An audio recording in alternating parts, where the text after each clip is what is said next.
It's the Bob and Tom Show.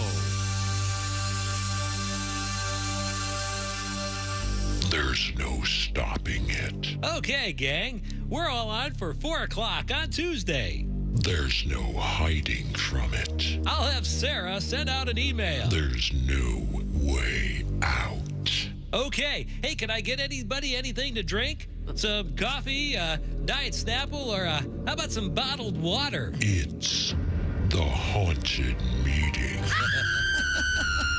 All right, people. Hey, I know you're all busy, so thanks for taking the time. Hey, we need to be proactive and think outside the box 24/7 to achieve synergy. Touch base, talk the talk. Okay? Cell phones off, everybody. It's the haunted meeting.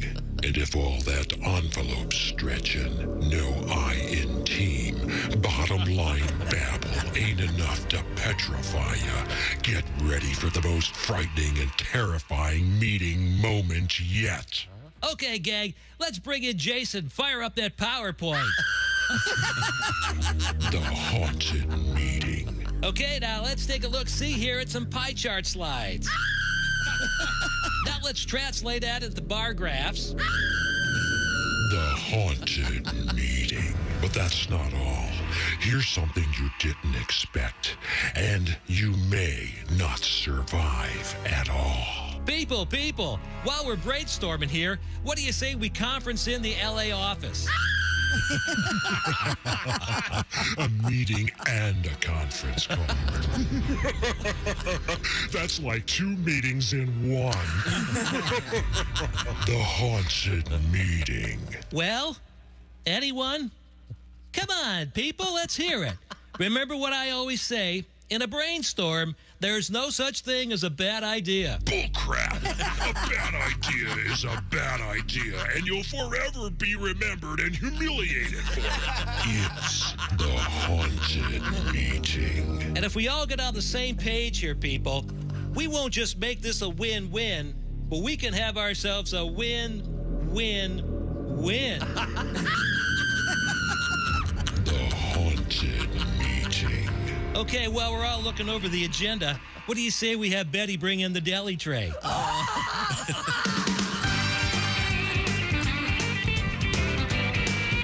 Hello, good morning. How are ya? Welcome, ladies. It's the Bob and Tom Show. At the news desk, it's Kristi Lee. Hello. There's Pat Godwin in the performance room. Hey, Chick. There's Josh Arnold. Hello. He's over there at the I Hate Steven Singer's sidekick chair. There's Ace Cosby. Hey. I'm Chick McGee, and here's Tom Griswold. Thank you very much. Celebrating Halloween. Not quite yet. We got a little bit All of time. Hallows Eve. I got some costume parades at some schools today. Fun. I know I'm going to one. Looking forward to that, certainly. Fall parade, though, right? Or they call it a costume parade? Or... I think they're allowed to use the word Halloween. I'm not sure. All right. Some schools are, some aren't. Yeah, Sad. I think so. Sad, really. Oh, and what's the argument that you can't use Halloween again? Too much fun? But would anyone know what it is? It's the devil's work, Tom. Yeah, I think it's Okay. all the Satan angle. Yeah. Diablo. Yeah. Really? Muy Diablo. People take that seriously, huh? No wonder our country. Some people do. Okay, good. No wonder our Believe in country's heaven and hell. Yeah, of course. Oh, really? Oh, that's what it is? Okay. Well, no. You don't approve of Halloween, Kristi? I didn't say that. Okay. Halloween's fine. All right. I'm just checking. We have a couple special things coming up today. And anybody notice anything unusual behind me? Oh, Behind you would be the sign? behind you, not to your side. Well, it's over there. I'm learning from Ace. I just want to be right. Well, yeah, more or less behind me. It's a beautiful sign for the Norfolk and Waypal Railroad. Beautiful, yeah. Is that one of those tin signs, a metal sign? It looks like it. I'm not sure. It's If it's not, it looks like it. I think it's done with like a laser cut. Oh, I want to thank Rudy for taking the time to send this to us. Rudy is a retired police officer from the Cincinnati Police Department, Thank and you is for obviously very handy. Thank service, you very Rudy. much. Rudy the rabbit. No meatballs? Okay. Rudy, Oh, my gosh. Yes, I forgot about that. what is that now? From Meatballs. Meatballs, a Bill Murray forgotten movie, Meatballs. Rudy is the little guy who wants to run the marathon. Never mind. Makepeace. All right. Yeah, Chris Makepeace. Yeah. And he's gone to the trouble to carve that. And Norfolk and Waypal is the name of the railroad, and it's one of his favorite pieces. So, Rudy, thanks for taking the time to do this.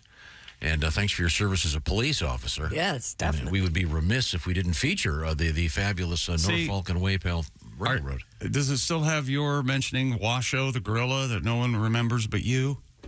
Uh-huh. All right.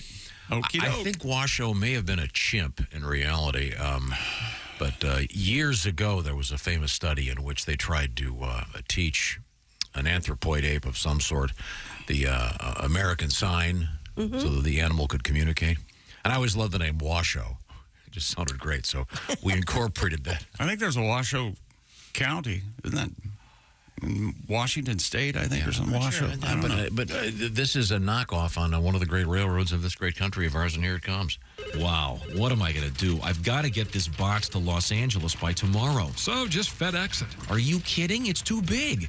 Well, then overnight it by train. By train, all the way across the country, overnight. Are you crazy? No, pal, he's not crazy. The famous Norfolk and Winston Railroad has just merged with Waypal Delivery Services. Together, our new company will revolutionize the overnight delivery business. Ask for us by name. We're... Hold it. You're telling me you can get this 2,000-pound package from New York to L.A. overnight by train? Norfolk and Waypal, overnight. Absolutely, positively. Absolutely, positively, we will get you through it. There's Norfolk and Waypal, we are gonna do it. When you go by rail, no package is too large. And we'll get it there overnight. Norfolk and Way, pal. That's the name. We do it by train, cross country, by rail, overnight. There's Norfolk and Way, pal. Here at the Bronx Zoo, we actually shipped Washoe the gorilla to the San Diego Zoo overnight. We had to pry his eyes open on the West Coast, but he's fine now. Absolutely, positively. Absolutely, positively, we will get you through it. There's Norfolk and Way, pal, we are gonna do it. Ask for us by name. Overnight by train. Norfolk and Way, pal. Norfolk, Virginia. Thank you very much. And you're close. We're both close. Yeah. Washoe, the real Washoe, was what's referred to here as a common chimpanzee. I think we made Washoe a gorilla. We made her that because it'd be funnier because she's bigger. And there's a nice elaborate drawing, actually, of Washoe clinging to the train. What year was it?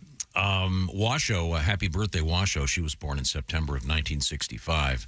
Oh, really? Yeah. Oh, I thought it was much earlier than that. And Washoe learned 350 signs of American Sign Language. And you are correct, Chick. She was named after Washoe County, Nevada. Oh. If I'm not mistaken here. Yeah, that's correct. Okay. You are correct, sir. One of my professors in college talked about Washoe all the time. And what an interesting experiment it was. Where did Coco come in? Didn't Coco, was she She did signs, too. She was a typewriter, right? Did she type? Coco? How about that? Really? Coco, that scripts. That monkey's all right. That's what I know. Coco was a gorilla, right? That's all I know. I don't remember Coco. Yes. Yeah. She was a gorilla. Born in 1971, died in 2018. Was Coco the one that befriended Robin Williams? I guess it was. Oh, I think yeah. so. Yeah. And Coco had a kitten, I think. And Yes. and had a cat. Yes. Yeah. A lowland gorilla. Boy, Coco was scary looking. Didn't like heights. Really? No. Who does, really? No, sir. Coming up, we have a world record involving heights. That's kind of scary. Yes. She had an active vocabulary of over 1,000 signs, according to this story. Way more than I've got. Yeah. Was one of the phrases, "Let me the hell out of here"? just asking. Cage. But there you go, Washoe. What a great name. And thanks again for the Norfolk and Waypal. It looks just like a railroad sign. It's great. It is cool. Yeah. Josh, wasn't that your dad's favorite bit? One of, yeah. Uh-huh. Loved it. They really embraced that in Norfolk, Virginia. They hit it hard. They hit. They don't really. Yeah. They don't make it like folk. No, singer. not at all. Right, no, they They don't. make it like folk. Yes. Yourself. If you know what I'm saying. Yeah. Okay, good. Yes, we Thanks. it. Yeah. I want to thank Rudy, Officer Rudy, for taking the time and trouble to do that. Thank you, sir. Also, we've got to thank some guy that made it. Somewhere around here, there's some 3D printed Skulls? Oh, have you seen these? They're awesome. They are awesome. They're Halloween candy bowls. I took one. I don't have one. Mine's already on my kitchen table. I think you're haunted. Go ahead. Oh, you do? Oh, yeah. I didn't consider That's that. how It's on my desk, and I'm getting ready to take it home tonight. That's how they got into your house. That's how they get in. They may be cursed. You invited it into your home. Oh, happy Halloween. We'll find We out. don't know what they're printed with. That's true, Josh. We'll find out. Virginal blood. Oh, sorry, I got carried away. We'll find out who to thank for those in a minute. But I guess they're done with a 3D printer, but they look like human skulls. I can bring mine in if you'd like. And we have a human skull in the news today, funny enough. Well, a lot of there's one. there's one. Josh has one right there. Yeah. A lot of human skulls. Came to us from Joe. Oh, Thank hi, you Joe. very much, Joe. Yeah. He made 3D prints, and so he said, you know what? I'm going to send these guys. That isn't Joe. These folks. Mama, is it? I don't believe that the skull is.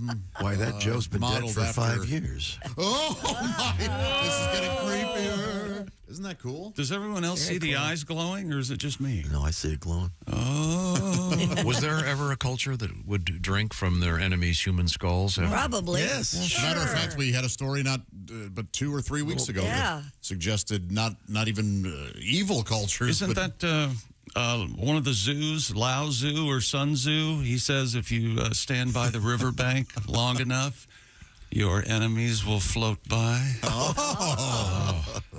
out and make it a great Friday, will you? Hey, guys, someone get me a hacky sack and some reefer. I want to stand here for a while. What's coming up in sports? You got a team? We got a Thursday night football game. The Buffalo Bills hang on to beat the Tampa Bay Buccaneers 24-18 last night. I don't know whatever happened to the beautiful majesty of the meaningless field goal at the end of the game to at least get to a push in the 9-point spread, but they saw fit not to do that. And the Buccaneers, Chris Godwin, a wide receiver, if he'd turned around, he would have caught Baker Mayfield's, it turned around like a second sooner. He would have caught the Hail Mary pass, and Tampa Bay would have made good on their comeback, but that did not happen. It's crazy close on the Hail Mary. And World Series starts tonight, Tom. The World Series, and a couple magnificent world records. Hey, in and the meantime, does anyone have a ski mask? I'm chilly. Skullhead. Skullhead. Of course, you're cold. Well, you don't have a lower jaw, Skullhead. How do you eat? 3 times a day. Oh, he's a wiseacre. Skullhead's a wise ass. Our talking skeleton head. Right now, let's talk about something great this fall. That is firing up that grill. The leaves are a-blowing, and you're getting hungry for some great food. How about some great steak? That's where Omaha Steaks comes in, right, Josh? That's exactly right, Tom. Omaha Steaks has all your fall cravings, and they're covered with 50% off site-wide. That's right. It's their wonderful semi-annual sale. Get on there now. Take advantage of that. That's 50% off all your favorite tender, juicy, extra-aged steaks like those butcher's cut filet mignons. My gosh, I had a double pure ground filet mignon burger yesterday from Omaha Steaks. Ooh, double. Yum. Not trying to brag, but I'm bragging. Go to omahasteaks.com today. Use code BTS at checkout. Get an extra $30 off your order. I found that cooking those burgers, nearly impossible to keep them from being juicy. I've messed up a burger or two. I don't think I'm going to mess these up. They're just so incredibly flavorful and juicy. Omaha Steaks, the possibilities are endless. Endless flavor, endless value on incredible entrees, scrumptious sides, decadent desserts, and more. All of them 50% off during the semi-annual sale. And remember, every bite is backed by their 100% unconditional money-back guarantee. Go to omahasteaks.com. Shop all your delicious favorites for half the price. Do not forget to enter that promo code BTS. Put that in at checkout for an extra $30 off. Please hurry, though. This semi-annual sale is only for a limited time. Minimum purchase may apply. Visit omahasteaks.com for all the details. Delicious. Thank you much. It makes a great gift, by the way. Got a friend who lives out of town, or a brother, or a sister, or a mom. Send some steaks. All right. When we come back, I almost forgot. Big Beatles news coming up this morning. Yep. Huge news. You're going to love it. Well, not you, but you. This is the Bob and Tom Show. Bob and Tom. If you irradiate poop, it will be sterile, but it's still poop. You can pick your morning radio.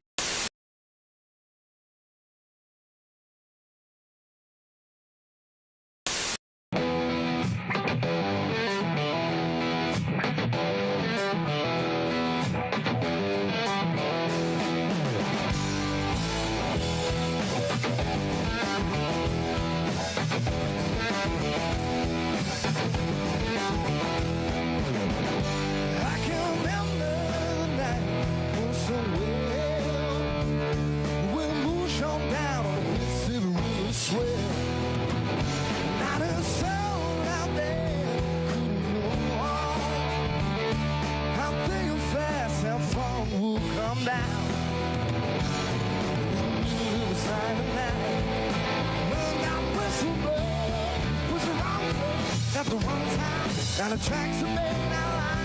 I sit down on the riverbeds when fire was slow. Was the first thing on the phone when my ship aground. I sit down on the riverbeds when fire was slow.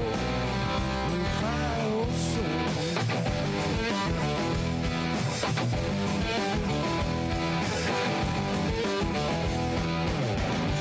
Well, the train had just left the station in New Orleans. By the same time we hit the bridge at 2:15, I can still hear twisting metal cry. There's a broken track to the train off the line. In the silent night, well, that whistle blow was the wrong place at the wrong time. Now the tracks are made out of line. I sit down on the riverbeds when fire was slow. It's the first thing on the phone around my ship around. I sit down on the riverbeds when fire was slow. When fire was slow.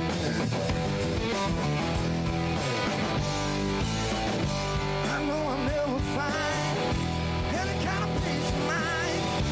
Only you can rest assured. I will always remember the sound I whistle blow.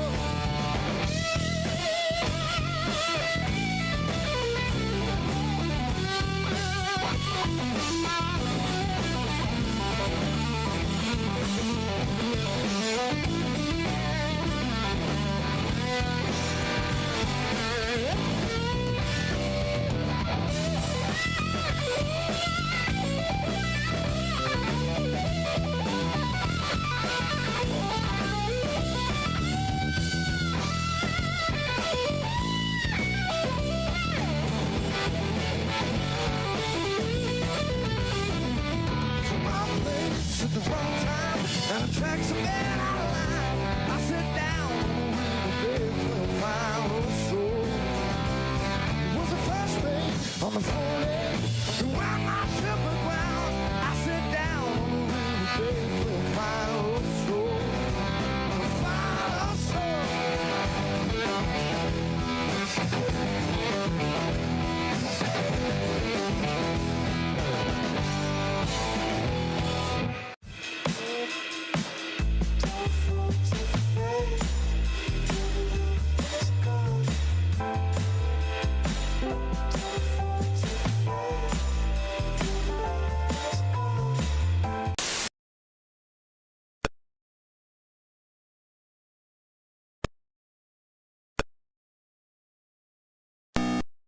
Think you know your pro football and want to put your knowledge to the test? Then play Pigskin Pick'em every week at bobandtom.com. This is your chance to win a Mini Max Big Green Egg. Just pick the winners of this week's pro football games and you could win a Mini Max Big Green Egg. Head to bobandtom.com/contest and play Pigskin Pick'em. And don't miss the Chick McGee Shoe-In of the Week, Thursdays on the Bob and Tom Show. You're listening to Bob and Tom Radio. Don't. Essential Morning Radio. This is Bob and Tom Radio. 24/7. Oh, he was so sweet. It was our first date, and he went all out. He bought me dinner, he got me drunk, and then I got bald. Oh, did you ever? It was perfect. Britney Spears recently shocked the world with her latest fashion statement. A completely shaved head. Now, to commemorate Britney's new look, Bob and Tom Labs is proud to introduce their new perfume, Bald. B-A-L-D. Bald. A fragrance for today's unraveling woman. She's kooky, she's crazy, and she's getting bald. Tomorrow's my girlfriend's birthday, and she'll definitely be getting bald. What woman wouldn't love to get bald? My wife and I are celebrating our 30th anniversary soon. I thought she'd be thrilled when I told her she was gonna get bald, but she just rolled over and went back to sleep. Okay, almost everybody wants to get bald. Be sure to get some today. Welcome back to the Bob and Tom Show. We're back. Tom's in his chair. We're all good. Everything's fine. Okay. Stand down. Relax, everyone. We're to be okay. No problem. The world as we know it is a good place. Absolutely. Big Halloween weekend, right? Yeah, you got a lot of parties to go to, Josh? Oh, yeah. Not a one, but that's fine with me. I know I have ways to celebrate. My youngest, Sophie, she's already started. They had her and her roommates went as the Spice Girls last night to a that's party. a good one. Yeah, it was fun. Last night, huh?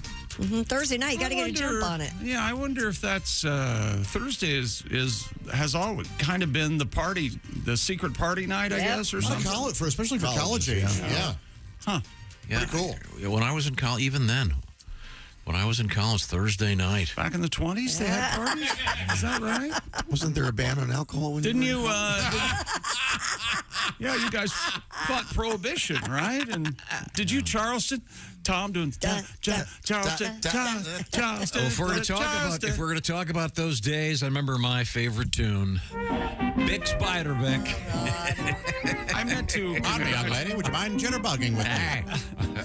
And then, it's a minority. Wait a minute, somebody called the fuzz. I meant to congratulate you on that music. Keep playing it. The Big Spiderbeck? This is possibly the oldest, it's probably the oldest thing we play, but it sounds like the oldest music ever recorded is what it sounds like. It's about to fall over. It goes way back. But it's like Thomas Edison on the clarinet or whatever he's playing there. I believe it's a cornet, is it not, Pat? I can't tell. Christ. My gosh, if you look this guy up. Bix? Yeah. He was old then. Born in 1903 and died in 1931.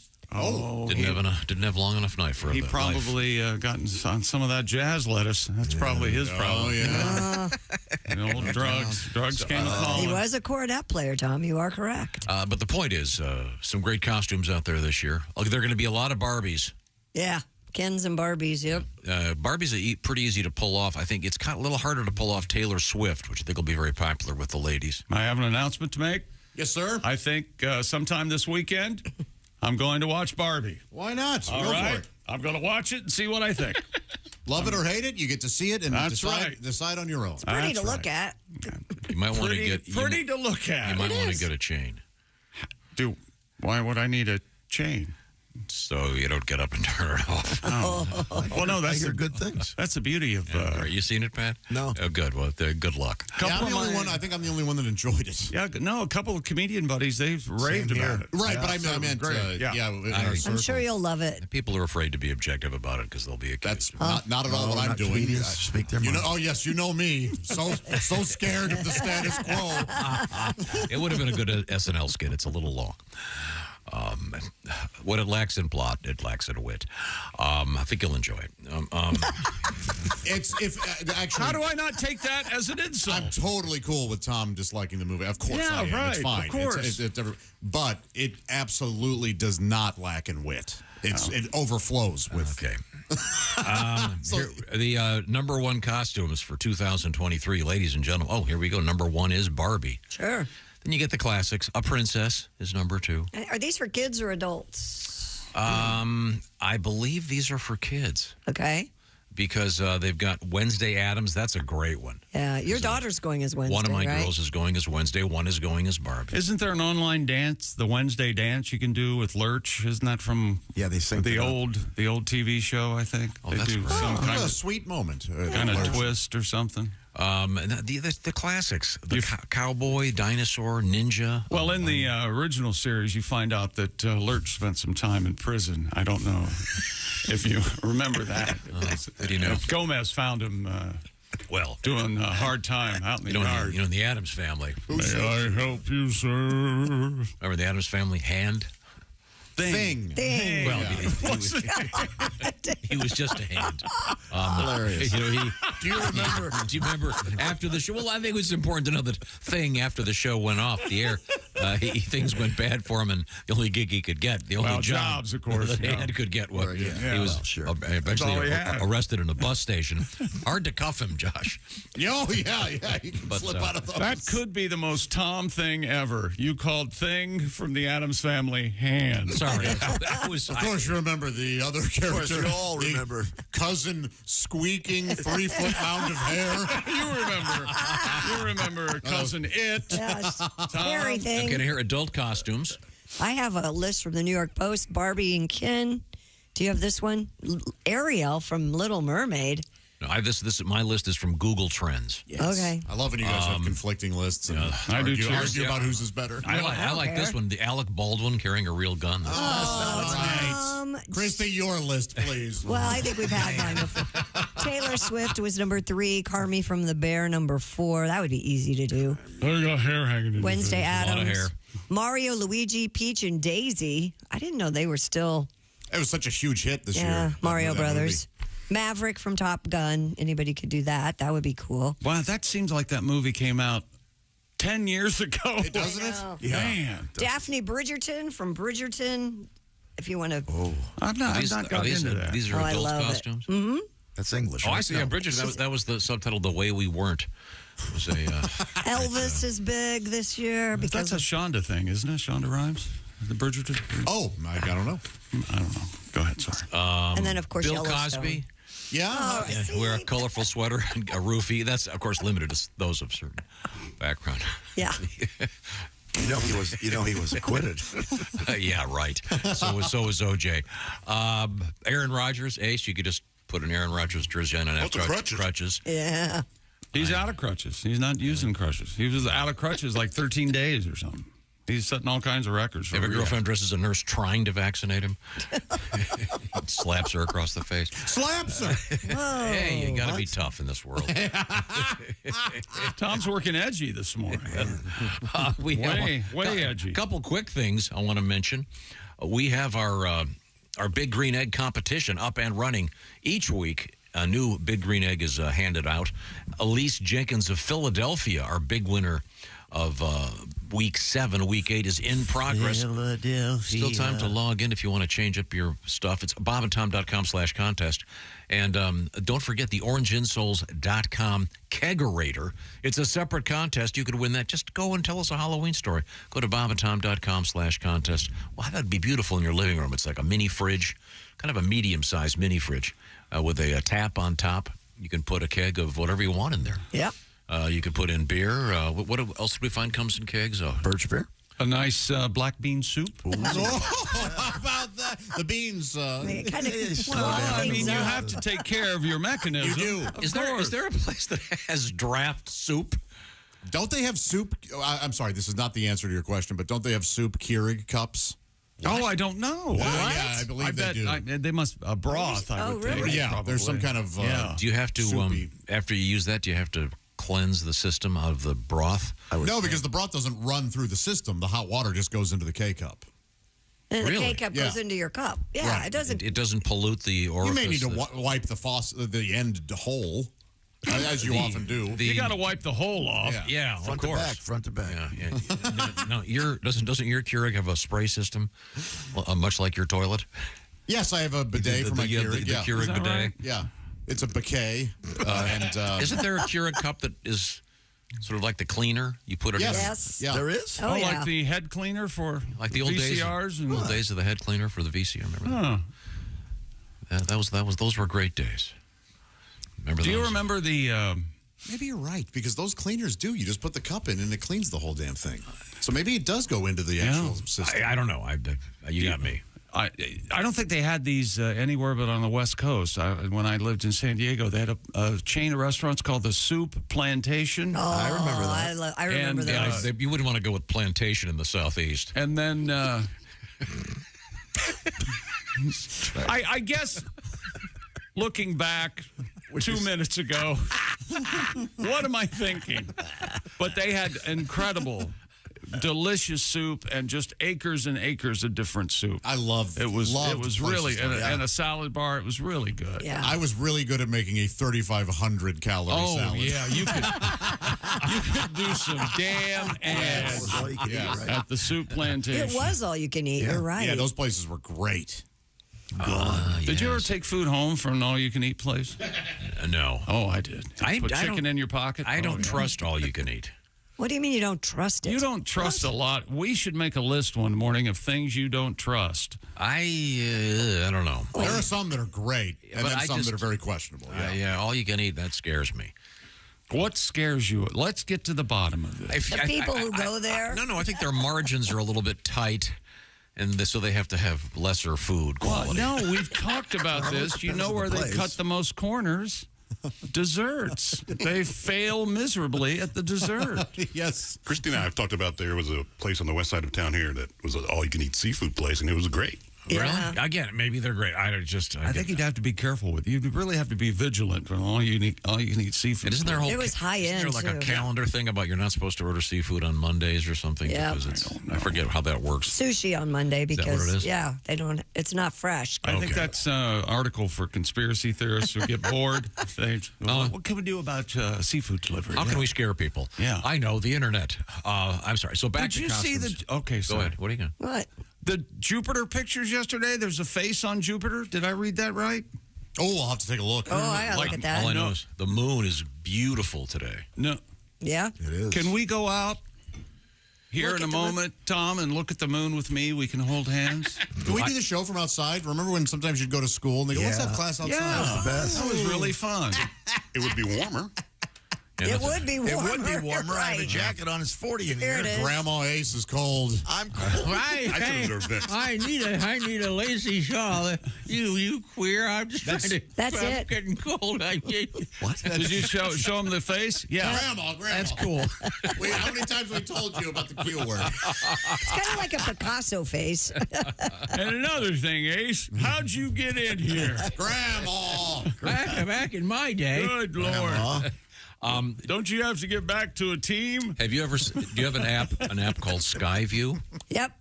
No, I have that one that you mentioned. Skyview, you hold it up to the sky and it'll show you what you're looking at. Oh, that's a star. No, wait a minute, it's No Jupiter. kidding? It's Is that Yeah. right? It's Yeah, it's super really cool. cool. I'm going to get that right Highly now. recommend Skyview. My favorite weather app is no longer out there.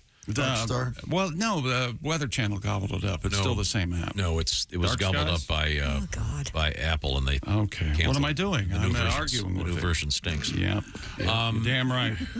You're damn right, You got Tom. Sons of bitches taking away our weather app. Josh, last time you went to a costume party, what did you dress as? You won't get this, but I dressed as Jordy Verrill, Stephen King's character from the movie Creepshow, where he has grass. Honest to gosh? Yeah. What does he look like? Well, I bet that was complicated. Overalls, a flannel, and then he has grass growing all over him because he touched a meteorite. How'd you pull that off? I took the gloves and arms from you could buy Grinch glove and arms or whatever, and so I just cut those up and put grass patches all over my face and my. I'll see if I can find a picture. Were you on a date? Put it up. No, it was the first. Yeah, no, I was not on a date. Did you get lucky that night? That night I did any ladies take a divot out of? Not that night, but I met a girl there, and then we ended up going on a couple dates. Yes. What was her costume? Oh my gosh, I think she was like a unicorn. It was like she was wearing like a skirt and leggings, and she had like a unicorn horn or something. Oh, okay. Oh yeah, she did. Yeah. Hot. Did she peg you with that later? As much as I begged, no. She did not. I wonder if that's ever happened. Boy, that is a sad thought. What's coming up in Sports Chick McGee? We got a World Series. We got a bunch of letters for Tom and a couple of questions for him. We'll talk about that. Thursday night football last night. The Bills win. They hang on. Here's an example. Why hasn't Tom been asking who's cooking on Thanksgiving to the winners of the NFL games this season? Oh, yeah, you haven't done that yet. I usually do. And I almost asked our winner yesterday, Elise. You asked about to grandmothers. Do you feel strange talking to gentlemen about what they're cooking? Elise, when we talked to her yesterday, I think she said she was 23 or something, and it sounded like on a loading dock, and I could tell she was taking a break from work, and I didn't want to get her in trouble. But yeah, I will ask all of our future winners who's cooking Thanksgiving. I don't have to do it this year. I'm so excited. Oh, we've already rented tables, and we're going to have more people at our Thanksgiving than they had at the one with the pilgrims. Are all the invites out already? Well, everybody wants to see your new house. Are we all invited? By the way, thanks for the invite, Tom. Yeah. All the invites out. Yeah, all the invites are out. You have to be from out of town. What do you mean you have to be from out of town? It's like a rehearsal dinner, only out of town guests. Kristi, we live in different cities. Yeah, we do, actually. Ace, that's exactly exactly why I moved there, Ace. It's the happiest day of your life, wasn't it? You got out of the metro? Jesus. I'm the only one in the metro. You're more in the city than any of us. That's true. Yep. Right now, I want to talk about great food. And HelloFresh and I agree on a lot of things, especially HelloFresh. Especially we agree about this, and I'm talking about seasonality. And I've always talked about this, how there's a great season for sweet corn and a great season for tomatoes. And cherries. Yeah, but that's the thing is we've gotten so used to everything all the time, as they say in the song. And HelloFresh recognizes freshness, and that's why they have some special stuff for fall. And by the way, let me explain how HelloFresh works real quick. They do the grocery shopping for you, and they do the measuring. You just put it together.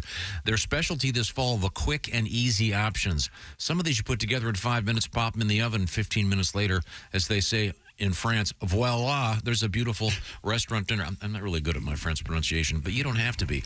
They give you cards to help you put them together. Hey, Kristi's got one. What is it? Oh, this is a great fall meal. The Gouda Vibes burgers with tomato onion jam and potato wedges. Look at that. This is amazing. And it's 6 easy steps. All of them are spelled out for you on this beautiful card. Even I can do it. And in fact, I actually made these wonderful hamburgers. Wonderful. The other thing is with HelloFresh, and this is really important, a lot less food waste. And if you read about how much food Americans waste, it really is criminal. And with HelloFresh, you're going to get just what you need. And you can, by the way, you can swap proteins. They've got more than 40 recipes to choose from every week. Check out their special HelloFresh Market. By the way, they've got the mini pumpkin cheesecake. Hello, delicious. HelloFresh. How do you find it? You go to HelloFresh.com, and then this is the important part. You do /50BT show. That'll knock off a staggering 50% plus free shipping. They want you to try it, so they're going all out. Once again, it's HelloFresh.com /50BT show. That code is 50BT show. It's delicious, and like they used to say in the old days, and I helped. You just put it together. They've done most of the work for you. Now, coming up, we have a really old guy in the news, and he's alive. Everything's cool. We do have human skulls in the news and more delights. This is the Bob and Tom Show. Got something to say? Send us an email. Bob and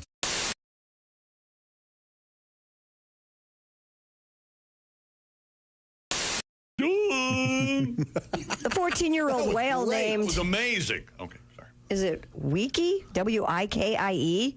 There's not a... Is it Wiki? Wiki? It's the sound that you make when you wipe a window? Ew. Wiki. No, that was terrible. I don't know what. According to the story, Wiki can say hello, 1, 2, aha, bye-bye, and even the name of her trainer, Amy. We have some of the audio. We do? Yeah. Mm-hmm. Yeah. Well, now that it's been suggested what they're saying, Right, I mean, That's what we're going to hear. But This was on the news. I saw this morning on the TV. Oh, really? Yeah. well, you must do very well. You have a TV. And mine has audio now. Oh, boy. Here we go. This is the whale talking. You be the judge. Here, Hello? Hello? Hello? Oh, God. Hello? Chick. Oh, come on. Yeah, Chick has his hand up. Yes. I'm leaving the country. This is creepy. This is creepy. That's plainly hello. I've had it. So you are definitely. Yeah, that's amazing. I mean, I think it's really making a good effort. Yeah. It's not great. But what do you want from a whale? It's like a parrot. It's a parrot whale. It's a whale. What the hell? Apparently, this is better than the sounds they've ever been able to get out of a monkey or a ape. I did hear that. Yeah. Wow. I guess, and it's I think it has something to do with the structure of wherever the voice box and throats, the shape of the throat. Gotcha. So, this is a whale. Wow. A killer whale. Now it's this. Am I right, Dean? This whale's in France. Yes. It's in France. I said that. So there's a slight in France. accent. Well, it should be bonjour then instead of Shouldn't it be hello. bonjour? Yeah. Maybe the U.S. is a bigger market for whale talk. Here it is again. Hello? Hello? If you didn't know what was supposed to be hello, I don't think you'd be going, oh, hey, that whale just said hello. Yeah, I don't think. No, you wouldn't. Yeah, but it's. And pretty... I don't think he knows to when you walk up to say hello. Maybe it does. And he's just mimicking what the trainer says. But I mean, think about a parrot. Have you ever been around some of these birds? It's amazing. Yeah, This is pretty primitive. Hello? Hello? Jeez, get an exorcist. Oh, that last one sounds like a wet fart. Yeah, it's disgusting. Oh, God. Okay, this is more of it. Okay, here we go. This is supposed to be a killer whale talking. Here we go. 1, 2. Wait a second. I can't take it. No. Come on. No. Are you making us sit through this? No. This is science, Christy. Okay, No, it's not this all is pretty. ridiculous. That ain't 1, 2. I'll tell you that. It might be 2. Yeah, Let we it- may have had 2. Let it breathe for a second. Oh, okay. There's more. Here we go. 1, 2. There's no way that's 1, 2. Hey, I am just playing this French scientist. It sounds like the whale farts and then gags because of his own fart. Here we go. There's more. Here we go.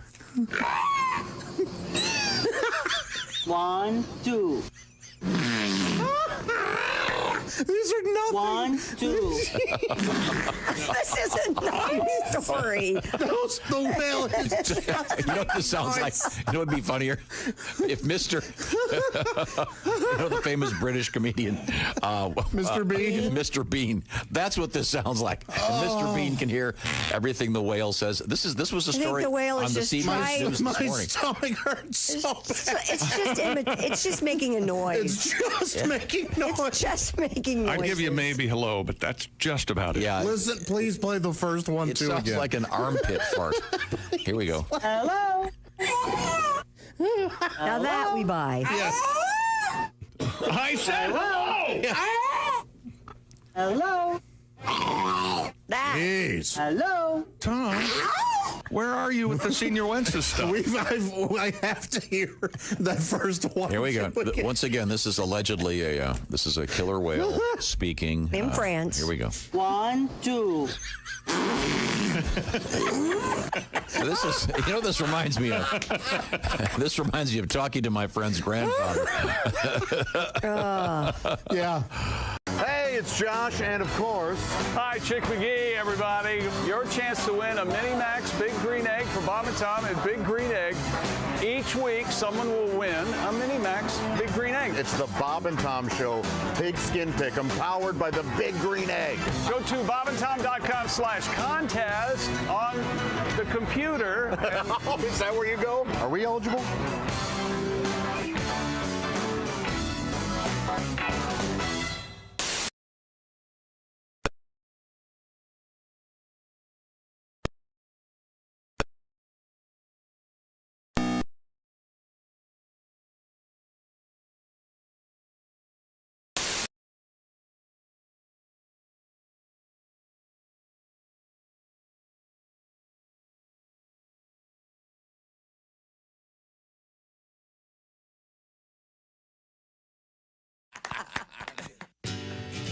The Detroit Pistons, former champs of basketball.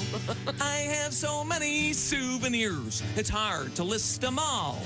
I have piston pants, I have piston shorts, I have piston beer mugs, sometimes people don't even notice. I have piston ashtrays, I have piston shoes, I have piston basketballs, when I dribble they do too.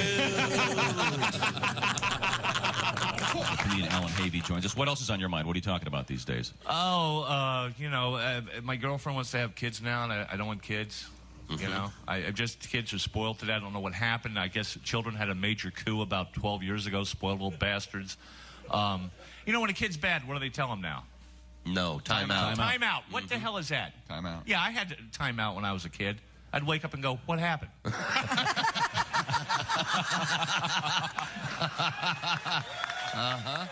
Hi, this is Ross Bennett, and you're...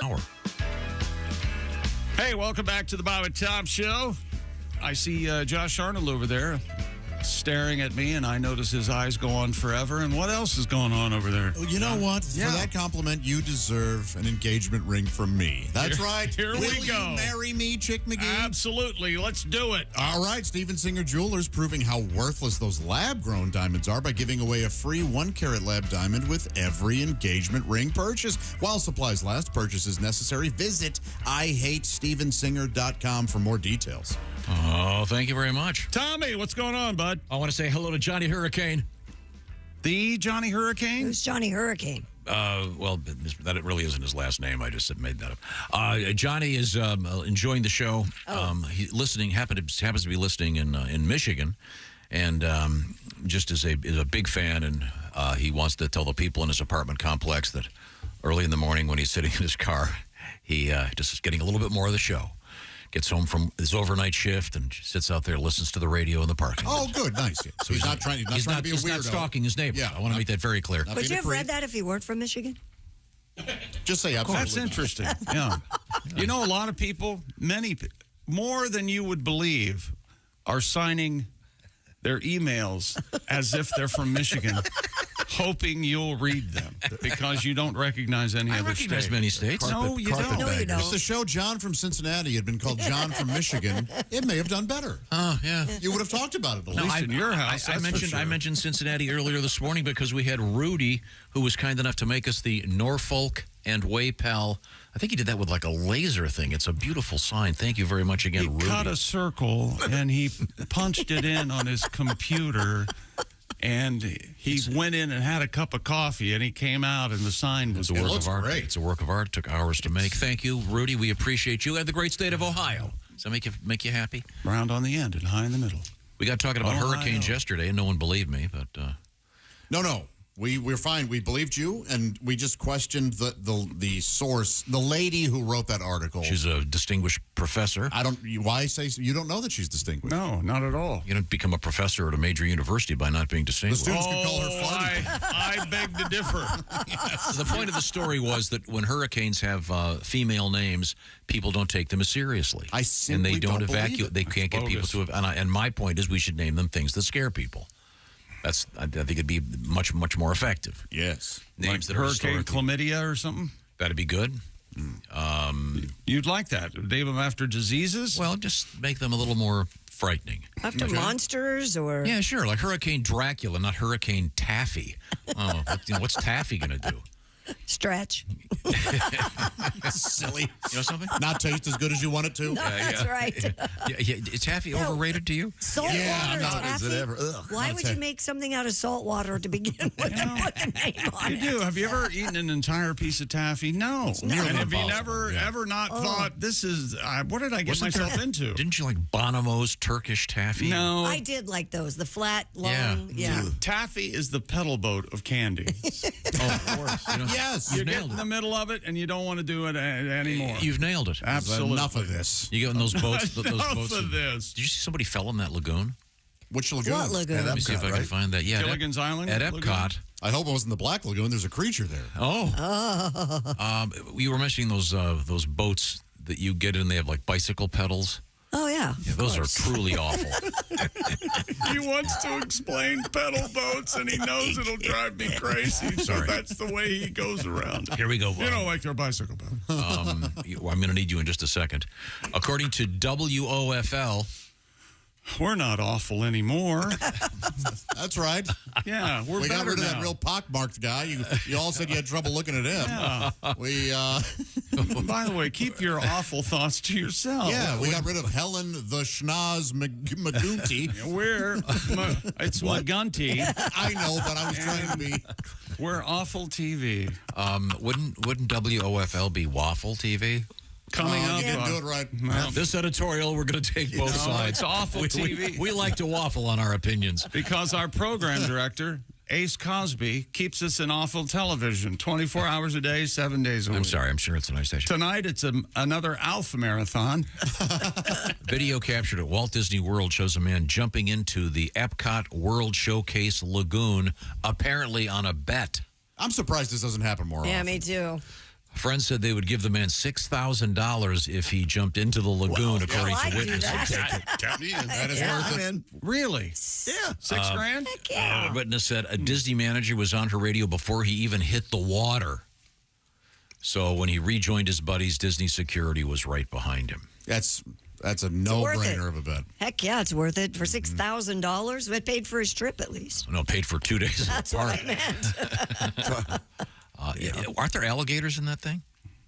In the lagoon? Yeah, I remember they. Well, that was over by the Floridian. But I mean, any body of water. I don't even think alligators mess with Disney. They probably. They kind of watch for him now after afford that horrible. Yeah. I think Goofy's in charge of getting rid of the alligators. We got most of them. There might be another one. Another one. It said, this says he was kicked out of Disney for doing, quote, unsafe acts. Yeah, I'm sure. Yeah. Okay. Well, there you go. Disney jail for that. Do they have a jail on site? Sure they do. God, that must be hilarious. I wonder if they have. It's run by those the Beagle Boys. Wouldn't that be great if they had a little courtroom? We're about to introduce you to the eighth dwarf, Rapey. It's a real jail experience. And here's the happiest place on earth. Here's the really tough. He used to be a mouse. Now he's a rat. Soda Mickey. He's a rat. How you doing? Oh, wow. Go ahead and drop them drawers. That's right. I'm so sorry. Make it easy on yourself. Where were we? Stop squirming. We have Chick McGee at the Bob and Tom Sports Desk, I think. What have we missed? Let's get to. We'll have sports in a minute here. Bills win last night, beating Tampa Bay, and the World Series starts tonight. A very special first pitch. We'll talk about that. And dear Tom, yes. Why can't? Oh, I love this joke. As I was listening to Wednesday's show, I heard you folks talking about municipal. Mm-hmm. And I knew I had to share this. Kristi has a problem with the word municipal. Municipal. And Kristi has acknowledged it, and we accept it. And my point was, I was listening to a distinguished broadcast. And again, distinguished. A very high-quality journalist. The woman, high quality. She was doing a very serious report, and she was going on, and this is the way this works. And then she said, she stumbled over it. I wanted to record it for Kristi and go, hey, you're not alone. Thank you. I'm a police officer in a very small town, and my wife is the detective. She can't say burglary. She instead says burgery. Wow.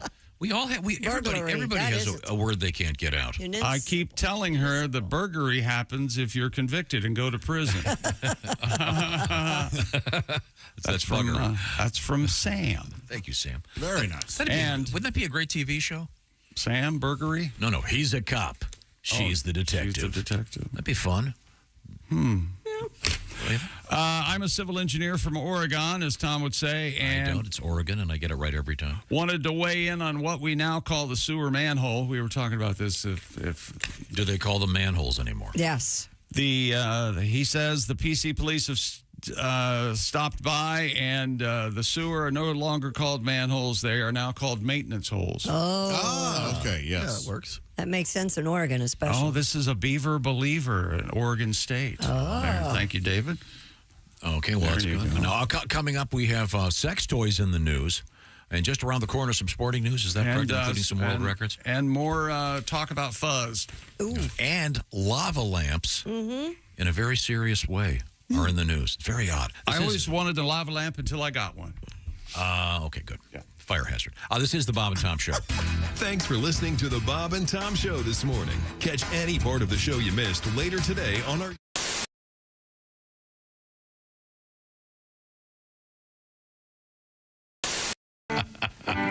This may come as no surprise. This is a song about farming. Farming, okay. Okay. 1, 2, 1, 2, 3.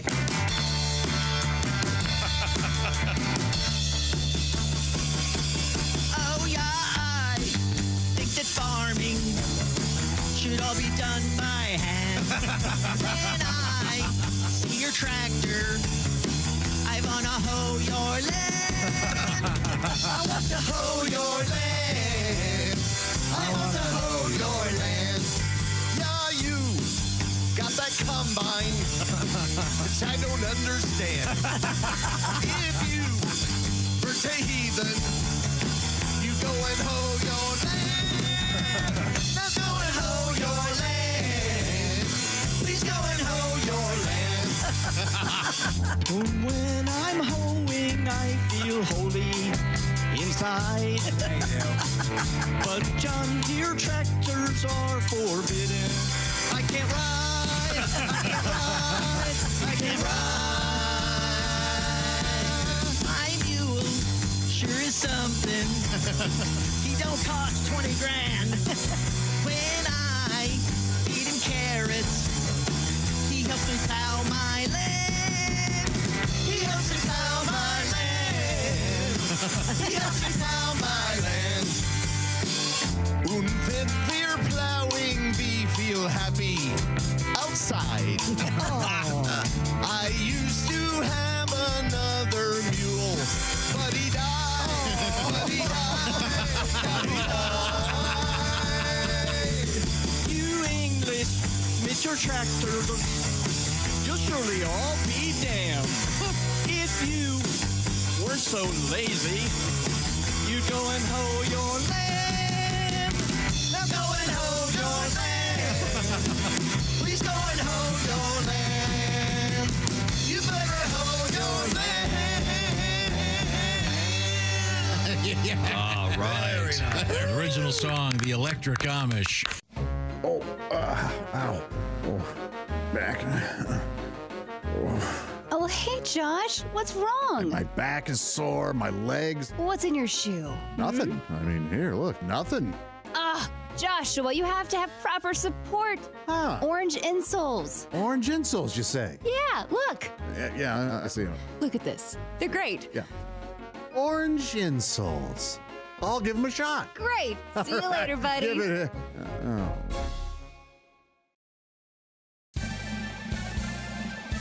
Yippee! I can mow and dance while I do it. Ha! No more pain. Thank you, orange insoles. Josh, did you get orange insoles? Jessica, I sure did. Thanks to orange insoles, I feel great. Terrific. See you later. Orange insoles. Feel better, do more.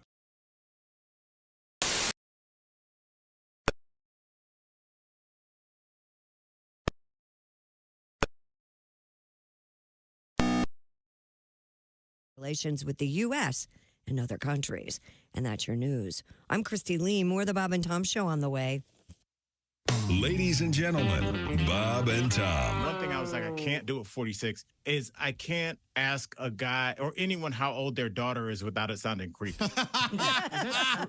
What I end up doing, Al, is especially with Kristi, is I make it creepy as a joke. So I'll be like, hey, those daughters, how old are they yet, or whatever. At 25 and 21. Then you go cha-ching. formerly barely legal. No matter how you come at it, it's just weird. You raise a good point. Thank you very much, Al. That's what I want to do as a comic, Tom, is raise good points. Bob and Tom in the morning and highlights all day long. The Bob and Tom Show, weekday mornings at 6 a.m. Eastern on Bob and Tom 24/7.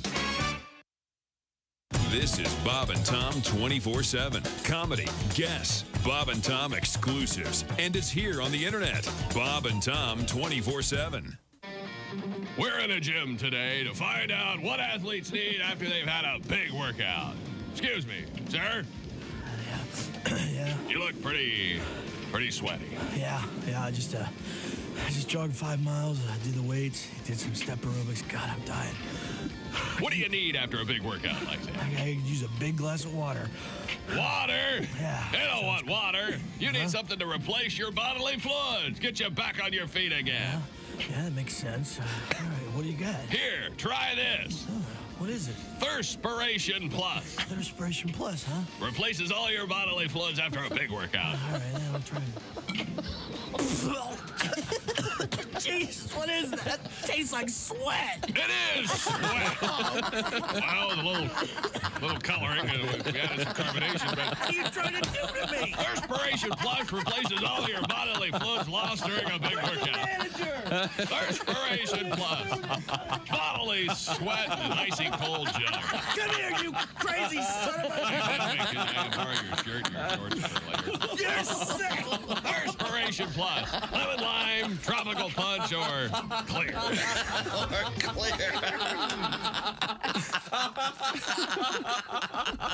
Can I borrow your shorts for later? Hi, you're listening to Bob and Tom Radio. This is Jim Gaffigan. You know you're too high when you're eating cereal naked and your girlfriend tells you to put some clothes on. You realize it's not your girlfriend, it's just a woman on a bus. That's how you know you're too high.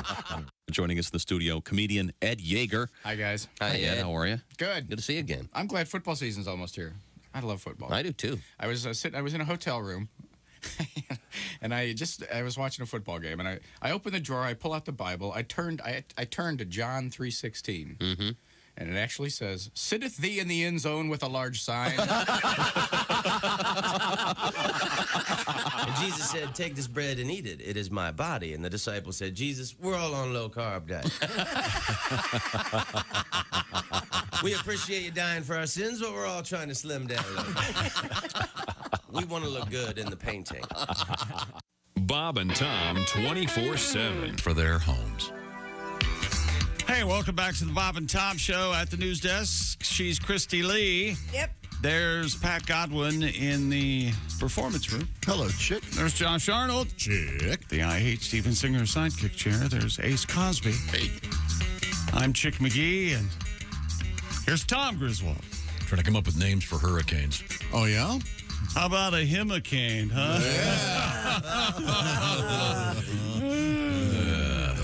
I'm just saying that this study that shows that the feminine names in hurricanes don't instill enough fear to people to evacuate when they're told to do so. I have to see the data on this. I don't know. I think you made that up. No, I told you the name of the scientist that came up with Yeah, I it. think she made this up. No. I'm just saying hurricane, they need to have scary names. Hurricanes have levels, monster right? names. Yes, or levels. Like biker gang names. Okay. Yeah, 1, 2, 3, 4, 5, right? Right. Level. Hurricane Skull. You know, you're going to run from that one. Not Hurricane Taffy. Has there ever been a Hurricane Taffy? No. It's probably going to be. It's probably in the roster. Why don't you think that some professor could get really drunk and come up with this idea? You know how they drink. What? They drink a lot. People need to listen at the level, not the name anyway. That's the thing, is how do we know that all these female, the majority of the female-named hurricanes weren't Category 1s? Exactly. No. They don't know. They name them in advance. There's a whole roster That's they what go we're down saying. the list. Exactly. Yeah. But I'd like to see her data. I think she's just got an agenda to push about the sexes. All right, fine. I'm just saying, like, criminal names would be good, like in the ones you get in prison. Hey, Hurricane Knuckles. You know, how'd you get that nickname? it's almost as if you don't hear any of us. Okay, sorry. Well, let's move forward. wants to How'd you talk get about this. You got the nickname Knuckles. Is it because you punch a lot of people? No. No. Damn it. Because I have various sets of hands in my freezer. Oh, all right. What do you got over there? Thursday night football last night. Josh Allen tosses 2 touchdown passes and runs for another. It was a scamper. And the Bills hang on to beat the Tampa Bay Buccaneers 24-18 last night after a week of questions about how what's happening to the Bills, low energy, what's the problem, slow starting offense. Well, Allen comes through last night for Buffalo. He'd been listed on the Bills report with a right shoulder injury and was checked in the blue medical tent in the second quarter, but remained in the game. And what else goes on in that blue medical tent, do you think? Prostate exams. Don't you think there's like a table in there with a candle on it, possibly a violinist? I think a series of syringes, and the guy goes, what do you not want to feel right now? Right. And that's where they put the needle. Do you want to play for us or not? Yes. Take the shot. They have stirrups. You're implying the Thanksgiving turkey pose for the gentlemen when they're in the blue tent. Is that right? That'd be great. They wheel out a thing of stirrups. Well, we don't know what they're doing in there, Joe, but well, it's either his knee or his vagina. And guess what? Tonight's game 1 of the World Series. And people like it when I do the weird sports. I love it. And welcome to the World Series. Former President George W. Bush, the former Texas Rangers owner, will throw out the ceremonial first pitch before Texas plays Arizona tonight in Arlington. And here's President Bush with tonight's some thoughts on the World Series game. Are you ready for some football? That's right. Mr. President. Don't interrupt me. This will be Bush's 4th World Series ceremonial first pitch, but his first before an opener. Bush, 77. That is an old Bush, Tom. How about that? Silver Bush. How about that? Huh? He headed the group that bought the Rangers from Eddie Childs in 1998 and was general partner through November of 94 when he stepped down as he prepared to become Texas governor. Then, of course, president. Who's the best athlete that was president? Maybe Gerald Ford? Got to be Ford. Gerald Ford played at University of Michigan. Even though he... What? Simple fact. Michigan, again. Did Nixon play football? He did. He sure did. Whittier College. Completely unrelated. What was the name of First Lady Ford? Her first name? Betty Ford. The Betty Ford Institute. I'm sorry. I'm thinking Rosalind Carter. Oh, yes. Honestly. So this is even less related than what we were talking about. Rosalind Carter. I saw a photo yesterday of Rosalind Carter shaking hands with John Wayne Gacy. Have you guys seen this? What? I've seen that photo. Yeah. I mean, back in the day when it was happening. Yeah. She was at some event and he was there. And Gacy was very active in local politics. Yeah. He was like, yes, exactly. You know, he was a clown at kids' parties. Yes. Oh, God. Yeah. Just an insane photo. Like, oh, dude. Poor Rosalind. Did you know? Here's a quick trivia question. I'll throw this to you, Ace Cosby, our engineer. Don't answer, Ace. At the Nixon Museum. Michigan. That's the answer. At the Nixon Museum, they have a gift shop. Okay. Do you know what the #1 selling item is? Wow. Take a quarter? It's an apron that says, I am not a cook. Oh, my God, that would be brilliant. You'd lift it up, there'd be a Nixon nose. That is very... Yes. I know what it is. What is it? A picture of Nixon and Elvis? It's the postcard of Nixon with Elvis. That is a great photo. And wigs. And that's a great story. Elvis arrived at the White House stoned and strapped. They've named that picture the Nelvis. How cute. Did you know that? Oh, I really like, I am not a cook. That's hilarious. That should be recipes from 1968. I am not a cook. From both sides of the aisle. What do you think his favorite meal was, Nixon? Nixon?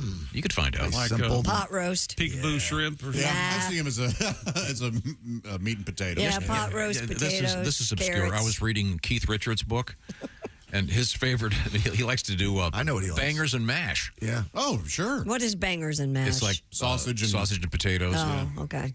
It's not real healthy, but it's worked for him. What is he, 80-something? I don't think he worries about what goes into his body anymore. I worry that if we were to eat anything healthy or do anything healthy, that would be the end of him. It'd kill him. Yeah. He's pretty healthy right now. He's on talk shows talking normal.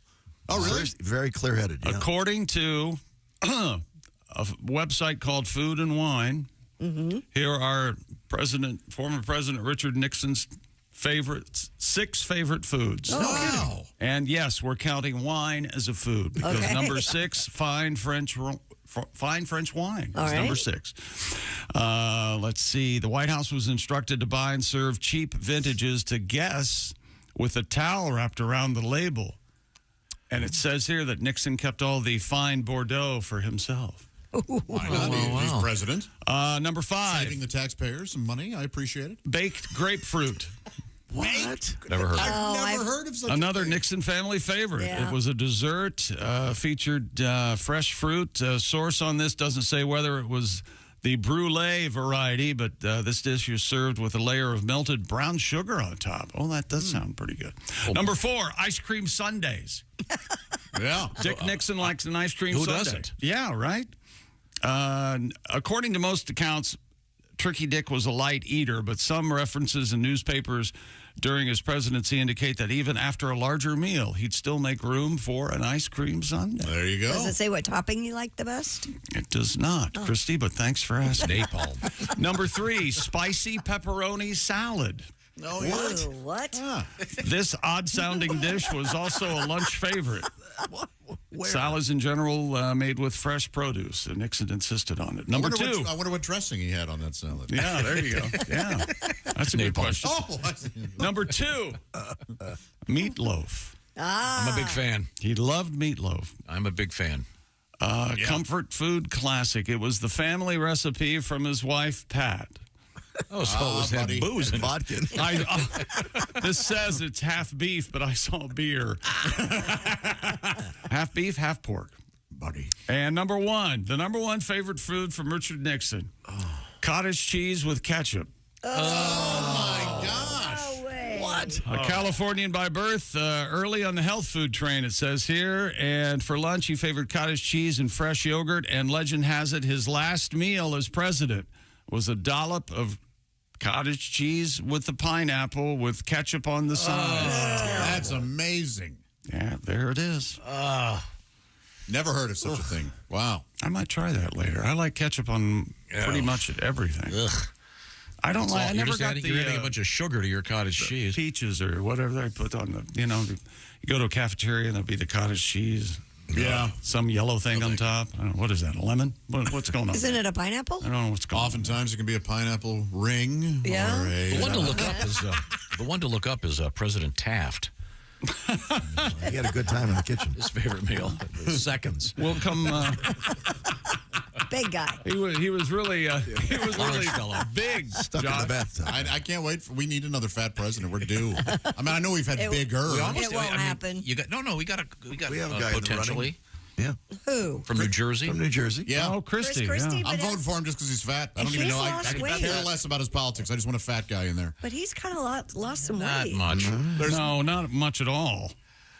Is he one of those guys? I'm down 2.5 pounds. Thank you for noticing, Kristi. They call me Stick. President Taft's favorite food coming up, All and right. it might include a roadkill.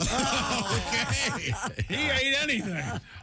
We have a deer in a restaurant coming up. Except Mrs. Taft. And lava lamps and why they're important in the world of computers. That's very interesting. Right now, I want to talk about my friend Steven Singer. And Steven Singer's giving something away. because he doesn't like it. Is that Sorry, right? I don't want this. You can have it. What I'm talking about are lab-grown diamonds. You buy a real diamond from Steven Singer, and he'll hand you over one of these lab-grown things. Did you know that the Federal Trade Commission enforces language used around diamonds? When the word diamond is used alone, it can only refer to a real, natural diamond. It's not about some chemical thing made in the laboratory. No, thank you, says Steven Singer. Steven has never sold and will never sell something that has no intrinsic value. Steven Singer diamonds, those are the ones that maybe a year from now you want a bigger one. He'll be happy to swap it for you at full value. That's right. Get the details by going to IHateStevenSinger.com. Now, we're talking about engagement rings. Maybe you've been thinking of popping the question. Well, now's the time. And guess what? Steven Singer can get those rings to you and anything from Steven Singer Jewelry very quickly. You get an order in before 2 o'clock Eastern time. It's out the door that day almost every time. Once again, the details are posted at IHateStevenSinger.com. Look at the array of jewelry from Mr. Singer. And you can get one of those laboratory diamonds on the house when you buy a real earthborn diamond, as I like to call them. Once again, it's IHateStevenSinger.com. What a great Halloween trick or treat. Hey, baby, I've got your treat. It's a diamond ring. Cha-ching, bada, bing. Once again, IHateStevenSinger.com. Coming up, also a really cool Beatles story. The Beatles are back. This is the Bob and Tom Show. Hey, this is Ron White, and you're listening to Bob and Tom Radio. Thanks so much for listening to the Bob and Tom Show.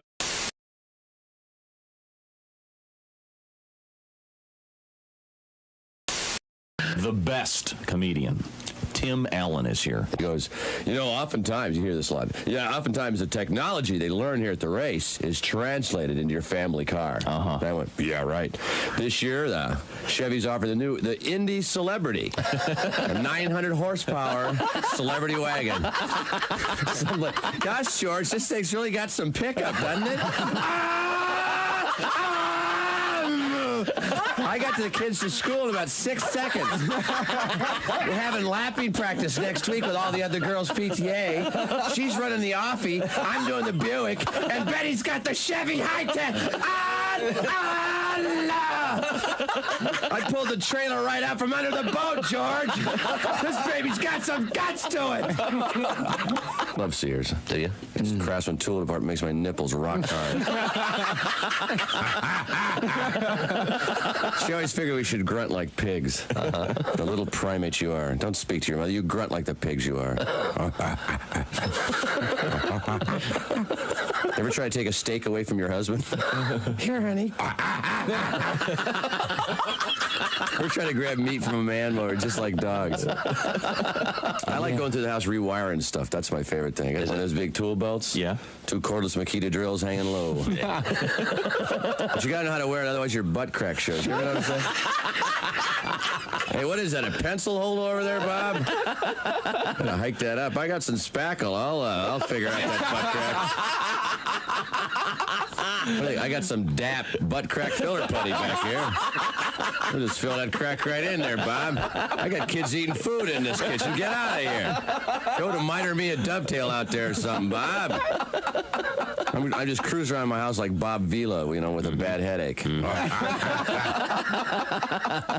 Just looking for stuff. I noticed Grandma's Easy Lift chair isn't moving quite as quick as I'd like it to. So I popped down the hardware store, pick up a compressor, some hose, some coax cable. I wire that sucker up. I forget Grandma lost some weight in the years I look at it. Got the 140 pounds a little too high, isn't it, Grandma? Shot that bitch halfway across the kitchen there. Doilies following her. Sorry, Grandma. I'll dial that baby down as soon as I rewire Grandpa's hearing aid. I got a preamp on that son of a bitch. Comedian Tim Allen. Oh, God. Now that's manly. Presiding over a symbolic condom roast in his Catholic church's parking lot in Waterbury, Connecticut. Yes, I love those. The Reverend Joseph Looney protested. Mesquite condom roast. Very tasty. I'd like that blackened, please. It makes it look bigger. And they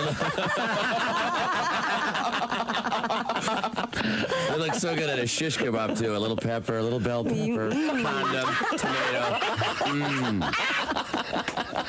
What's the name of this, Reverend? Oh, Reverend Joseph Looney. I'm not kidding. Unbelievable. I'm Casey Kasem, and here's American Top 40.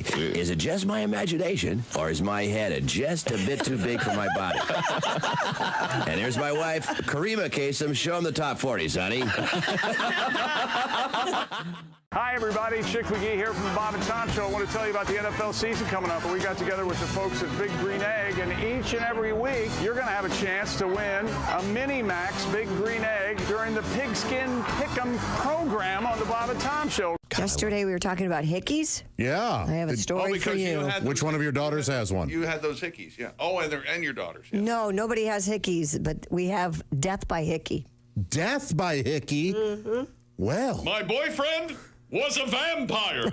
Were that me, I'm sure the officers would stand over my body and say, I have a feeling this is how he'd wanted to go.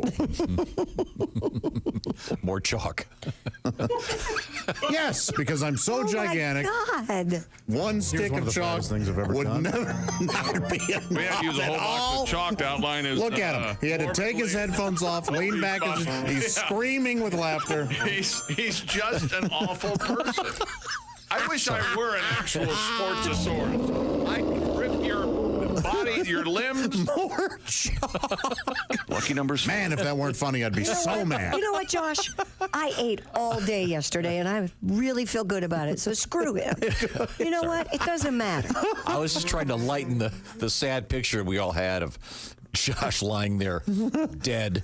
Oh. Maybe lighten the mood. You know, I think that's even more insulting. He's taken an insult to you and tried to spin it into a positive. Oh, yeah, that's what's insulting. Good God. I do like porn, but I'm going to ask you guys a favor. We get a lot of emails sent to the show. You can stop sending me porn clips, okay? Thanks, but no thanks. I appreciate it, but I'll be honest, I want to find my own porn, okay? T-Rex doesn't want to be fed. T-Rex wants to hunt. That's...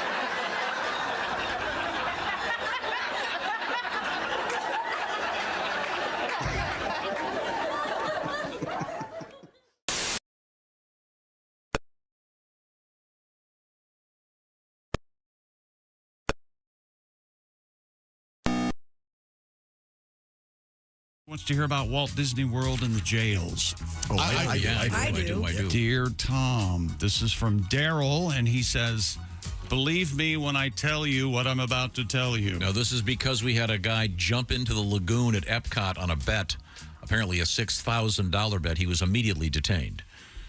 And am I the only one who would jump in for $6,000? I'd jump would. in. I would. $6,000. I believe I would have as well. Oh, yeah. Cash. You got to know your friends have it. Cash Well, there's that. on the barrelhead.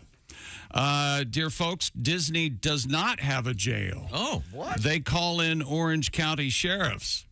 Then the Orange County sheriffs take them to county jail. I know. Oh. Uh-oh. Who's that from? I'm not saying. That's Disneyland. Yeah, that must be Disneyland. That's Disneyland, yeah. His first name's Daryl. Okay, Daryl. Yeah. Isn't there an Orange County in Florida, too? I wouldn't be surprised. Not in Orlando, though. But What county's Orlando? That's a good question, Kristi. Why didn't you ask? Seminole, I think. No? Kiss my ass. Is it cover? And Not Seminole. Never mind. I'm not sure. Blow, Seminole wind. I know Volusia County. I know. Orlando is in Orange County. Okay. Really? Okay. How about that? Stand correct. I was with you, Pat.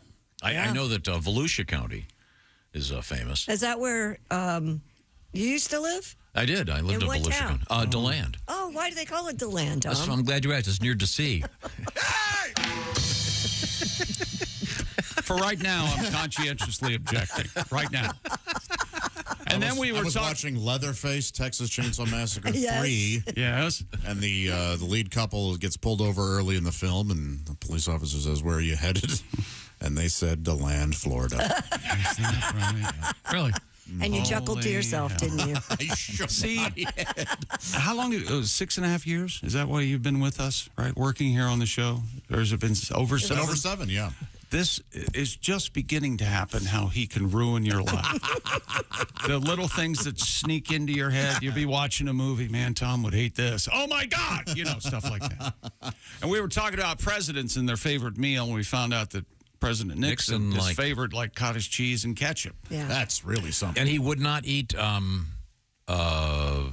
Jimmy Dean sausage. Really? What? Yeah. Or Why not? Reminded him of John Dean. I knew there was. So he used to eat it, and then he. Yeah, it's a Watergate joke, folks. Come on. You know who Read really a didn't book. like? You know who really didn't like John Dean was Liddy. Hated him. A weasel. He's a rat. Yeah. John Dean was a rat. I'm a little surprised Dean lived. Yeah, right. Now, President Taft, first of all, his favorite meal was roasted possum. What? Boy, As a matter of fact, at one of the Thanksgivings in the White House, they had a turkey, and right beside it was a 26-pound roasted possum. 26 pounds. He loved possum, and he had steak for breakfast every day. That's the legend. Okay. And what you do is he had a specific way to prepare it. Select a T-bone, a tenderloin, or sirloin. Wipe the meat dry. Remove the outside skin, some of the fat if there's a large quantity. And then grease the boiler. Place the steak on the broiler over a clear fire under glass. Sear quickly both sides, Tom. I like a Pittsburgh steak. To prevent the juices escaping. Turn again, cook on both sides until done. 10 to 15 minutes for a medium thick steak. He's about, that's almost what I do. Yeah. I pat it dry. Yeah. And then, of course, let it come to room. And then you Room sear it temp, both sides, and then you cook it the rest of the way. Remove to a hot platter, sprinkle salt and pepper, and spread generous butter. Oh, my gosh. Oh, okay. Yeah, I don't butter my steak. You don't need the butter, but that's delicious. Am I doing something wrong when I'm I'm salting and peppering my steak before it goes Oh, I do on? that. You're supposed to. right? Yeah. Yeah. Okay. Yes. All right. You're doing it right. President Taft salted and peppered after it was cooked. Well, I do. Now, is possum gamey? I've never. It has to be, right? Man. We've got to have it. Can Jess Hooker make us a pasta? No. Poor thing. If she's not awake, her phone's about to ring.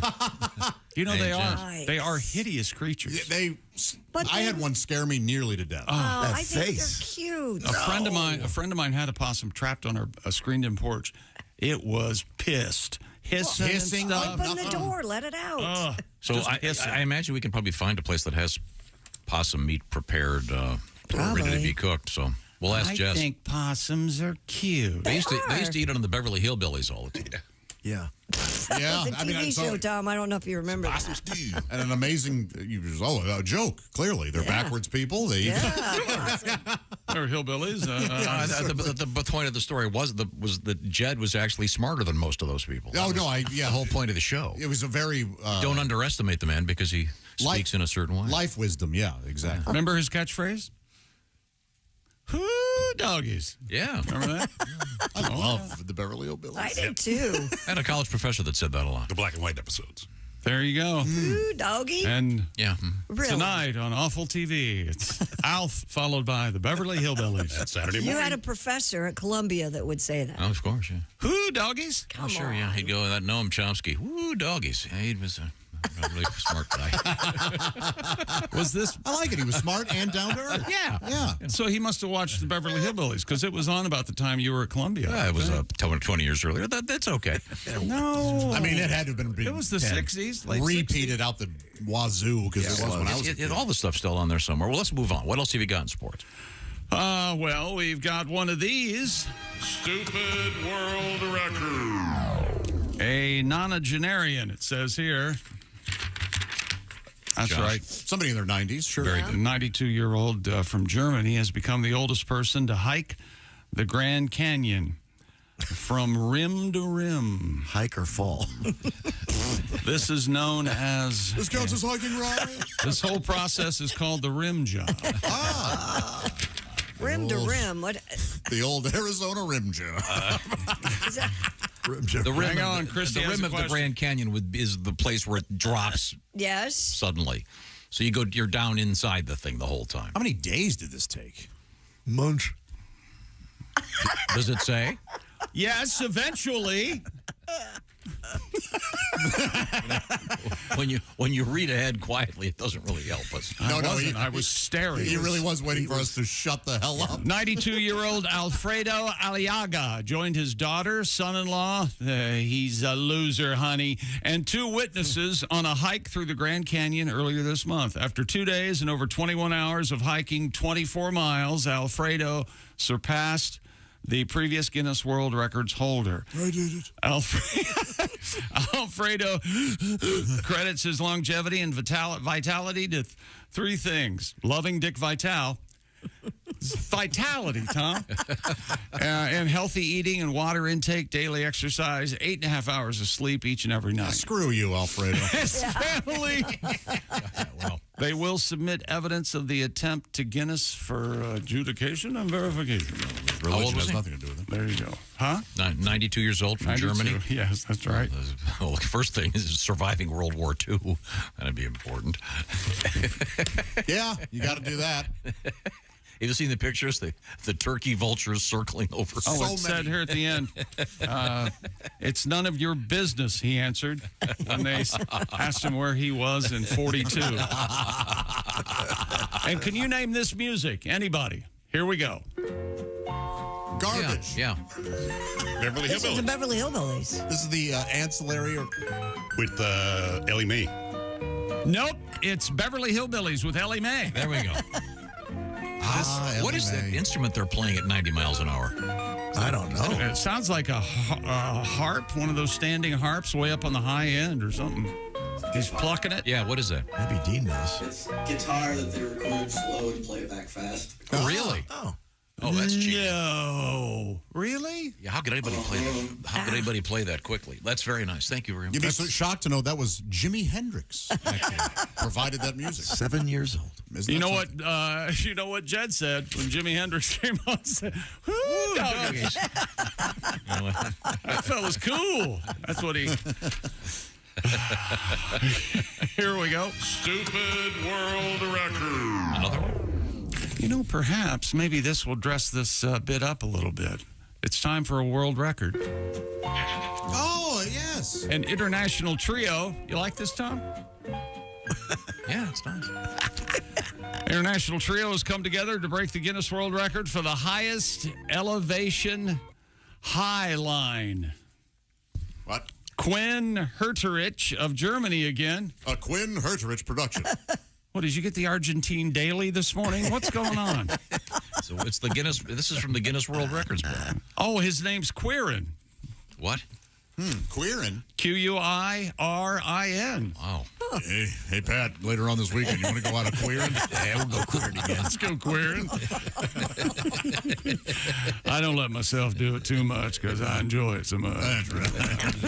You got it. Quirin with his friends from Argentina. Federico Cantu and Alejo Roldan. Can you? Federico Cantu. They strung a high line between 2 anchor points in the central Andes where they make the mints. They walked along a line. Pat and I went queering with the Andes once. Andy. Andy's the one Andy has his own radio show. You got your Andy Cohen. Nothing for the Andes mints. I like the Andes mints. Oh, I love Andes mints. Sure. Andes. The picture of these guys are way, way, way up high. What are they, 19,000 Why it's called feet? the high line. But, I mean, it's terrifying. 19,000 feet in the mountains. Yeah, but I mean, they're still if you fall from where they are, they're Are they toast. walking on it? Yeah, They have a safety line, and it's though, a right? loose Tethered to it, right? Yeah, there is a safety line. Cheating. Oh, No I good. would. go And they're quicker way then. up high, so it's got to be getting up there. Can you imagine being at that altitude? No. I'd go anywhere to do some queering. I know that. Yeah. Tether me. Sometimes you have to go up way in the mountains, away from the missus. Hey, brokeback spit on your hand. Is that a common name in Germany? Q-U-I-R-I-N? Queering? I think in downtown Berlin, I think. I saw Cabaret, right? Oh, boy. They walked along a line that was 211 feet above the ground. about half the height of the Pyramid of Giza and taller than the 187-foot tall Pisa Tower, the Leaning Tower. How tall is that tower if it's standing up straight? You might know it as the Leaning Tower of Pizza, and it would be pizza, and it would be 209 feet.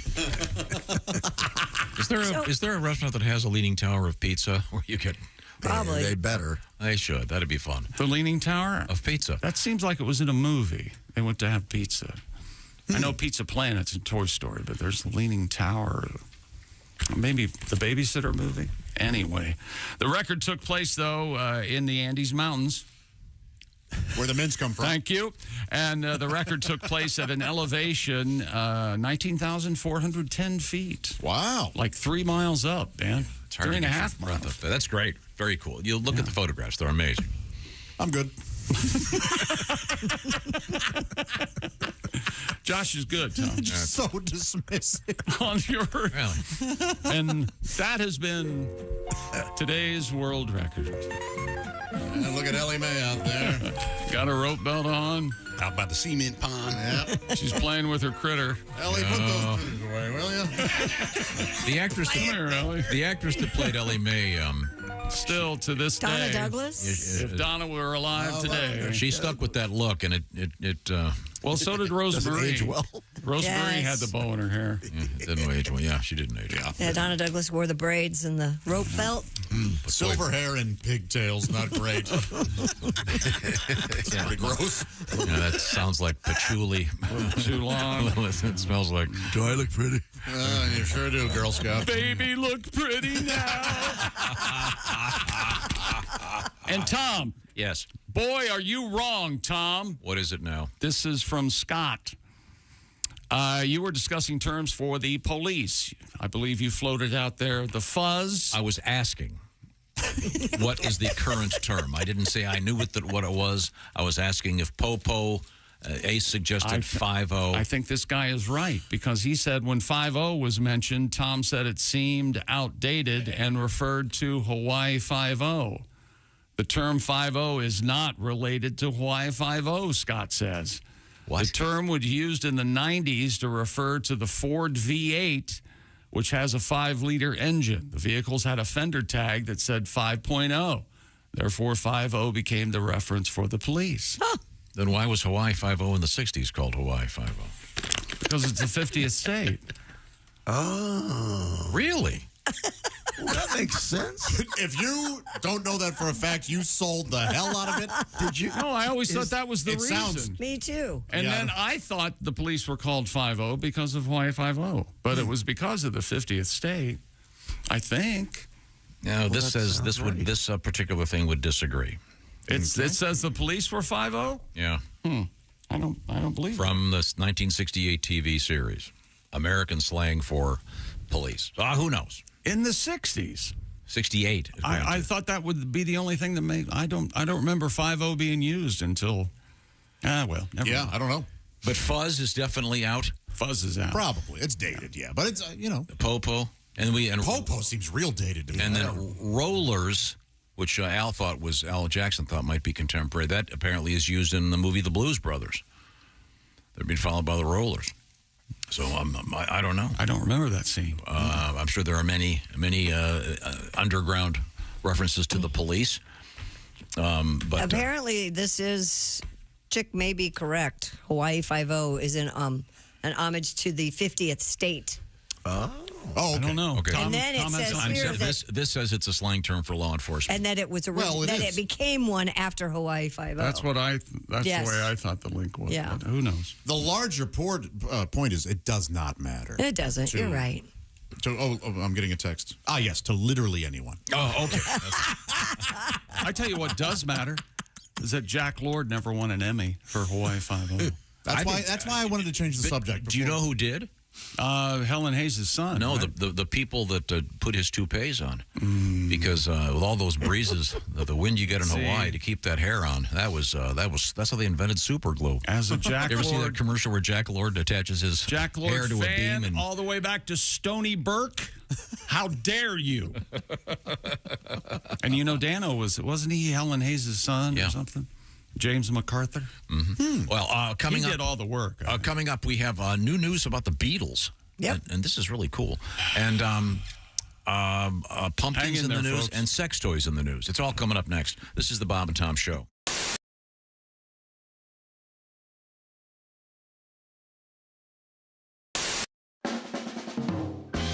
I was part of the team that launched the first low salt, low sugar peanut butter into the category. It was called Simply Jif. It was targeted towards diabetics.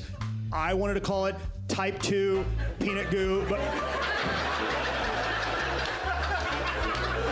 yeah, of course you don't feel good, Greg. You ate an entire rotisserie chicken at 11:30 at night.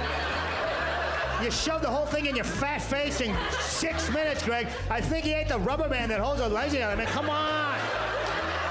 My birth certificate? That document is 54 years old. I also don't have the Declaration of Independence. Because I don't know if you've ever seen an organic peanut butter kid go off the deep end. It is not pretty. Okay, these kids, they spend 18 years eating it, then they go off to college. They have one bite of a Jif sandwich. 6 weeks later, they're passed out on a park bench with Nutter Butters all over their face.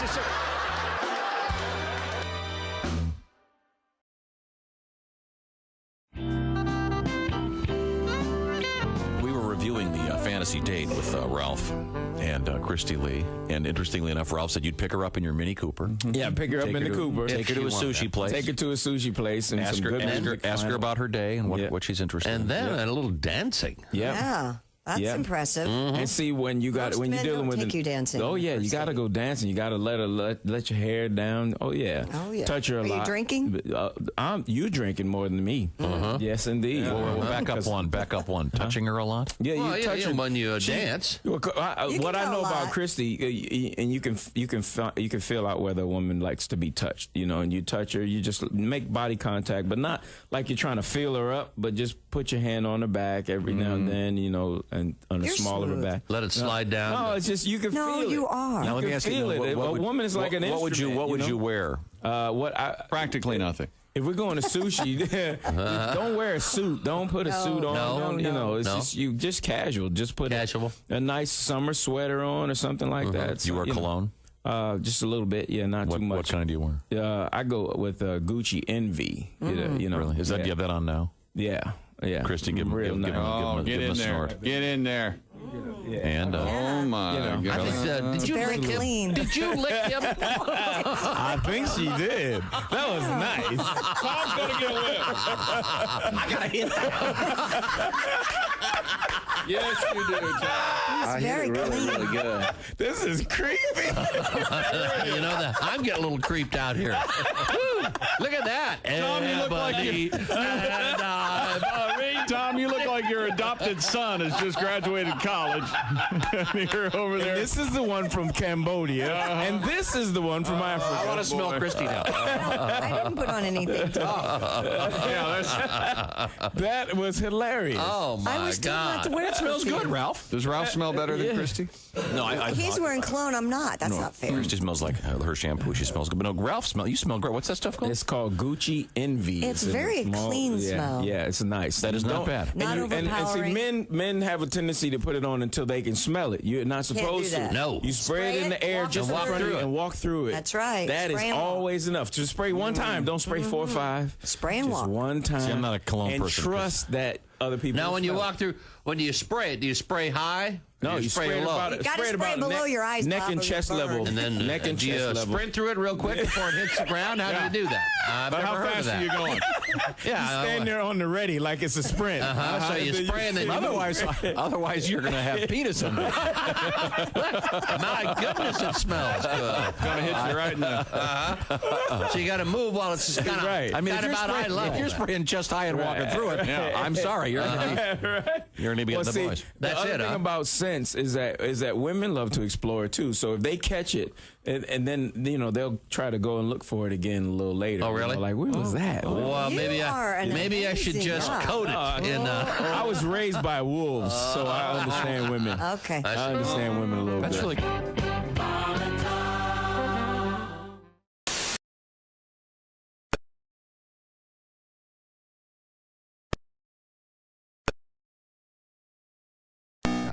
Good morning to you. If sports is your thing, then you need to order Magic Johnson Sportscasting my way. You'll learn to butcher grammar like it's a dead cow. Sometimes Charles do things and he does them for himself. See, what the fans should understand here is that Phoenix don't like to really set up half court. Magic's Insights will teach you how to lose your train of thought in the middle of a sentence. You know, he's amazing. Every time he does something crazy or something. Nobody can abruptly switch to a completely different thought like the Magic Man. He's one of the best. If he get his feet set, hey, look out. And then also, he's having a good game. He had a good first game. Contradictory thoughts in the same sentence? Like magic. Kevin stumbled because his leg gave out on him in a sense. And so it's not 100% that leg, but he's doing, he's playing really well. He's not like he's favoring it at all. Magic, the Mangler. Dan Marley is continually to help offer Byron Scott. To get Magic Johnson Sportscasting my way, call 1-800. Oh, get it out of here. You're listening to Bob and Tom Radio. That's awful. Awful entertaining. Central Morning Radio. This is Bob and Tom Radio. 24/7. John Joseph is our guest. Try to figure out the words. Nobody. Dylan. Do you know the words to Dylan songs? Not one of them. Here's every song ever written by Bob Dylan. All right.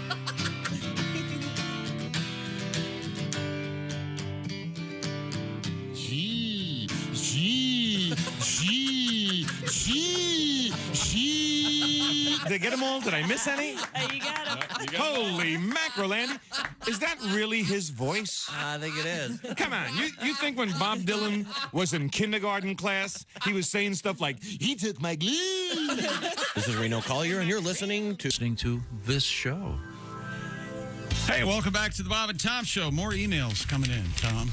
We've hit a nerve with this. Pouring in, flooding in. Oh. We've hit a nerve with the policemen and the correctional officers all across the country. No, they're different names used for different people. Okay, the Hawaii Five-O thing, that guy's wrong. Okay. Cursory glance. Hey, remember, windbags don't have to be right. Yeah, that's just part have of, to that's windbag. part of beauty of being a windbag. Mm-hmm. This is from Matt. I'm a correctional officer in Ontario, Canada. We and the police here are referred to as screws. I thought that was prison guards. He said he's a corrections officer, right? He says we and the police are referred to as screws. Yeah, that's cool. Lousy screws. Toughest screw in the whole I think joint. those screws is used correctly if you're incarcerated. Mm-hmm. I don't think you... Hey, cop, you probably... I guess if you're out in the wild, I would think, but not use screw unless you're locked up. I would think. And we were talking about the Disney jail. Mm-hmm. I'm going to Disney. And jail. someone, he implied that he had personal knowledge of them not having a jail. But that was Disneyland. I'm just wondering. Not necessarily. It was Orange County, and there's Orange County. There is Orange County. We're incorrect, Tom. Disney Oh, okay. Sorry. Yeah. I don't know. I would just assume that Disney World would have a jail. I would too. Pat, you saw all those cruise ships have jails, right? Absolutely. Yeah. A couple of stadiums have jails. Philadelphia has. Philadelphia does. Yeah.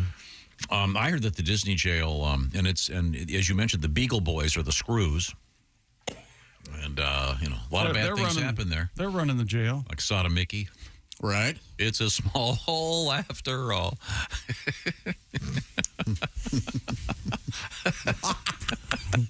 It's a small hole after all. His butt. It's a small hole after his butt. The fabled Disney jail is really just a holding room with a few basic chairs and a security office at the park. Ah, there you go. Yeah, it's not really a jail. I think it'd be much cooler if it were, Oh, yeah. had dwarves that were the guards walking around strapped. What about Oompa Loompa Doopity do that? Some kind of a themed jail. Maybe have a ride. Sorry, let's just move forward. And we were talking about the Leaning Tower of Pisa. Mm-hmm. Is there one? There are many, many pizza shops all across the country that are named Leaning Tower of Pizza. Oh. For instance, good morning, everyone. My name's Amy. There's a pizza sub shop in Mansfield, Ohio called the Leaning Tower. Best pizza subs you'll ever eat. All right. I know Pat Godwin has done at least one show in Mansfield. It's my hometown. You remember, Pat, when you were in Mansfield with me? Mm-hmm. You remember Amy? What does it go on to say? You're making that up. I made that. Are you trying to ruin Pat's weekend? I made that part up. By the way, speaking of Ohio, real quick, I want to mention Delphus, Ohio. And it's, if I'm not mistaken, it's going to be Jeff Oskay, Willie G, and Patty G, Saturday, November 11th in beautiful Delphus. No. Willie's not there. Oh, it's not Willie? Oh, I thought Willie was. Oh, Willie's at the Ho Chunk the week before. Sorry, Willie's at Ho Chunk in the Wisconsin Dells with Oskay and you. Yeah. Sorry, this gets confusing. I know. But you'll be in Delphus with Oskay coming up the 11th of November. So that's your Ohio hunk. Now, what else have you got over there? Leaning Tower in Ankeny, Iowa. And have you ever been up to Leaning Tower Pizza? I have not. I've been there. I don't you can't care. go up in it, can you? I don't care for the fact that it's now cabled. Yeah. And it should have fallen naturally and become the fallen tower. I didn't know that. Yeah, it's not naturally. It would have fallen had they not. I thought some Cabled guy it had up? an elaborate plan to freeze the ground underneath so it wouldn't fall anymore or something. I don't know. But there, you say it's cabled, huh? That's what I. Wasn't when I was there, but that was a while back. But it was pretty cool. I'm probably wrong. I end up Scary. being wrong on Everybody taking that picture. Guy skateboarding down. You know what they should do? That was not true. Is put a big giant behind it with some ropes and have him hold around the tower like Mr. Bendo. Like he's a giant. That's a great idea. And then maybe have him growl when people walk underneath. Yes, I like it a lot. Kids would have kids that come see that. Is that sports? Yes, that's sports. Okay, thank you very much. Yes, you're welcome. Let's just get back right to it. Yes, it is. This. There are cables. I say things, and then you guys question it, and then I think I'm stupid when really I'm the smartest one in the room. I know. That's what, it happens every of course. Yeah. If you're the smartest one in the room, you're in the wrong room. Oh, yeah, you got to get out of the room. Out of the room. Be a good sport, won't you? Here's Kristi. The latest new Beatles song is set to be released this week. The track, actually next week, the track called Now and Then will be available Thursday, November 2nd as part of a single paired with Love Me Do, the very first Beatles single that came out in 1962 in England. Boy, what a cash grab. The new song I think this is great. comes from a batch of unreleased demos written by the late John Lennon and contains guitar that George Harrison recorded nearly 3 decades ago. Wow. With the help of artificial intelligence, director Peter Jackson was able to separate Lennon's vocals, allowing Paul McCartney and Ringo Starr to complete the track. Now and Then comes from the same batch of unreleased demos written by the late John Lennon, which were taken by his former bandmates to construct the songs Free as a Bird and Real Love that were released back in the mid-1990s. Yeah, apparently, help me with this, Pat. I guess those demos were on a cassette, and I guess the piano they've taken that out. Yeah. Was blocking Lennon's vocal, but they were able to somehow remove that and salvage the vocal, and then they reconstructed a song. So Lennon's voice is on the song. Yes. Oh, okay. I loved "Free as a Bird." I thought it made I me, did too. Made me cry to think of what it was. Remember the change. Yeah, I don't know. Remember that song? No, I don't know it. They found some lost Lennon thing on a tape too, and some old machine he had in the house. They did? Have you heard that? No. What does it sound like? The piano. It sounds like this. We're not home right now, Yoko and I, but if you leave a message, the sound of the tone, we'll get back to you. Get back. Get back to you as soon as possible. They had that tape. Yeah. And as you mentioned, Kristi, the flip side is going to be what was their first American single. Right. Which is pretty cool. Remember this sound? Ladies and gentlemen, the Beatles. Wow. How about Can you that? turn that up? That was the lady behind me at the Eagles concert. Loud, was she? Yes. Okay. Ladies and gentlemen, the Beatles. That'll be cool. I wonder how it's. I haven't heard any advance anything in it. November 2nd, you'll hear it. The new Beatles song. The weird thing is, did you see this? What's his name? Tupac is releasing a single where he samples it. Which is wow. Amazing.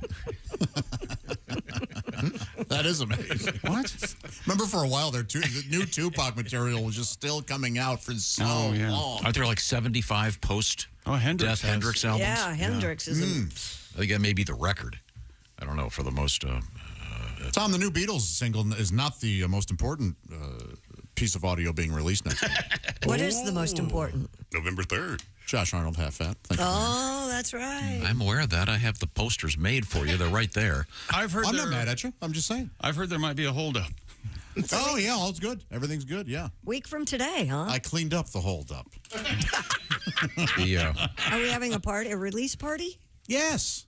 Cool. Is that right? Yes. And once again, if you see the poster, it says Josh Arnold Half Fat. A great poster designed by Josh and PJ. And then it says recorded live, dropping November 3rd. That's right. 2023. Yeah, Isn't that nice? And by the way, you're losing so much weight. I don't know what you're going to do. My body has nothing to do with... I mean, no, because you have a whole thing about being half fat. What are you going to have to take that out of your show? You look like a football player in that. That's the old Josh. That was the old... He looks like Josh. Still looks like Josh. Good. Okay. I'm looking forward to it, Josh. Thank you very much. Congratulations. Thank you. That's a big deal. You Congratulations. could say Josh Arnold was half fat. No, it's all fine. Everything's good. Yep. What did Put we a decide big the next was album over was it. going to be called? What did we decide the next album was going to be? The 12th of Judging never. by the amount of effort we've seen lately, Half-Baked. You wanted to say half-assed, didn't you? Yeah, I thought... Half-assed actually would have been a better... Half-assed is funnier. No, I think half-baked implies less effort. Well, what does half-assed imply? But almost no effort. I acknowledge that. We're looking forward to it. That'll be cool. And we got a bunch of cool dates coming up in Wisconsin. And we'll be letting you know about those. Also coming up in the news, Kristi Lee, what's next? Coming up, we have a very interesting skull that was found, or was it? Very interesting. Was it me? No, skull face, it wasn't. Would you buy a house that has a non-functioning meth lab in it? There's one for sale in California. No, I want a functioning meth lab. Yes. Why would you buy one that'd be like the meth lab, it's a fixer-upper meth lab. How do you feel Wouldn't that be billiard room? That show has to. Wouldn't that be funny on one of those fixer-upper shows? I could use this house. And how do you feel about restaurants charging customers for bad parenting? All for it. Yep. Me too. In fact, I think there should be just a $20 fee to bring a kid into a restaurant. I get that. We're coming right back. It's the Bob and Tom Show. Just got to get a hold of us. Call, fax, mail, or email. Get all the contact information you need at bobandtom.com.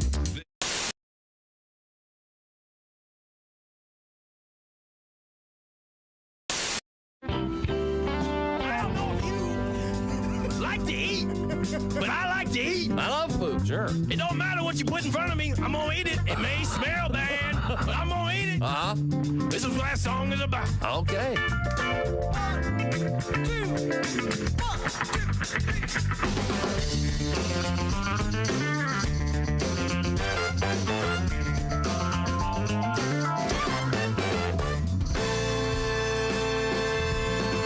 I'd say your diet should be called incomplete.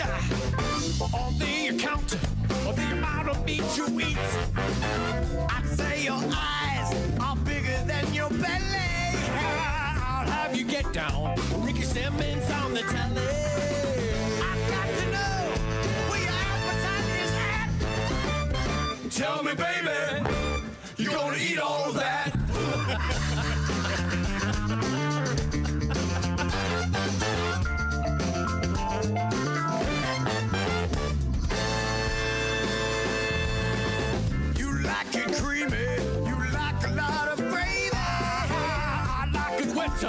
Like the sailors in the Navy. I can't believe those calories you're counting. Oh, you like dark chocolate. And girl, I've got a mountain. When you're through with this, you're gonna need to take a nap. Tell me, baby, you're gonna eat all of that.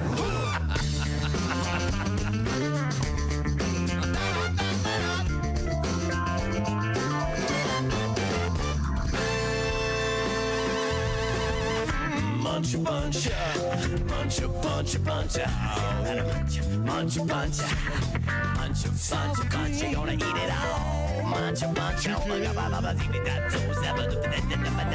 that over there? I said, Jiva, mommy. Hey yo. You could use a little mayo. Hey yo. I got your meat and 2 potato. Hey yo. I'm white and creamy like Scott Baio. Hey yo.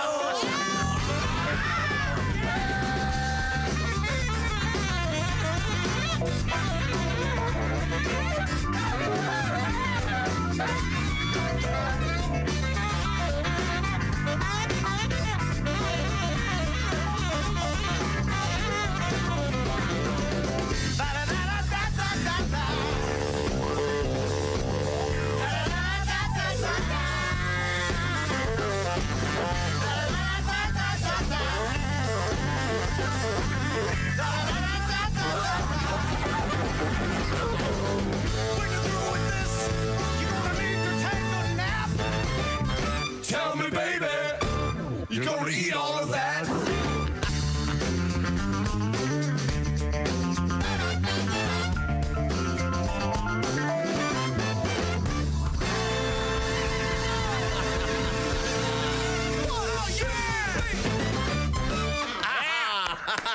All right.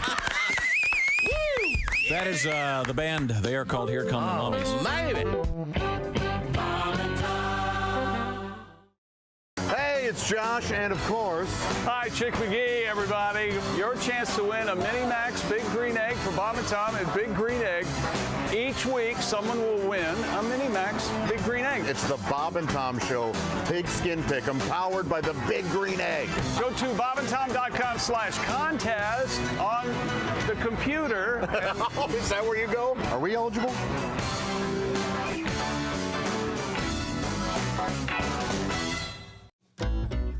Hello there, it's Ed from Ed Septic and Sewage. I'm here at this poor SOB's house. He got quoted $20,000 for a new system. I'm doing that same system for him, $500. I know what you're thinking. Ed, how can you do it so cheap? Well, first of all, this machine, stolen. That saves me a ton of money. Secondly, I'm not licensed or bonded. That saves me tens of thousands of dollars a year. So if you need a cheap septic, call me, Ed Septic. When things get hectic, call Ed Septic at the number below.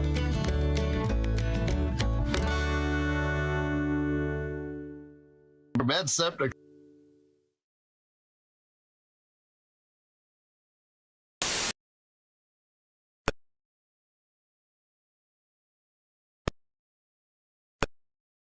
This format is the industry standard to this day. We here at the Institute theorize there must be a 05TE01.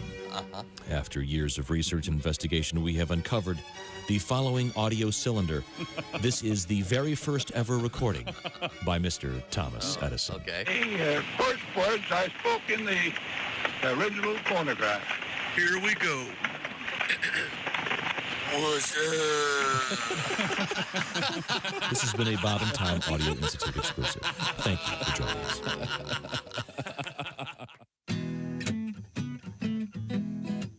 Hey, this is Henry Phillips, and you're listening to Bob and Tom Radio. He is Ryan Stout, Hello, very Ryan. handsome young man. Ryan, you're a clean cut looking young Absolutely. guy. Well, I'm not clean cut, but no profanities from me. I mean, I'm just, I would use it if I thought it was shocking, but I don't think it's shocking anymore, because the profanity, it's everywhere now. It's everywhere. That's true. You can't even rent, like, a nice adult film where a man and another man and maybe a woman have consensual sex in front of a camera without one of the three spewing out profanities. It's awful. It's all F me and my A and S. And it's disgusting, all right?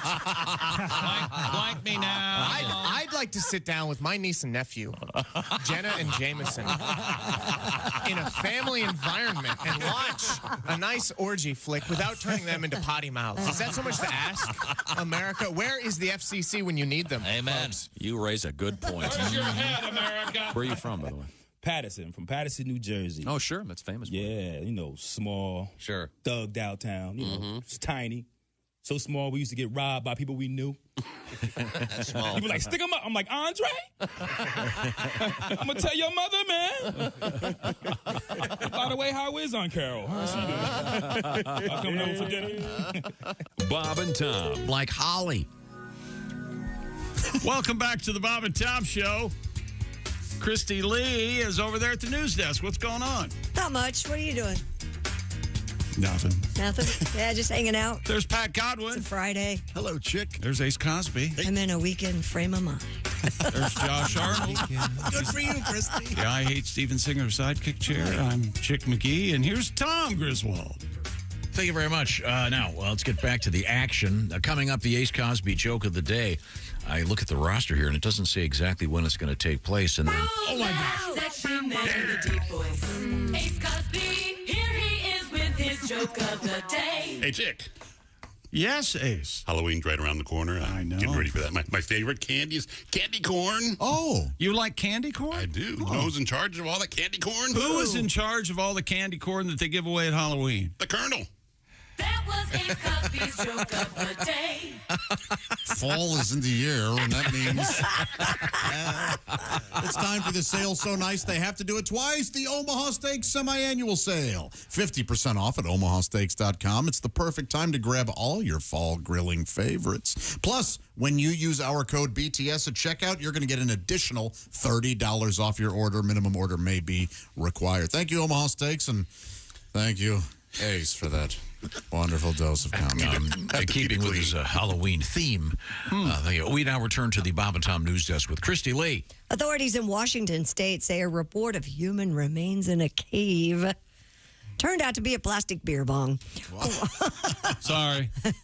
Like one of those skulls with a spine? According to the Washington Department of Fish and Wildlife, officers received a call from a person who said they spotted the remains while paddleboarding inside a cave on the Pend Oreille River. Officers swam inside the cave and found what appeared to be a skull at the bottom.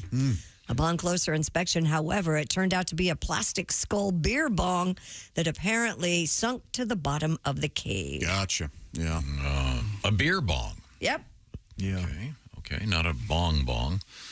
I imagine there's a I assume a clang marijuana smoking skull bong out there somewhere, I would think. Oh, sure. And we have some skulls that were made for us. Thanks, Joe. For holding candy. And they're 3D printed by Joe. Aren't these cool? They're very nice. We got a whole bunch of them. We certainly appreciate it. Is he biting you? He wanted to give me a kiss, but I was You don't want not skull ready for kisses? that. It's only half a kiss, really. Yeah, you only got the one. Hey, you think you could hold that up? Oh, he doesn't have a lower jaw. No mandible. I was wondering if you could fit your... Okay, what else have you got, Kristi? A semi-truck hauling pumpkins burst into flames on a California freeway. Yikes. KTLA We're in Los Angeles. reports the blaze broke out on the freeway number 5 at Smoky Bear Road in Lubbock. It's the 5. Yeah, I know. Video of the scene shows burnt and bruised pumpkins scattered on the road. Are they flammable? As crews extinguished the flames, no injuries were reported. Authorities are investigating the cause of the fire. Yeah, they will burn. Why wouldn't they? They're just as flammable, or maybe even more so than kerosene. Wow, no, that's a lie. First of all, you're not supposed to put the candles in until you've carved them. That's a fact. I thought you were just supposed to put...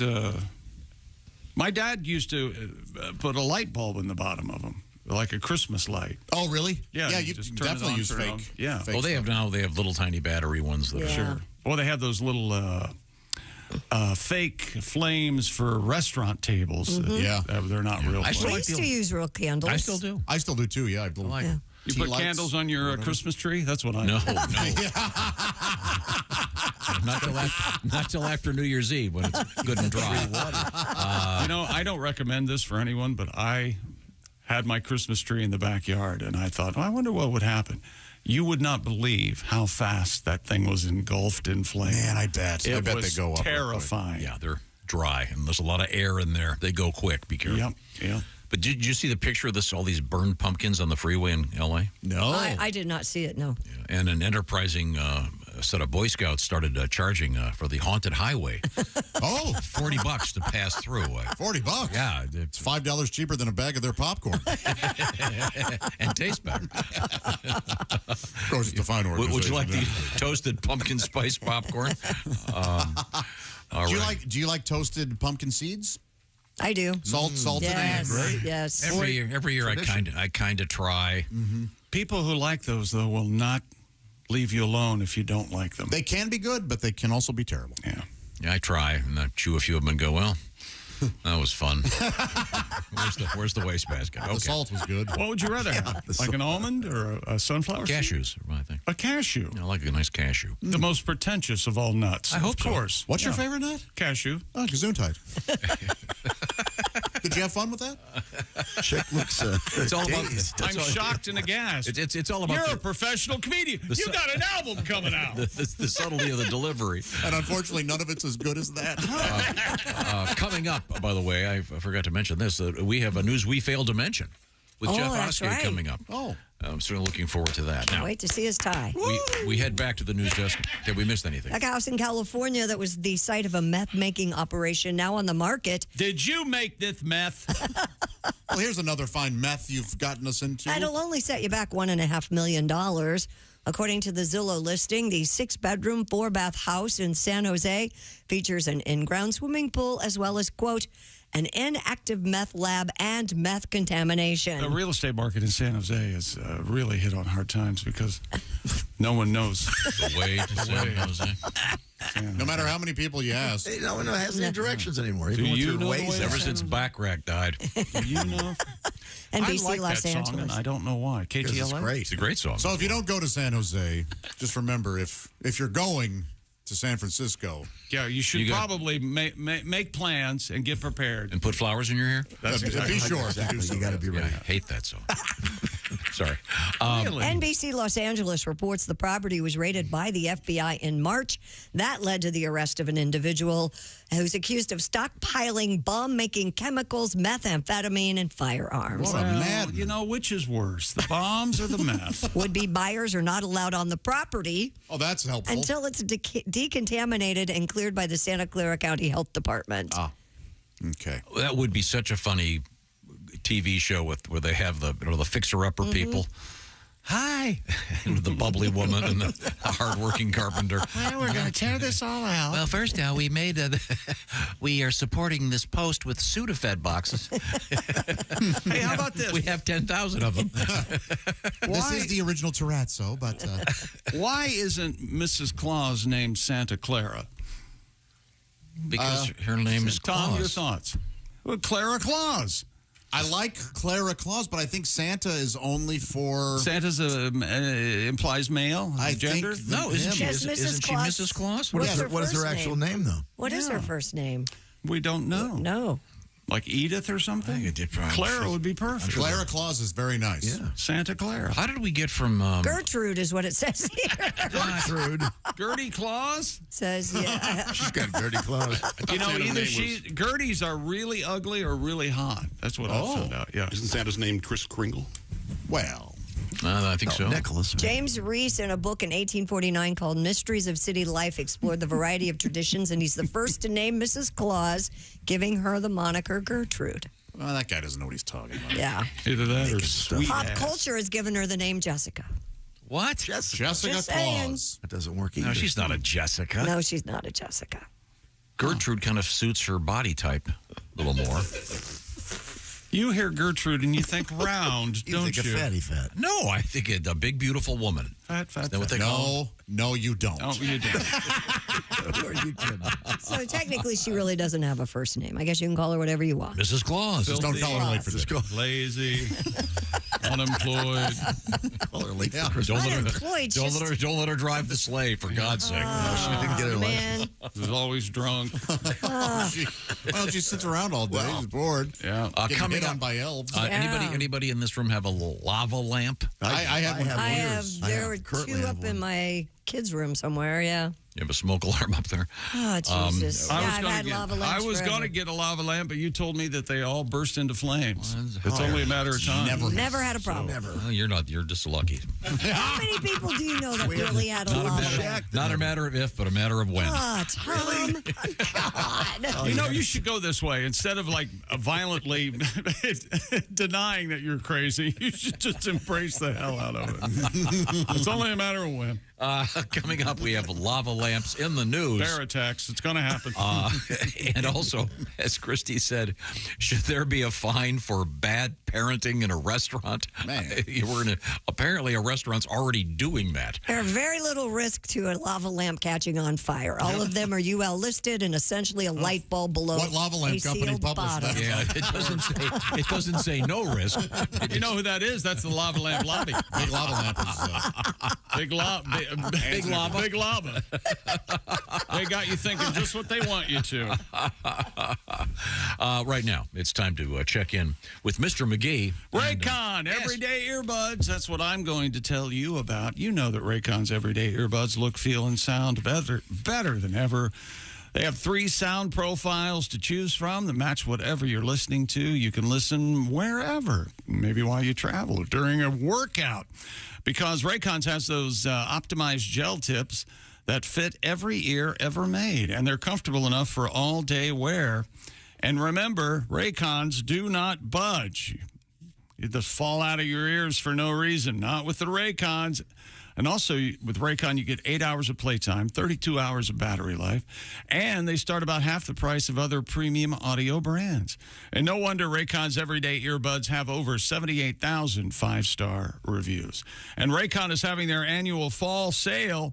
For a limited time, go to buyraycon.com/Tom and get 20% off site-wide, plus free shipping. That's buyraycon.com/Tom to score 20% off. That's buyraycon.com/Tom. Your lava lamp safety tip. Make sure the lamp is placed on a stable heat-resistant surface away from flammable materials. By adhering to these safety precautions, your Any light bulb. lava lamp will be just fine and no risk. Thank you very much. I wanted to clarify for you lava lamp folks. You don't believe it, though. I can tell it. I hear it in your voice. Did somebody you know have a problem with a lava lamp way back in the day? It's only a matter of time. I enjoy looking at them. I have a lava lantern. It has a handle, and I walk around with it. It's just a lava lamp. Who goes there? Oh, you're hip. Very nice. When we come back, we'll explore all these things. This is the Bob and Tom Show. Hi, everybody. This is Mark Sweeney, and you're listening to Bob.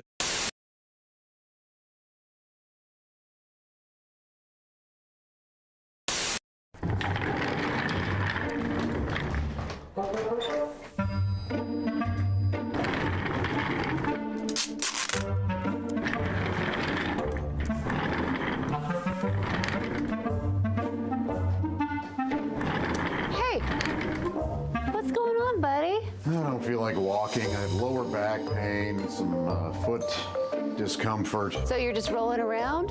Yeah. There are better options. You need to try orange insoles. Orange insole? Yeah, check those out. Proper support for your feet. You're gonna have arch support. It's got that deep heel cup. These do feel better. All right. Who needs you? Not me. Orange insoles will help you feel better and do more, guaranteed. Get your orange insoles today and step into a world of comfort.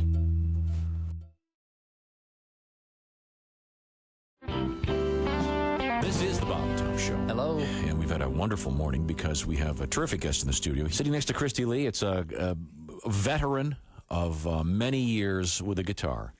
A guy who... I thought you were going to say bottle. I can't, Pat, I tried. Well, this is why I get the reputation of being the dick in the show, but no, I'm trying to do something nice. No, you are the dick on the show. Oh, yeah. Who put the dick on the show? I blamed it all on me.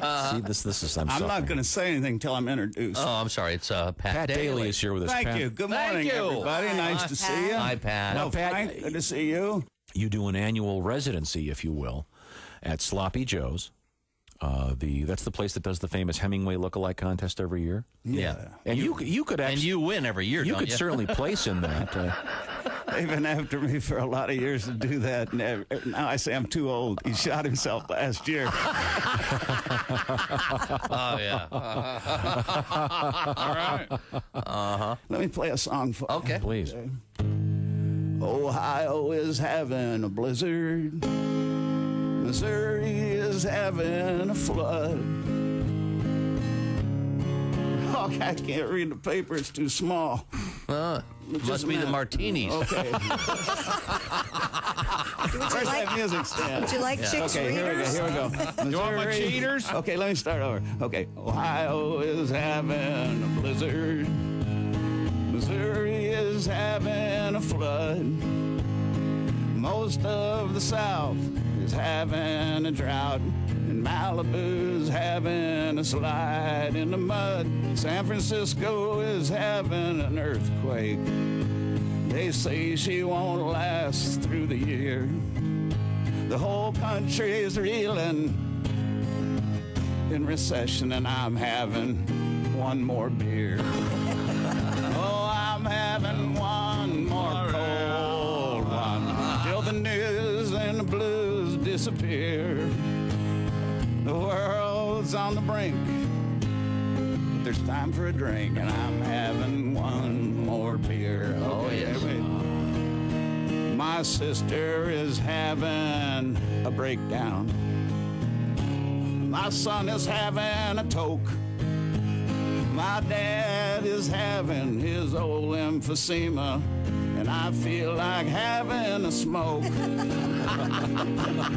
My buddy is having a sexual crisis. He's smiling at me kind of queer. Uh-oh. My secretary is having her pregnancy test, and I'm having one more beer. I'm having one more cold one till it all hits the wall and disappears. My wife's having fitsin' and cat's having kitsin', and I'm having one more beer. My daughter is having her nose pierced. My mom is having her butt tattooed. My brother is having an affair with my wife. Uh-oh. Guess who's the one getting screwed?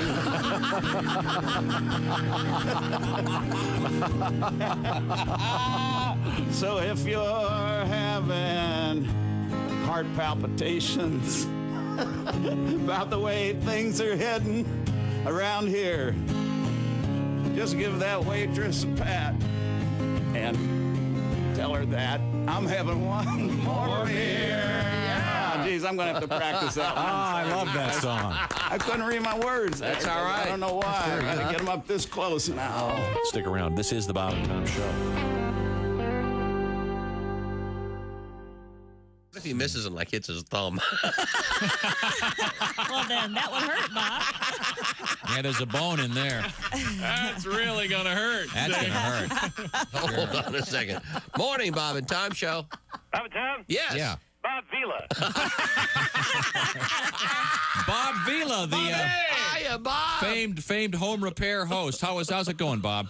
Pretty good. Good. What can we do for you? Hey, you guys are talking about something that's pretty common. Hey, welcome back to the Bob and Tom Show. Hello, hello, hello. What are you laughing at? Nothing. I don't believe you. None of your damn business. Did someone send you a dirty picture? Maybe. Oh. Well. You're still laughing at my joke. Kristi got a dick pic, Tom. No, I didn't.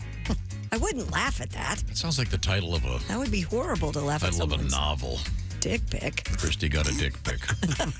Wouldn't that be rude to laugh at a dick pic? That would be awful. If you were giggling sort of coquettishly, that'd be fine. Okay. Yeah. Coquettishly. Yes. You like great those on word. salad, coquettes? Do people that do that in order to give you scale, do they try to have an object also in the photograph so one can know that it's... God is my witness. I don't know. I've never had one. Josh, if I were to get into your phone... Yeah. Do you have any to be shipped out that you keep in reserve? Yeah, to be No. You just do them fresh. Yes, because I do them the way I would want somebody to send me a pic. Brand new right then for me. Let me see the paper. And then do you, again, for purposes of scale. Well, you take it from the ground up. Do you have like a banana next to it? Or so you're looking from the ground Those up. look, you guys know I have sent some by request. Yes. They were never unsolicited. Uh-huh. Sometimes my hand has been in the photo as well, so you can see the size as compared to. But I mean, there's no scale for your hand. I mean, well, you kind of know the size of a human male hand, and What do you therefore, want? so maybe you should. You want it next to a ruler?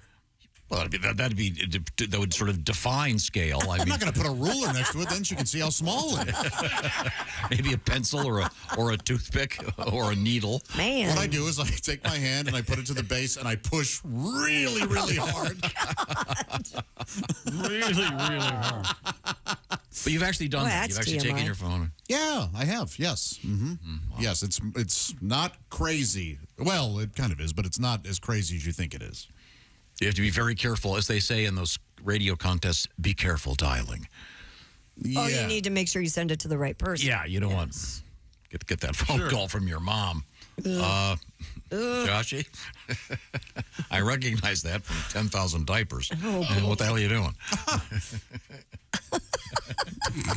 I don't think you, unless you had some sort of birthmark. I'm so sorry, Kristi. Tom, what You am would I- you would never do that, would you? Send a picture of you. No. Oh, I just got one. What? You did? My first. We're talking about it. See? But it's Is it fake? Richard Nixon. It's a tricky dick pic. It's a dick pic. Oh, thanks, Gary. That was very funny. What's the first dick you think of when you think of Dick? Dick Vitale? Dick Smothers? Dick Smothers? Tracy? Dick Tracy, famous Dicks. How is that not a porn name? Dick Smothers? Yeah, that sounds like Well, his son used that as a porn name, actually. That's right. He was in porn. Yes. Really? Dickie Summers? Huh. Dick Smothers? Dickie Smothers, yeah. That would Yes. be. I guess that. Didn't he just go by Dick Smothers Yeah, Jr.? Dick or Smothers something? Jr., yeah. Something like that. Yikes. Yo-Yo Man. Speaking of sex, Tommy.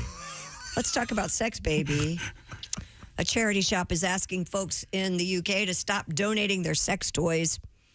The Barnardo's store in England reminded people that it's a children's charity, adding that a range of ages make up its volunteer team. The post read, quote, "We therefore ask that you refrain from donating your used marital aids." Yeah, no kidding. A spokesperson for Barnardo's said the charity was always hugely appreciative of donations from the community. Bernardo. But it's fair to say that these items aren't quite the sort of toys they're looking for. Just turn them into kids' toys. Customers were also reminded that the store Mommy, has... they've yellow tagged the double dongers today. I got a floppy sword. The store has... Tape like a crayon to it or a pencil and write with it or no? The store has cameras so the items can be traced back to their This owners. gets back to my theory What's your theory? that they should have at fire stations places to dispose of those sex dolls that people have. Uh-huh. Because they keep leaving them on the side of the road in the woods and people think they're human bodies. I'm saying, much the way they have those, and it's very important to have those baby stations where if someone Baby wants box. to get rid of a baby, sadly, they can put it in the baby box at the fire department. Make it a They could have a two-tier system, baby box on the left, gently used sex toys, and sex dolls on the right. No? You know, when this happens, you're going to go, hey, that was Tom's idea. When this happens. Not a matter of if it'll happen. Is there still a baby box? Yes. Oh, that's a real. That's a there real are thing. baby boxes. It's very Yes, important. I don't mean to it's make very light of it. Well, it's a little bit too late for that kind of talk. I'm not making fun of that. I'm just saying I've got an idea that goes hand in hand with that. Hey, she said, switching subjects. Greek army specialists destroyed an unexploded They're World War attacking II. from the rear.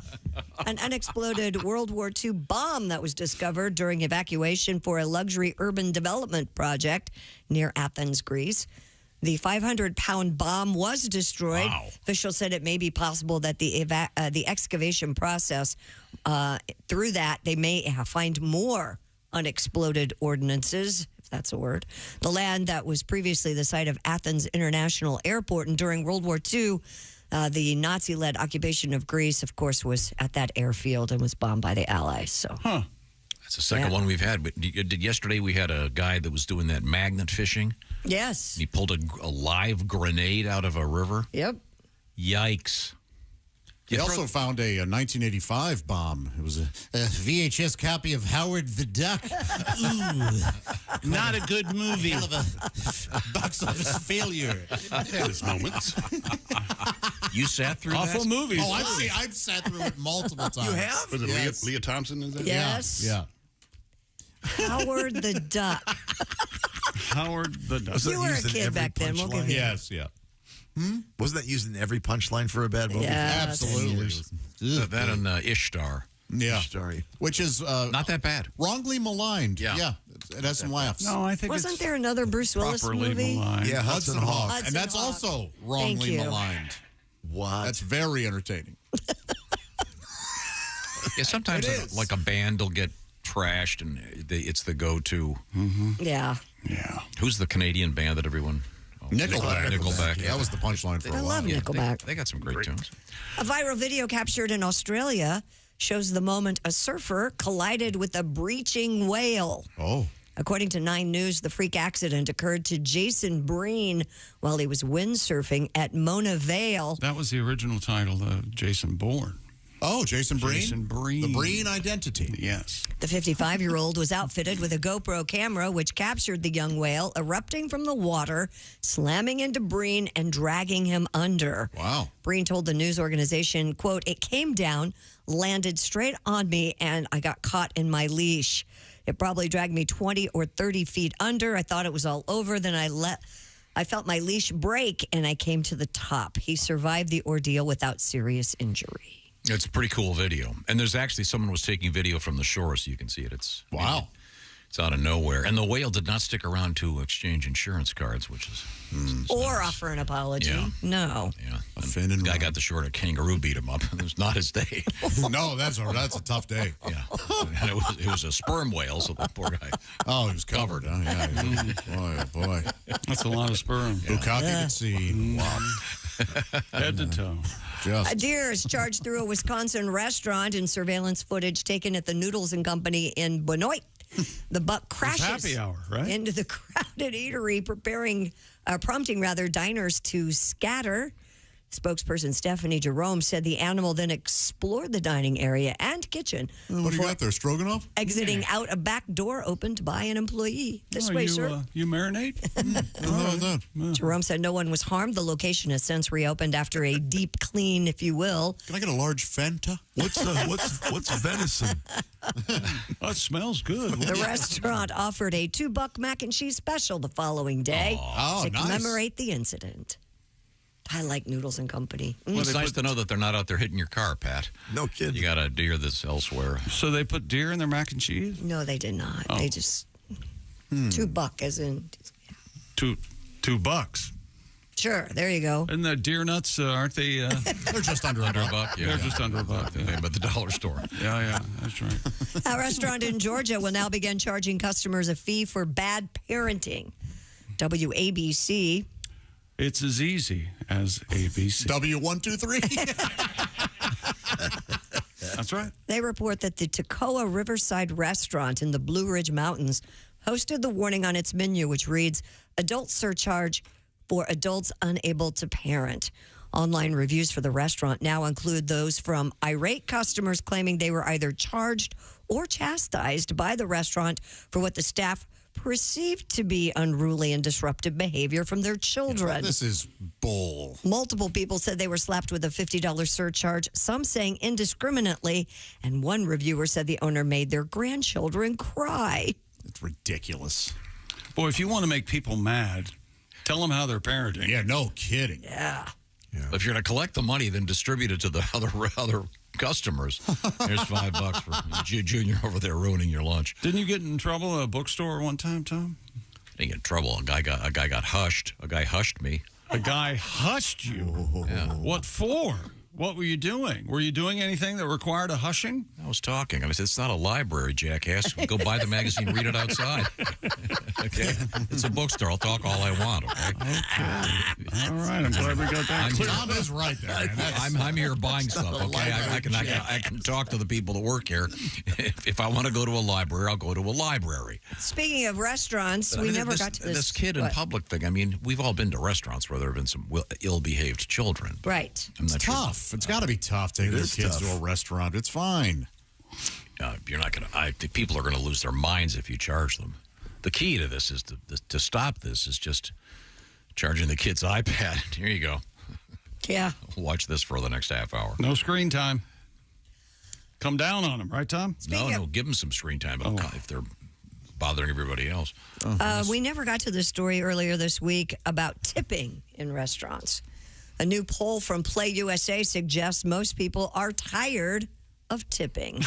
According to the survey, 60% of those that they were surveyed feel pressure to tip when the option appears on a screen during cashless checkout. I'm tired of paying for things in general. How about that? Yeah. I'm just really done with it. Out of your account. Yeah, right out of my account. That's my account. Someone actually made it clear to me. There was an article about this, about the when you're at a place, they've got that swivel iPad, whatever, right? And turns around and it pops up with suggested tips. And in the article, I think it was in the Wall Street Journal, the guy said, I couldn't believe, I was at the vet and was paying a hefty veterinarian bill, and there was a thing for a tip. But someone said, I was talking about this yesterday, and they said they figured it may be because that veterinary office had a like a doggy shampoo thing or something. Grooming for grooming. I tip my groomer. Yeah, the groomer. So that Absolutely. actually makes sense. Yeah. But the fact that the machine, right, just assumes. I get that people feel pressured, but don't. If you want to tip, tip. If you don't, who cares? But I mean, there are places where it's appropriate, and this article indicates. I forget. I don't have it in front of me. Kristi has it, but how many people feel when they're right in front of you that it's more pressure. Yeah. 60% of them. I give them the option. I say, I can tip you, or you can spend some time with me here right at the table. That's very nice. See, you can ask me one question. Yes. Give them a moment with Chick. What do you think, Tom? And that's worth more than anything. Absolutely. Really. Put a price on that. It's an experience. 50% confess they tip for services they normally would not because of the tipping screen. Well, then, great. Good for you. Your pressure has made sure that this is going to continue to happen. 65% say they feel overwhelmed by all the requests for tips on a daily basis, and 90% believe more businesses are openly asking for tips than ever before. That's true. 80% think the lines of when to tip and when not to tip are becoming blurred. 2/3 of respondents wish the practice of tipping would be completely abolished, like they do in Europe. Did you guys see? We got some whiny email from a listener talking about how we have no business talking about tipping. Remember Dean sent us some crappy email about this listener going, you guys don't know what you're talking about when it comes to tipping service people or whatever, so maybe we shouldn't talk about it. Well, no. I mean, I always tip. I'm a good tipper. Yeah. Some things. I'm Canadian. I don't tip. Yeah. Didn't somebody say that you were at a self-check-out thing and it would ask for a tip? Hey, that robot had kids in college, and I will help. Yeah, where do you think tomorrow's robots are coming from? 2/3 of people feel pressure to tip even if they have bad service. Do you do that? Sure. Yeah. No, I do tip that. based on the level of service. Do you? Yes. Wait till you get written up somewhere. Yeah, I do not. It's always, look, I don't go under 20%. Oh, okay. But I'll give more if it's better service. That's what I should say. All right, yeah. I tip the IRS. Big time. I don't. I'm going to get in trouble. I write things on the check, like choke on it. And, do you now? Yes. I know it's going to come back to bite me in the ass. Smart. Good move. You're joking, right? Josh Arnold. Sigourney Weaver, IRS. Look, yeah, she works for the IRS now. Isn't that interesting? Wow.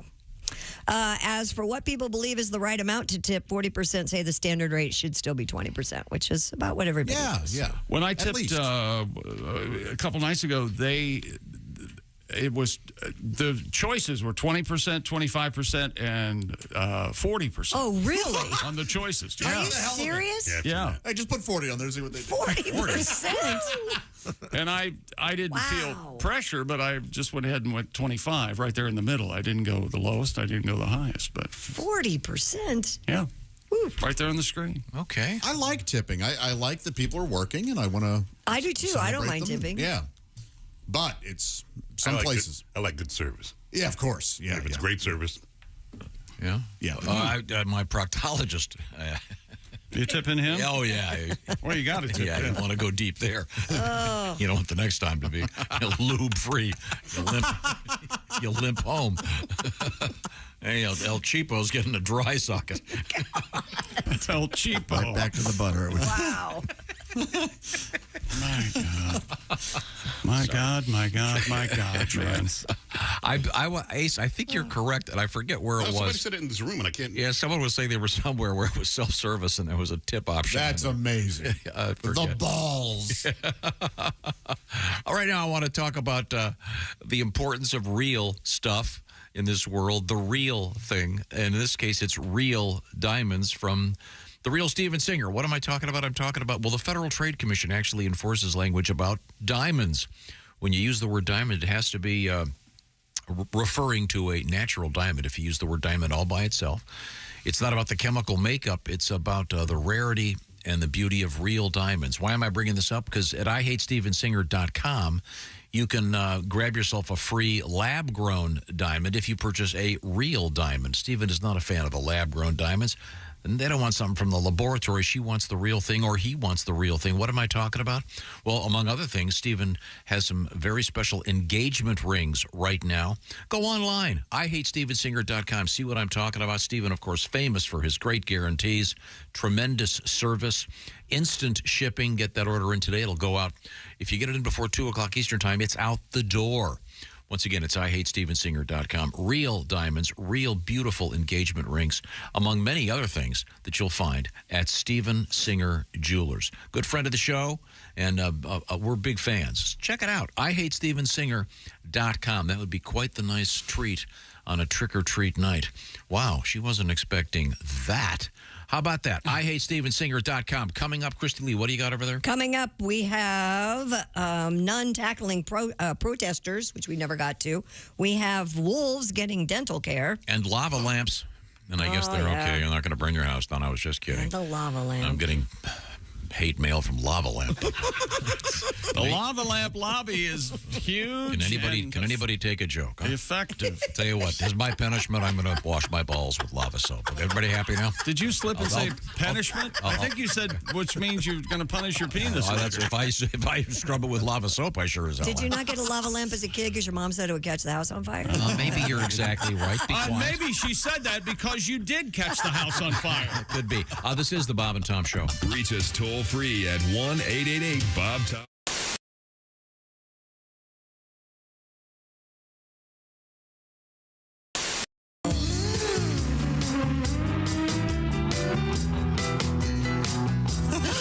Oh my gosh, here he is. Is it who I think it is? I think it is. There you go. Looks to me like he's wearing a bright orange. Wait a minute. Ladies and gentlemen, coat.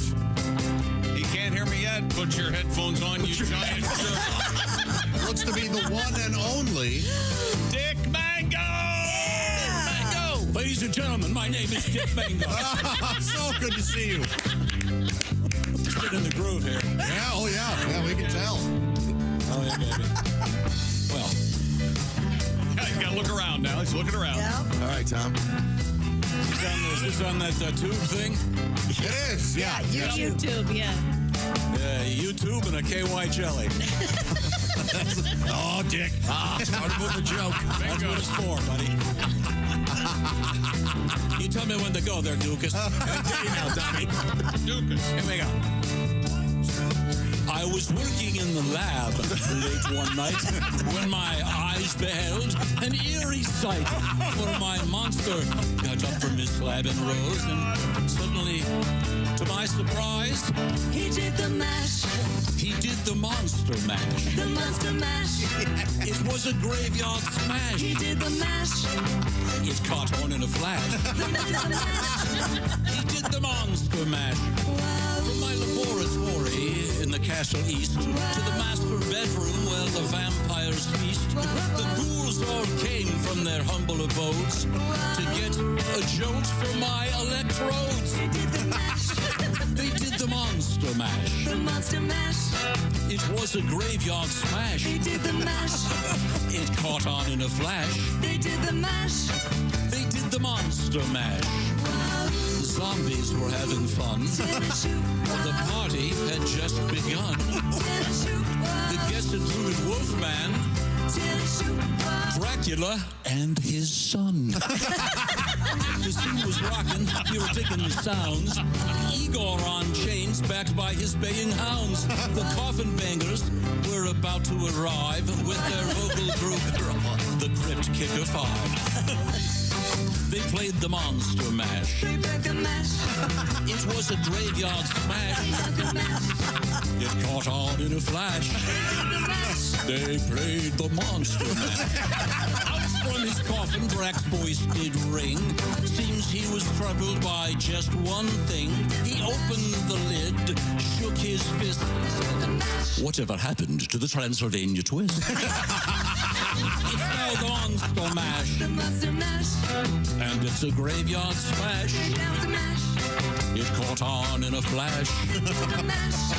It's now the monster mash. Now, everything is cool. Drac's part of the band. And my monster mash is the hit of the land. For you, the living, the mash was meant to. When I get to the door, tell them, Boris sent you. Then you can monster mash. The monster mash. And do my graveyard smash. The monster mash. You'll catch on in a flash. Then you can mash. Do the monster mash. Easy, Chick McGee. You impetuous boy. Joshy, take your hands off that pizza and out of your pants. Kristi Lee, boobs back in the brassiere. And who's the sexy one with the bouffant? Oh, that's Ace. Oh, and there's a lovely lady, too. Make me a frittata, bitch. I must go. You forgot me again. Who? Pat Godwin. You owe me money. Ladies and gentlemen, my name is Dick Mango. Dick Mango, ladies and gentlemen.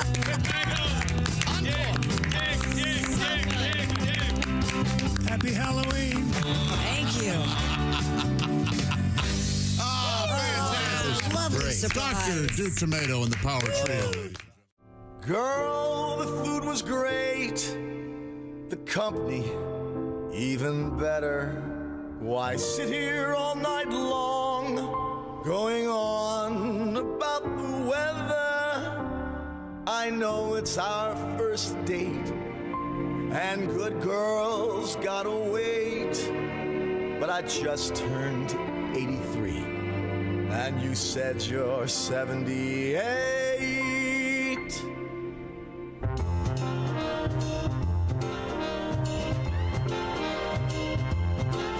The moon is full, you know what I'm thinking. Let's make love, we're old and we're shrinking. The hour's late, let's just do it on our first date.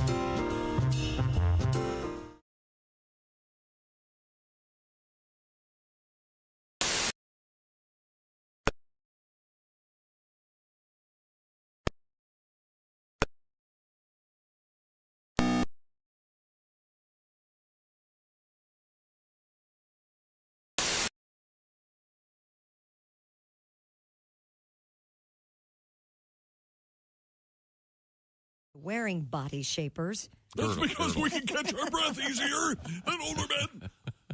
This guy told a newspaper that he's wearing one of these things? Yeah, can you imagine? You know what? People are pointing at him all over town. No, there he is. He's the guy wearing the girdle. How do you explain that when you get intimate? Yeah, I with would say somebody? when you get into bed, all of a sudden, you know, hey, honey, can you unhook this? And all of a sudden, this big old honking spare tire comes flying out of there. You got Good Kleenex, Lord. girdles, Now, spandex. Do you have to tie this thing off like the ones that it's ladies not a wear in the corset. movies? No, it's not. It's a Okay. corset. You got to have an assistant. Go ahead. Well, harder. Lord Coretta's a fine young comedian. Are you a health guy? You run, you look very slender. And fit. I'm not a big health guy, although I'm healthy. I just had a complete physical, and unfortunately, I'm at that age where you get the real intense physical. No, yeah. You know, I hope I'm not sharing too much, but the doctor actually stuck a camera in my rectum. It wasn't part of any procedure. He just suspected that his nurse was stealing from it. Hi, this is Paul. And this is Storm. And we're Paul and Storm. And Brain doesn't matter. Hey, welcome back to the Bob and Tom Show. We have a special guest in the studio, Tom. How about that? There's a reason you'll find out in a minute. All right, a reason for the season? And you're going to have to do a little work. Me? Yep. I don't think so. I think so. What do you got in mind? Well, let's just go around the horn. Take attendance. Pat Godwin. Here. Okay, we're going to get a song out of you, right? Whatever you want, okay, boss. Good. All right, good. Mr. Have we had one yet today? Nope. It's Casual Friday.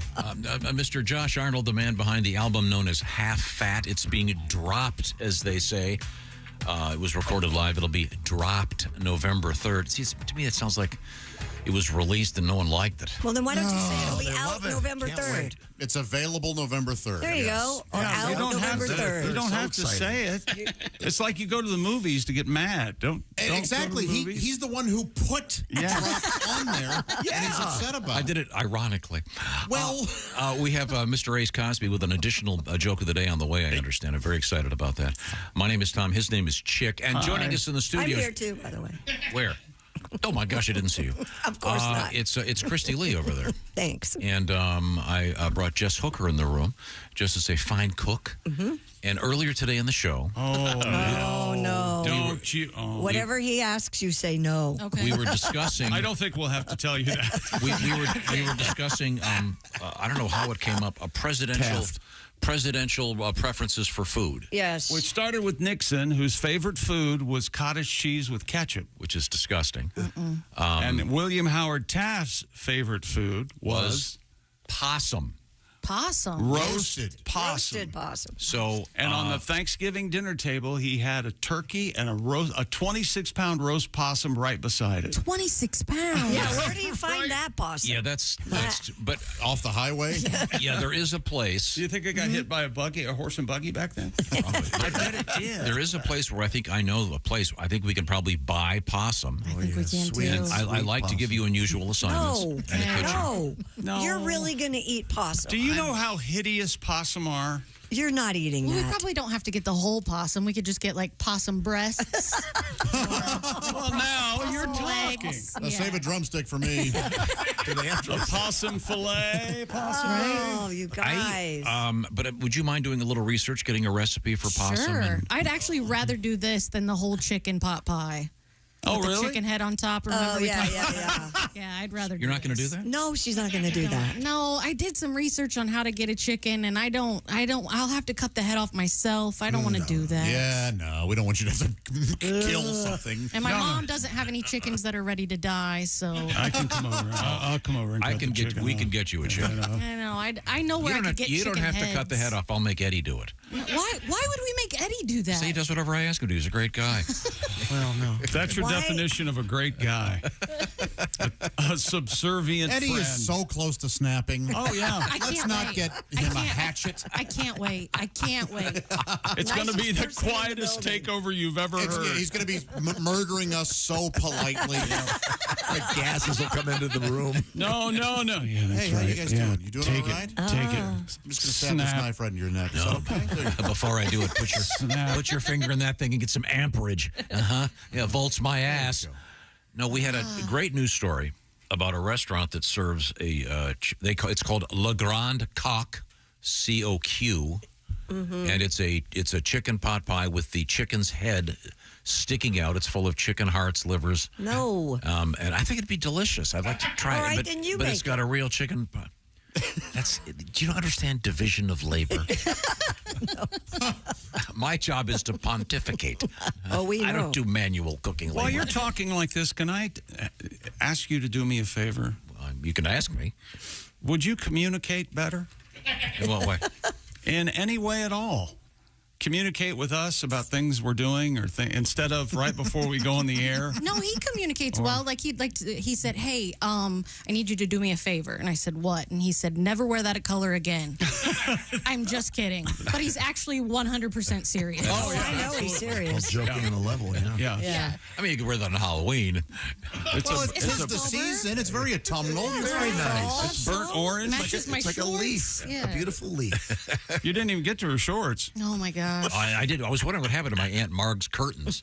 It's the paisley, yeah. They're lovely. Mm-hmm. Don't they look like curtains at an old lady's house? I think they are. Oh. They're actually repurposed. Yeah. So which is it, lovely or curtains in an old lady's house? Like the ladies got doilies and stuff around, and Boy, nobody knows how to compliment the ladies like an old Hammond organ that nobody knows how to play. People that would go viral. You hitting on women in a bar. No, is it? That would go viral. Isn't it a wonder he's not constantly having drinks thrown in his face? So, you don't sweat much For a fatty. a woman your size. Has anybody told you look like Brian Dennehy? You have unusual looks. you might want to order Diet Coke with that rum. No, I would say to Ms. Hooker as an opener. Oh, I can see. Opener. Judging by your glasses, you were named in the Harry Carey will. Ah.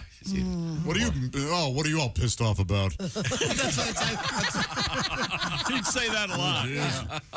Well, so I went up and I started a conversation with this woman, and she just got mad and left. I don't know what she Plays for Nice the other teeth. team, apparently. Yeah, it must be a woman lover, you know what I mean? So you're heavy in the loafers. So you will make a possum for us. Yeah, I'll make both dishes at some point. We'll see which we can get. Don't make the possum. Don't make either of them. I just want to try. I want to see if we can get it.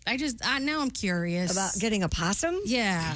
We know a place. Strategically wait outside. Here's how we can That's actually we can judge it by this. At one point on Beverly Hillbillies, Yes. Granny invited Mr. Drysdale, the banker. And was it Don Drysdale, the pitcher? Yeah. Over for dinner. And it sounded a little something like this. You're not by any chance cooking mustard greens and possum innards, are you? Not tonight. Oh, we had them last night. I'll stay. Me too. Tonight we just having leftovers. Hilarious. That's the thing about possum innards. It's just as good as second date. That show was so funny. Possum innards. I mean, it was making fun. It was making fun of Mr. Drysdale. He was this ass-kissing jackass, and man of industry, Jed Clampett, banker, helping small businesses all across. Jed Clampett was this really wise man that didn't really care much about the money. The Inland Empire. That's right. But yeah, I think it'd be fun to try possum. And more importantly, we learned that mustard greens pair well with possum. That's true. So, yeah. I'm sure. I bet there's someone listening that's had possum. So there has to be a possum farm. We can't get a free-range possum. Like, that's not safe, right? We'd be rabid. Or something. Yeah, they're diseased. As you know, not all possums that get hit by cars are diseased. You know that I like a free-range grass-fed possum. Right. Oh, God. Why wouldn't we want to just pull a car out here to the end of the driveway and just wait? By the way, have you ever noticed this? If you took someone from the 1950s and walked them into a contemporary grocery store and said, "Get me some milk," there are 50 different things in the milk section, right? What is your problem now, Grandpa? I mean, it's astounding. I know it used to be horseradish. You don't know where the horseradish is. Now you don't know I where can the never milk find is. this. I always grab sour cream instead of cottage cheese by mistake. That's We could raise our own. I can buy Read you the a possum. GD canister. Josh, I don't like to read. Tom, I can buy you a real live possum. We could raise our own. There's a baby possum for $250. What? 250? Yeah.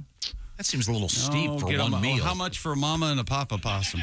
And what's their gestation period? $35. I'm sorry, $35 per baby possum. Once again, With a warm and loving uterus. We can each have a baby possum like Cornish hens. That's right. You know that great Thanksgiving gag where you put a Cornish hen inside the turkey, and as you're cutting, you go, "Oh my God, she was pregnant!" The kids all scream. I'd like some grass-fed possum. Please. Okay, we will find some possum. Now, do you think you'll make it in like a stew? We could. I feel like that would disguise the gamey flavor that I'm anticipating. I'm sorry. Did I hear my name? Did you say stew? Oh, thank you, Stu. I'll come over. Thank you, Jess Hooker. I certainly appreciate it. We can buy a canned possum meat on. Oh, that's canned possum. That might be the way to go. No. I want grass-fed organic possum. Canned possum is fine. When we come back, you're going to have to skin this possum. Now with less feet. You're going to have to take the tail off. Coming up next, we have lava lamps in the news. This is the Bob and Tom Show. Add to or continue the conversation.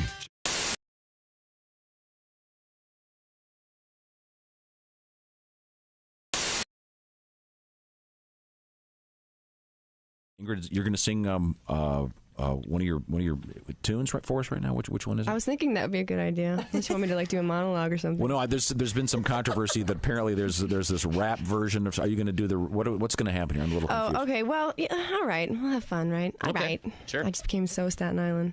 So, this is the song that was on the Old Navy commercial. So we've played it over and over and over again because it was the song that actually made it to radio. Mm-hmm. And so one day, I don't know, my brain just sort of went crazy and I wanted to do something different. And so I did something different and it sort of stuck because we need to change it up a little bit. So we'll do that version for you. I hope you like it. This is called The Way I Am, the remixed version. Okay.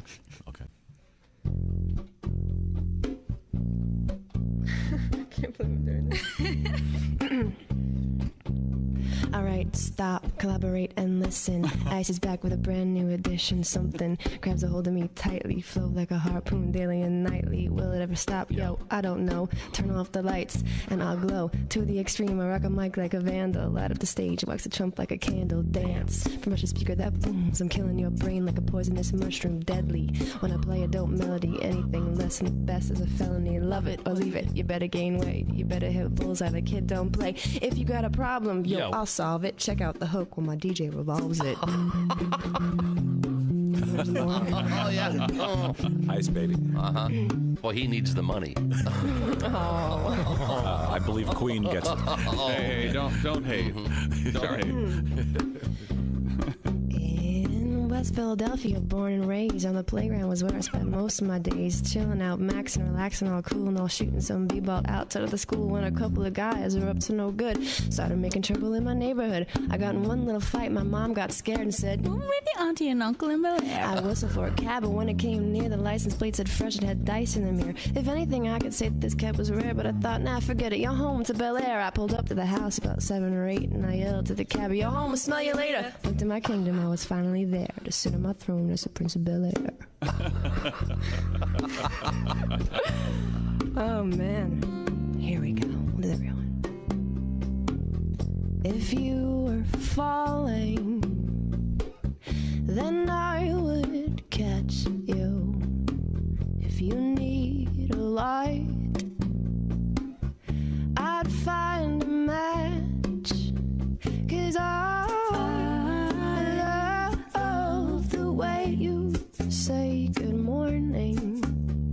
And you take me the way I am.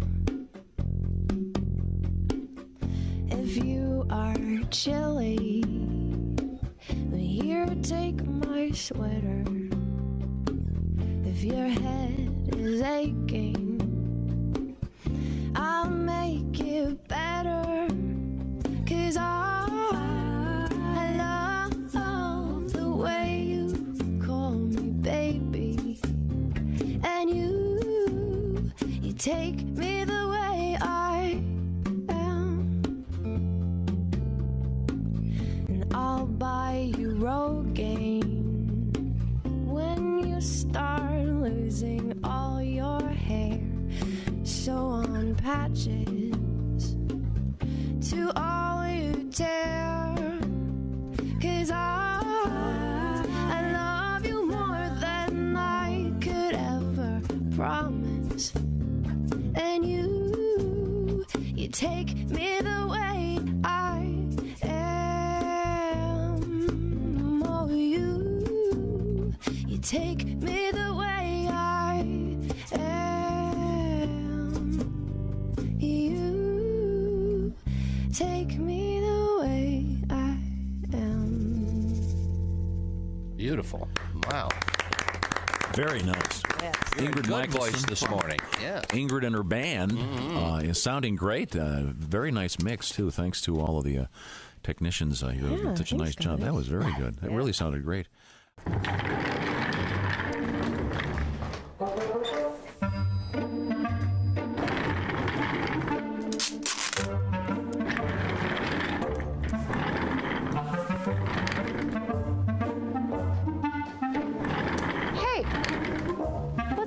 Buddy? I don't feel like walking. I have lower back pain, some foot discomfort. So you're just rolling around? Yeah. There are better options. You need to try Orange insoles. Orange insole? Yeah, check those out. Proper support for your feet. You're going to have arch support. It's got that deep heel cup. These do feel better. All right. Who needs you? Not me. Orange insoles will help you feel better and do more, guaranteed. Get your Orange insoles today and step into a world of comfort.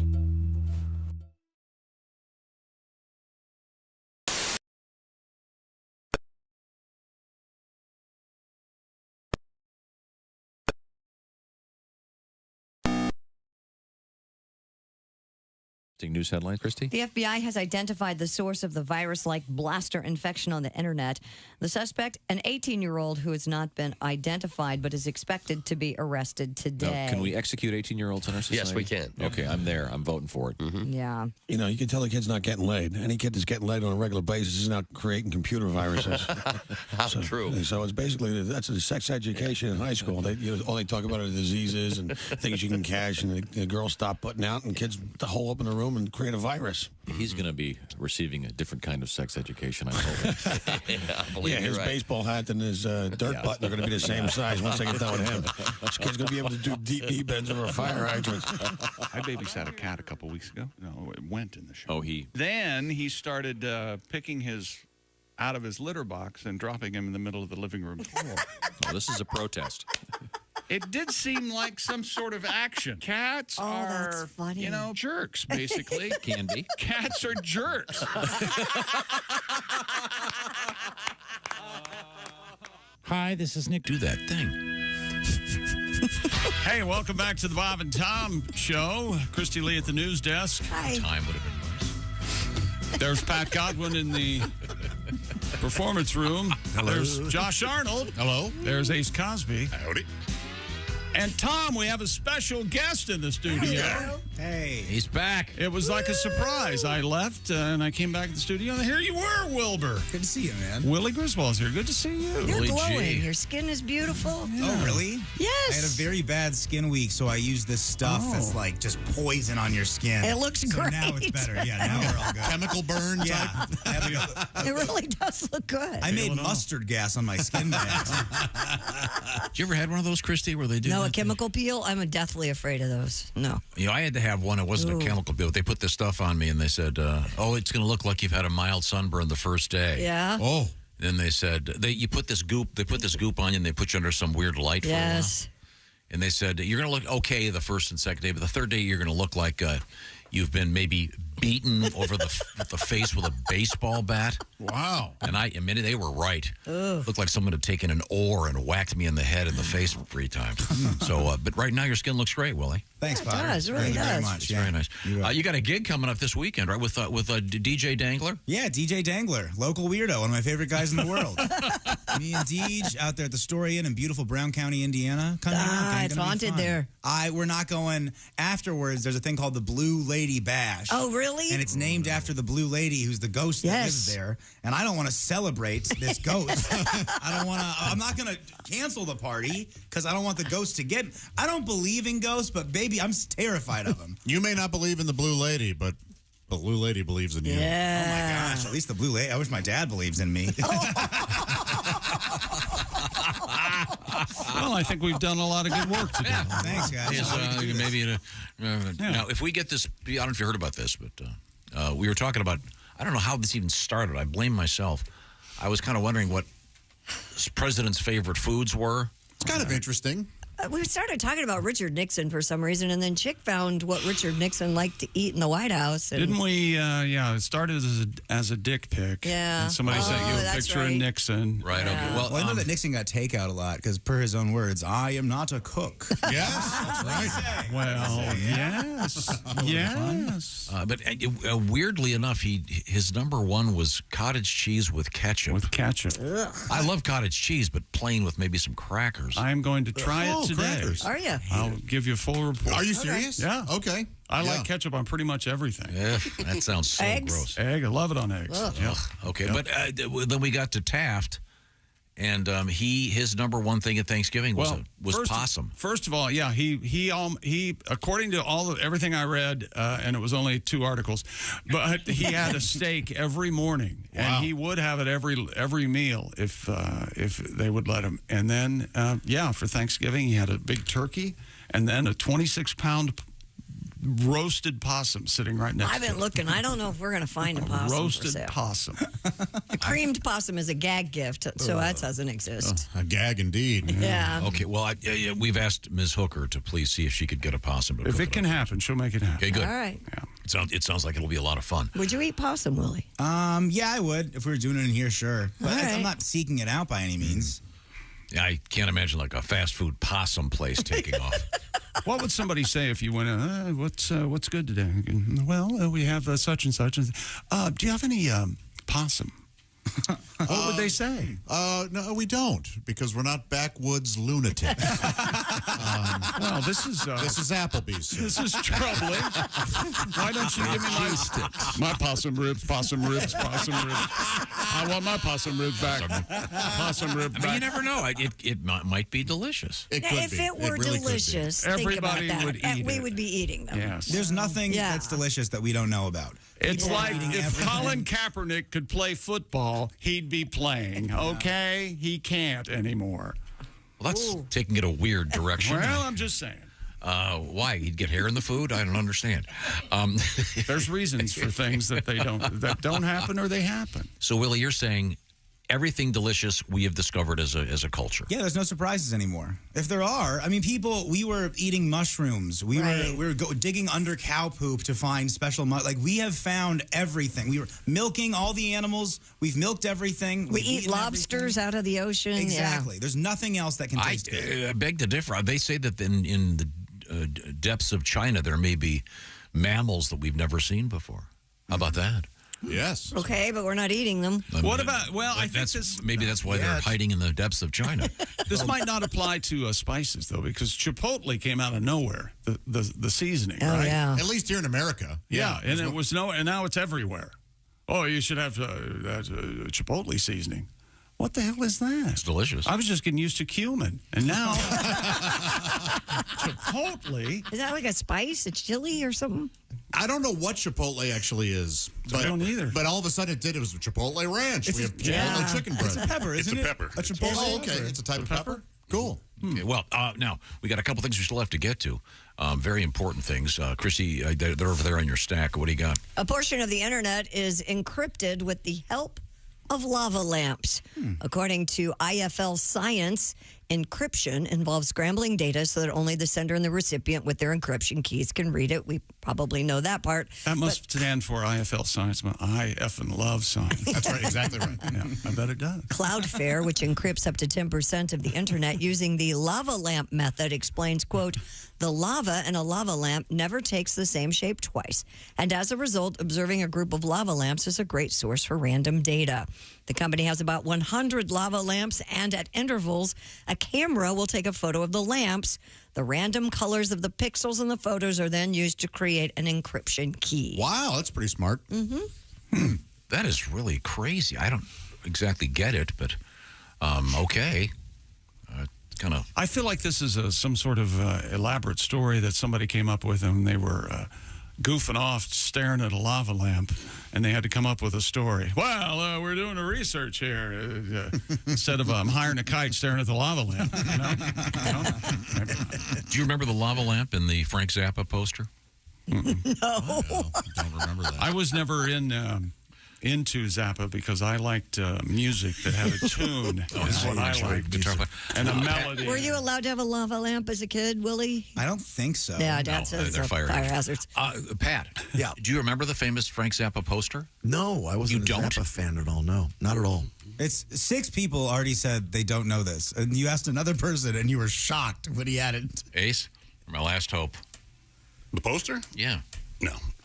Said Phi Zappa Crappa on it. Oh, my God. This is true? Yeah. Phi Zappa Crappa? No, It's like a I'm the frat- only one. Okay. It's like a frat guy joke then? Yeah, that was kind of a Frank sitting in a toilet with the lava lamp would tie that room together with that poster. Yep, Never mind. I'm so sorry. All about the music. I remember the classics, Don't Eat the Yellow Snow. Sure, yeah, but it was a famous poster. There's that one, and there's one, the kitty cat hanging from the bar. Yeah, I remember that Hang one. in there, Hang baby. in there, baby. Yeah. Right up there with the Farrah Fawcett poster. Very Hang in popular. there, baby. Mm-hmm. The little cat. Oh, the kitten. Kitten. Don't say Cat. hang in your baby. No, I said hang in there, hang in baby. there, baby. Oh, hang in there, baby.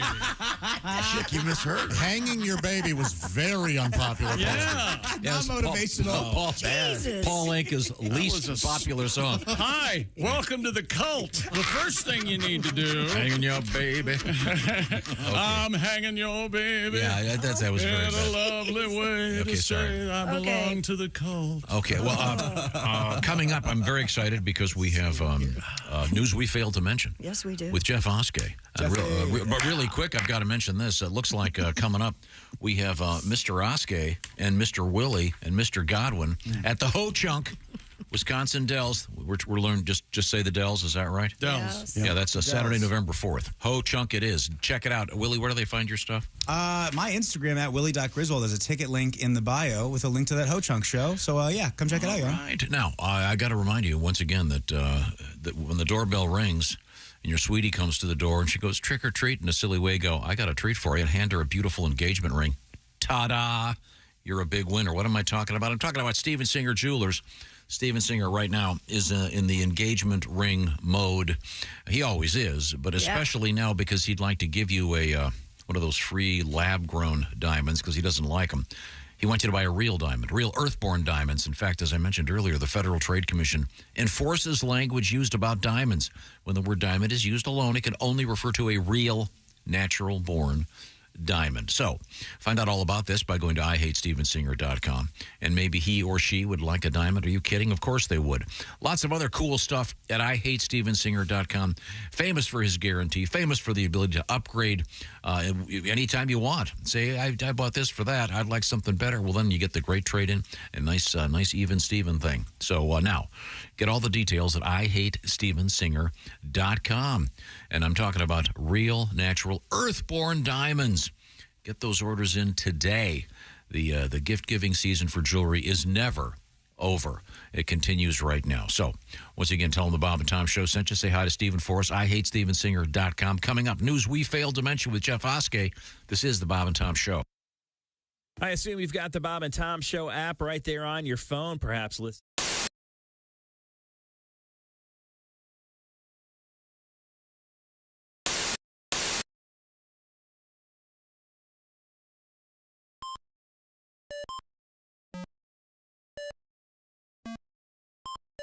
Hey, did you enjoy those videos played in that break? Check out the Bob and Tom YouTube playlist for more great stuff.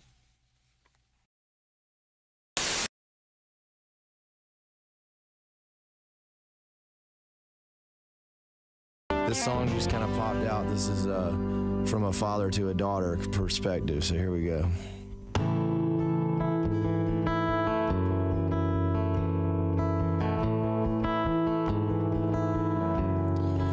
I'll take this slow, sweet walk with letting go of my hand to say I do. And he will discover just how blessed a life can be. I know, 'cause all those years ago, your mom handed you to me.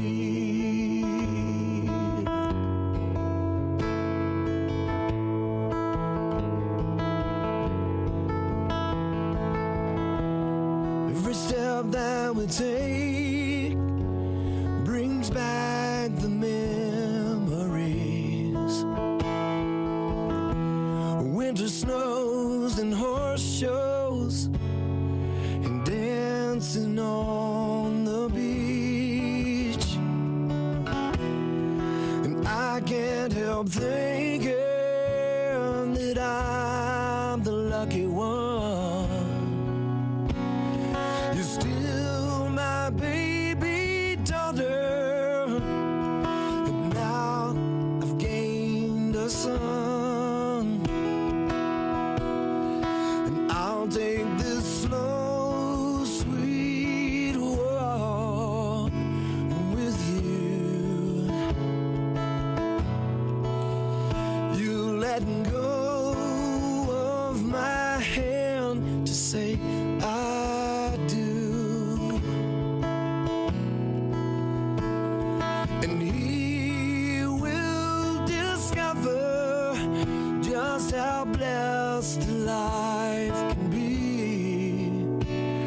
I know, 'cause all those years ago, your mom handed you to me. Very nice. Edwin McCain, that is great.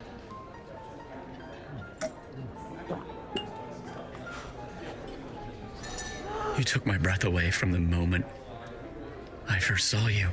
Will you marry me, Dolly?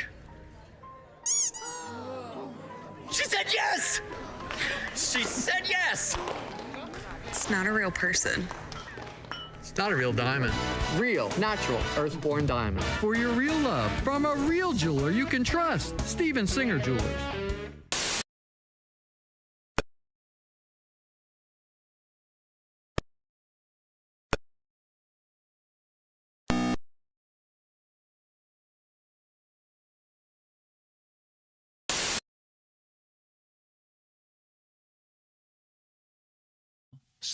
/Bob and Tom 50 to get 50% off.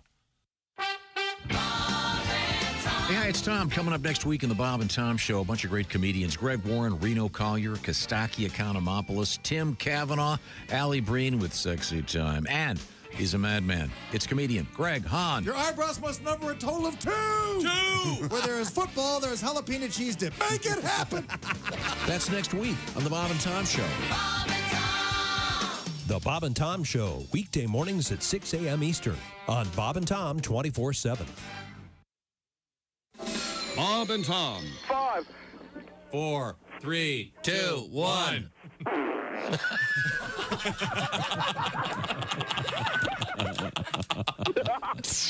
They put the F in professional. Hi, and good morning, and welcome to the Mr. Insinuation Show. The show, well, you know. Let's go to the phones and just go to the phones, huh? Good morning. You're on the program. Hello, Mr. Insinuation.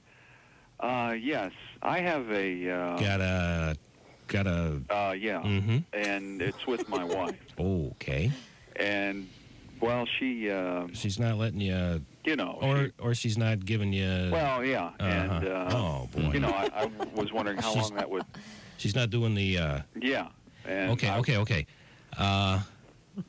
Have you tried? Yeah, we did that. Okay, but have you tried this? No, we haven't. Okay. Mr. Now, I. have you followed? Now, if you tried that, follow it up with one of these. Okay. And then immediately after that, give it one of these.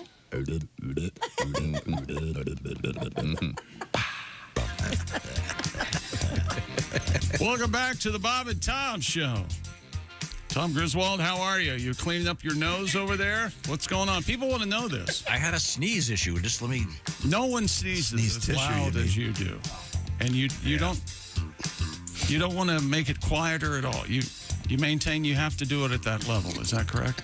I was helping Josh, and it just hit me very suddenly. You were helping Josh? Yes, he wanted a straw. Thank you very much. Actually, what happened was... Don't even do it. I'm done trying. Just don't even try. I asked you for a straw. You didn't hear me, and then Josh goes, "Do you have a straw?" Oh, sorry. You gave it to him. It's okay. I looked up the Phi Zappa Crappa poster. That thing that none of us knew about? Yeah. Oh, yeah, let's talk about that some more. Well, it's famous. I'm just saying. It's obviously not that famous. It's like the Farrah Fawcett thing. It's Frank sitting on the toilet. No, the famous posters, it's the Farrah Fawcett. There's a Tropicana one with a bikini girl. The dog's playing poker. Those are the big three. There you go. Those are the ones that people want to see on the walls. I'm just saying what's that word you use? The Venn diagram of people who own lava lamps and have Frank Zappa posters. Big crossover. No? Okay, sorry. And then we'll just move right on. I guess I'm wrong. Now, I think we're getting ready for a big surprise. Hey! Oh, there it is. It's Mr. Jeff Oskay. Hey, everybody. How are you? Good. Man, I like that shirt. Thank you. You had a great shirt. Very cool. They had a Jimmy Buffett closeout sale for his death. And I've got about 12 of these bad boys. Yeah, black Hawaiian shirt in mourning. Oh, nice. And I see you have your special tie there, tied in such a way to present your face right at the knot. Full Windsor today, chick. Nice. I mean business. Very nice. It's awesome. The full Windsor. Before I get started, I just want to let you know, again, we have dropped Willie's waterbed. You buy here, you fill here warehouse. Right. My new sponsor this week, caricatures. Oh. Because who doesn't want to drop $50 for an over-exaggerated picture of all your worst features? That's caricatures. Yeah. Get one with your special lady today, because you know you want to lug around a gigantic piece of paper through the theme park all day. That's caricature. Now, let's get started. I'm Jeff Oskay. We give you a lot of the news. We don't give you all the news, so I'm here to give you the news that we failed to mention. Now, here's Jeff Oskay with what you failed to mention news. Pew, pew, pew, pew, pew. Some kid somewhere set a new Rubik's Cube record for doing something fast with a Rubik's Cube. It doesn't really matter. I only tell you that to tell you this. What I failed to mention, Rubik's Cubes are super easy to solve if you're colorblind. I've been solving them my whole life. Cher is coming out. Give me that. Well, hell, this was already solved. Exactly. Yeah. Cher is coming out with a new Christmas album. What you failed to mention, looks like I'll be asking Santa for a pencil this year to jam out my eardrums. That's mean. A new study says people are friskier while traveling. What you failed to mention, hey, not my drapes. Oh, jeez. What's happening? Wipe yourself off. Hey, not my drapes. Yeah, why gotta wipe yourself off? Yeah. Yikes. Yeah, she goes crazy when I do that, right? Isn't that the joke? Or something like that? Right. And how do you drive your woman crazy? Yeah. An 18-year-old New Yorker shattered the Guinness World Record by catching a tennis ball dropped from a drone hovering at an altitude of 469 feet. What you failed to mention, big whoop, said my golden doodle. She's like, drop it from space. I got it. A 107-year-old said that eating shredded wheat was his key to longevity. What you failed to mention, eating shredded wheat and that sweet, sweet pudding. We forgot to mention that he... Yes, sir. Oh, yeah. Here. Yeah. Ozzy Osbourne admitted in an interview he used to pee his pants while performing since he couldn't leave the stage to use the restroom. What you failed to mention, so what's your excuse now, Ozzy? Canadian nature photographer advocate recently located and documented one of the biggest and oldest trees in the Pacific Northwest. What you failed to mention, it's over 17 feet wide at the base, more than 150 feet tall, and houses over 6,000 Keebler elves. Wow, nice.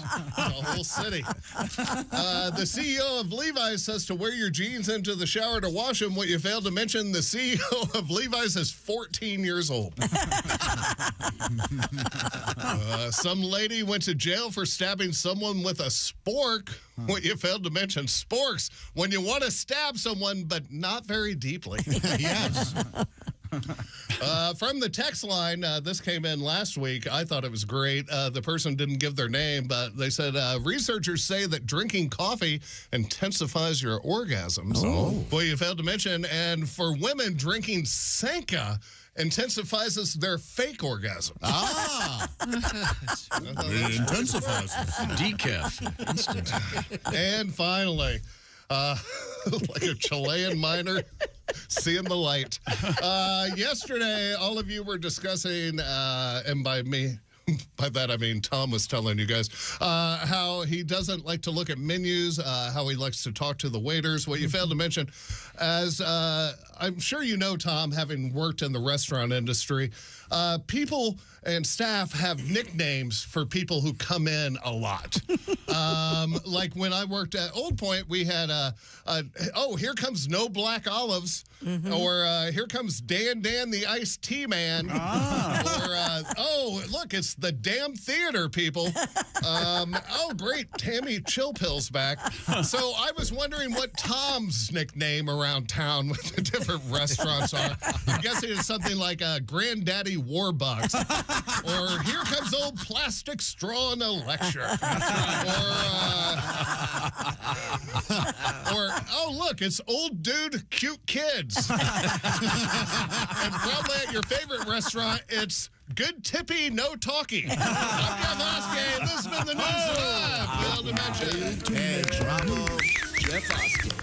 Oh, thank you very much. Thank you, Jeffrey. Oh, you know they do have a name for you. Oh, I'm sure. I'm sure they do. I'll remind you once again, Mr. Oskay, Mr. Willie, and Mr. Godwin. Ho Chunk, Wisconsin Dells, Saturday, November 4th. Details somewhere on our social media. Okay. Kristi, Pat, do you have a song? Keep the streak alive. No songs. All Keep the streak alive. Right. Love it. Not a song today. I can do whatever you want. It's a potential breakthrough in screening for type 2 diabetes from the science world. Between 6 and 10 seconds of a voice clip is all new artificial intelligence needs to diagnose the disease. This novel diagnostic method has been labeled a potential game changer. It allows individuals to screen themselves for the disease by simply uttering a few sentences into their smartphones. Yes, if your mouth sounds like it's full, you may have type 2. Yeah, if it hears the word donuts. The study merges voice technology with AI, and it could play a pivotal role in identifying the vast number of individuals with undiagnosed type 2 diabetes. What could be the indicator? I have no idea. What is, I wonder I what would it like is. to know more information. Interesting. It's tough being diabetic. I used to work at a camp, and these badass little diabetic kids would come for the week, and they're poking themselves all day long.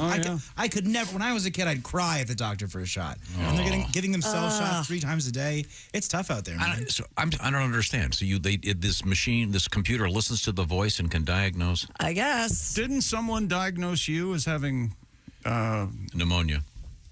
Yeah, but then on the air, they heard my at the end of my breathing cycle, it was bubbling. And your reflux, or was it? The guy said, "I think you have pneumonia," and he was right. Yeah, that was over the radio. Yeah, but I mean, or whatever he's listening on. Oh, here it is, the app. Oh, this is interesting. It's called Footloose. What? Because sometimes you have to have your feet removed, Kristi. Oh. But thank God he had a musical cue, Footloose, lighten to disguise the silence. Now Josh, because I want to keep my feet. The music cue, it did come in a little late. Do you think if it was on time, it would have been better? I don't think so. No. Apparently, the research highlights significant vocal variations between individuals with and without type 2 diabetes. That's interesting. Wow. Yeah. With 89% accuracy for women, 86% in men. If it hears you use the word more cheesecake or I love fudge. Nothing worse than being overweight, is it? Fat people are disgusting. We all know it. Isn't that something? Man. He's something else. He's over there. All right. Oh, it's my fault. People are fat. Footloose. Footloose. God. We had an earlier story about bad parenting and people they're getting surcharged at restaurants. There's also a story about parenting in the news about baby names because parents are being warned to think about your kids' future emails. This is such a great story. Yeah. Oh, yeah. For example, go ahead. So for me at my college, it was the 2 letters of your first and the 2 letters of your second.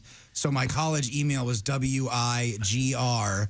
And if you pronounce that out phonetically, that's not it's good. sort of an unfortunate word that folks don't like to say a lot. Yeah. Many companies will use the email of the first initial and then your last name. Okay? Like for this 27-year-old, her name is Samantha Hart. So her email was Shart. That was my English teacher in middle school. Oh, really? Shart, yeah, you bet.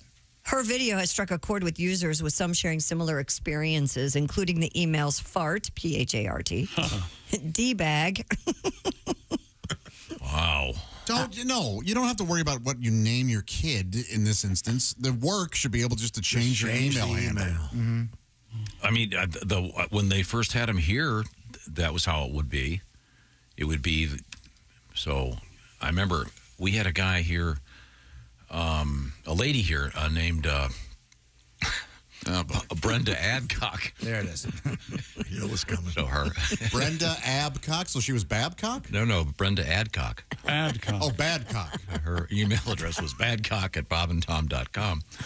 Everybody cut Footloose. We're long for the days of Footloose. Footloose. Everybody cut. Badcock. No, I do know someone whose name is Adcock. And Really? Yeah, absolutely. I mean, that's their last name. Okay. But the first letter, that could be problematic. As we found out with D-Bag and... If it was Robert, it'd be Radcock. What if her name were like... Here comes old Radcock. You could have a sad one. Or The Steven. sad one. What would a sad one be? Sadcock Stevens and Adcock. Stephen Adcock, Sadcock? Sadcock. Sadcock. Oh, boy. I've seen you. That'd be a cop You get show. older, you gotta say it. This is like a cop show that went off after one episode. Tonight on Sadcock. What about Madcock? That's Michael. Tonight on Sadcock. I Very swear this special never episode. happens. I can't believe it. It's my blood pressure pills. Never happens. Never happens. I saw last week's episode. So your point is that, Josh, that really people shouldn't be thinking about their kids' They email don't have addresses? to work. No, don't worry about that. Name your kids whatever you want. It's the work can work around this. Yeah, this is just because there's one IT guy at everyone's job, and he's just lazy, is what it is. He's lazy, and he doesn't want to change his formula. Yeah. Well, boy, we have the laziest IT guy, don't we? Truly. We're just That talking guy about will how not. He will not teach me how to hack into porn sites. Sick of it. Do you realize that you're one insult away from him hitting one button and destroying your life? Whatever. Doink.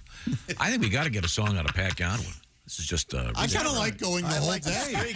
Yeah. No, I got to be honest. I didn't even notice. I we didn't hadn't either. done a song. I was having conversations. With yourself? Enjoying the show. Oh. Let's see now. What should we do, Pat? Well, he's not listening to us. You could do your Halloween party song. Update it, 2023. Sure, do that. That's a nice one. Okay, need my glasses. Okay. Hang in there, everybody. There we go. Oh, gosh. Went to a Halloween party where I didn't know a soul. There were many hot Barbies, and Kens were getting out of control. I got no penis. When I got to the Halloween party, Buddy's in a mask. Wednesday Addams kissed my cheek and Taylor Swift pinched my ass. Well, listen, all-nighter now, wildest thing you've ever seen. You might be a lost cause if you can't hook up on Halloween. Spider-Man's on mushrooms. Oppenheimer's getting bombed. And I'm wearing a baseball cap so they know I work for Bob and Tom. Hanging in the kitchen after a shift in the ICU. Was a caregiver on a mission, to kiss a guy or two. Well, it's an all-nighter now, blind drunk, can't you see? Took home a sexy nurse, woke up with an orderly named Kevin. So if you're going to a Halloween party, drink yourself in a fog. You could go to bed with a sexy cat. Wake up with an ugly dog. Doo-doo-doo-doo. That's what Tom did. Doo-doo-doo-doo. He tells the story. Accidental gay sex.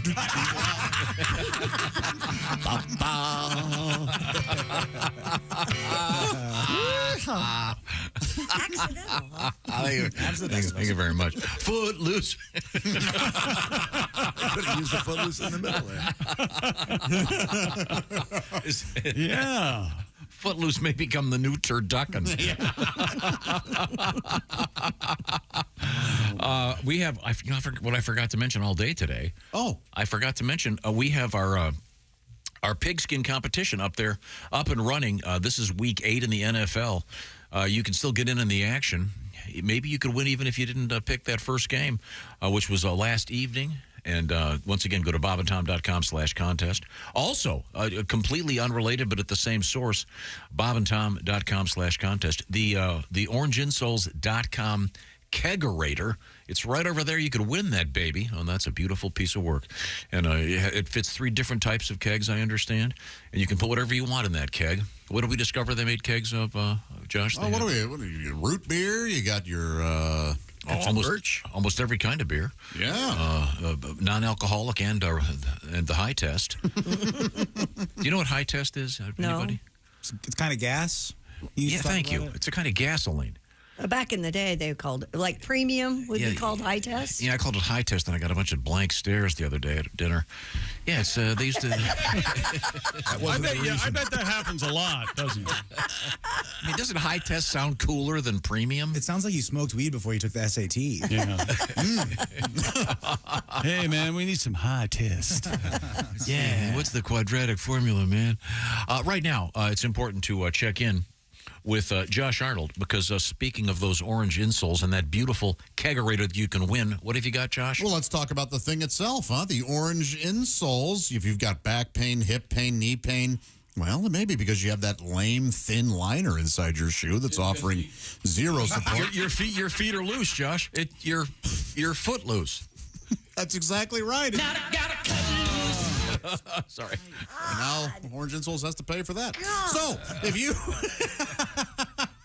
if you work on your feet all day, or you're walking around and you've got that limp nothing liner in there, that lasagna noodle that doesn't offer any support, check out orangeinsoles.com. Orange Insoles offer arch support. They have that deep cup to properly support your heel, your feet, and thusly your entire body. Heck, half the people in this building have them in their shoes, which is how you wear them, by the way. You want the insoles in your shoe. Oh, yeah. You, don't want to put them elsewhere. Yeah. Make a silly hat. If the insole in your current shoe flops around like a sad fish, you're not getting the support you need. Look, think of a table. If it wobbles, there's no proper support there. Same with your house. They'll fall over. Yeah, exactly. Head to orangeinsoles.com for free shipping and that 60-day We Want You to Be Happy guarantee. Also at orangeinsoles.com, you can take their new quiz. Answer a few simple questions regarding your symptoms, what shoes you plan to wear, your shoe size. You're going to get recommendations guaranteed to work. So simple. Speaking of simple, no cutting when it comes to these orange insoles. They are true to size. Orangeinsoles.com. Check them out. Thank you very much. Coming up, we have Captain Cook, Theodore Roosevelt. I'm not sure what he liked for breakfast, and more cool stuff in the news. This is the Bob and Tom Show. Thanks for listening to the Bob and Tom Show this morning.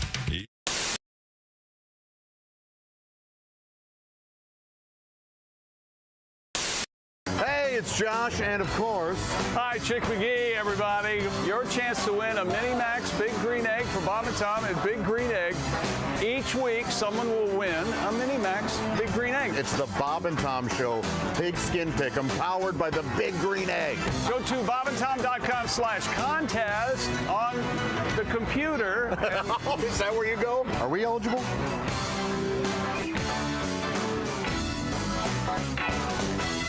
Once again, Clayton Anderson, this is called In the Dark. Okay, great, go for it. All right.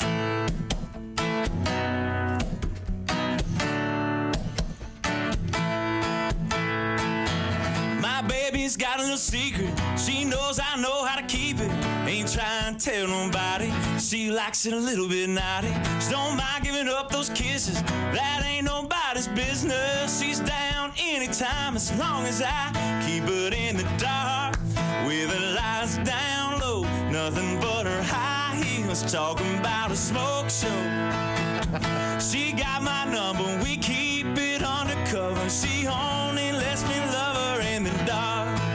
And she only lets me love her in the dark. Yeah, she only lets me love her in the dark. Might sound scandalous, but that's how I handle it. 'Cause I know she's mine on mine, just as long as I keep it in the dark. With the lights down low, nothing but her high heels, talking about a smoke show. She got my number, we keep it undercover. She only lets me love her in the dark. Hey! This is Pat's solo time right here. This is me on the guitar, thank you. So I don't even know. Every guy wanna take her home. That ain't what's going on. No, no, no. She's right here by my side, going home with me tonight. Yeah, yeah, yeah. She likes to keep it in the dark, with the lights down low, nothing but her high heels, talking about a smoke show. She got my number, we keep it undercover. She only lets me love her in the dark, with the lights down low, nothing but her high heels, talking about a smoke show. She got my number, we keep it undercover. She only lets me love her in the dark. Yes, sir. Wow. How good is that? Sitting back down to Bedford. Clayton Anderson, that's great. That's a hit. Really cool. Yes. That song is a hit. Oh, ow. Oh, back. Oh, hey, Josh. What's wrong? My back is sore, my legs. What's in your shoe? Nothing. I mean, here, look, nothing. Joshua, you have to have proper support. Huh. Orange insoles. Orange insoles, you say? Yeah, look. Yeah, I see them. Look at this. They're great. Yeah. Orange insoles. I'll give them a shot. Great. See you later, buddy. Give it a...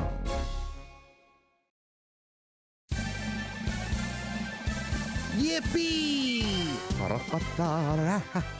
I can mow and dance while I do it. Ha! No more pain. Thank you, orange insoles. Josh, did you get orange insoles? Jessica, I sure did. Thanks to orange insoles, I feel great. Terrific. See you later. Orange insoles. Feel better, do more.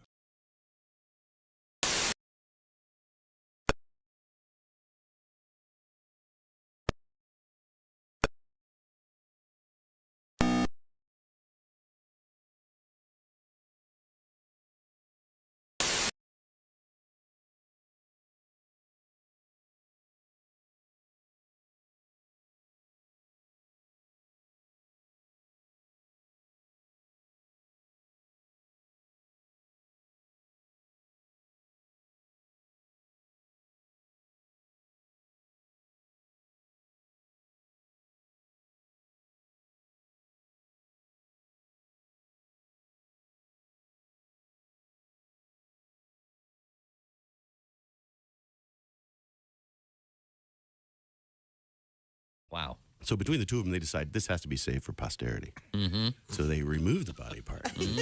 And they, well, who would know, right? Right. So they remove it and they stick it in this great big glass jar with formaldehyde. Well, the bass player decides he's going to take it home and show his wife. So he takes it home and he sets it on the table. He says, honey, come in here. You got to see this thing that I just brought back from the funeral home. Yeah. So she comes in and she takes one look at the jar and she goes, oh, my gosh. Stanley Smith is dead?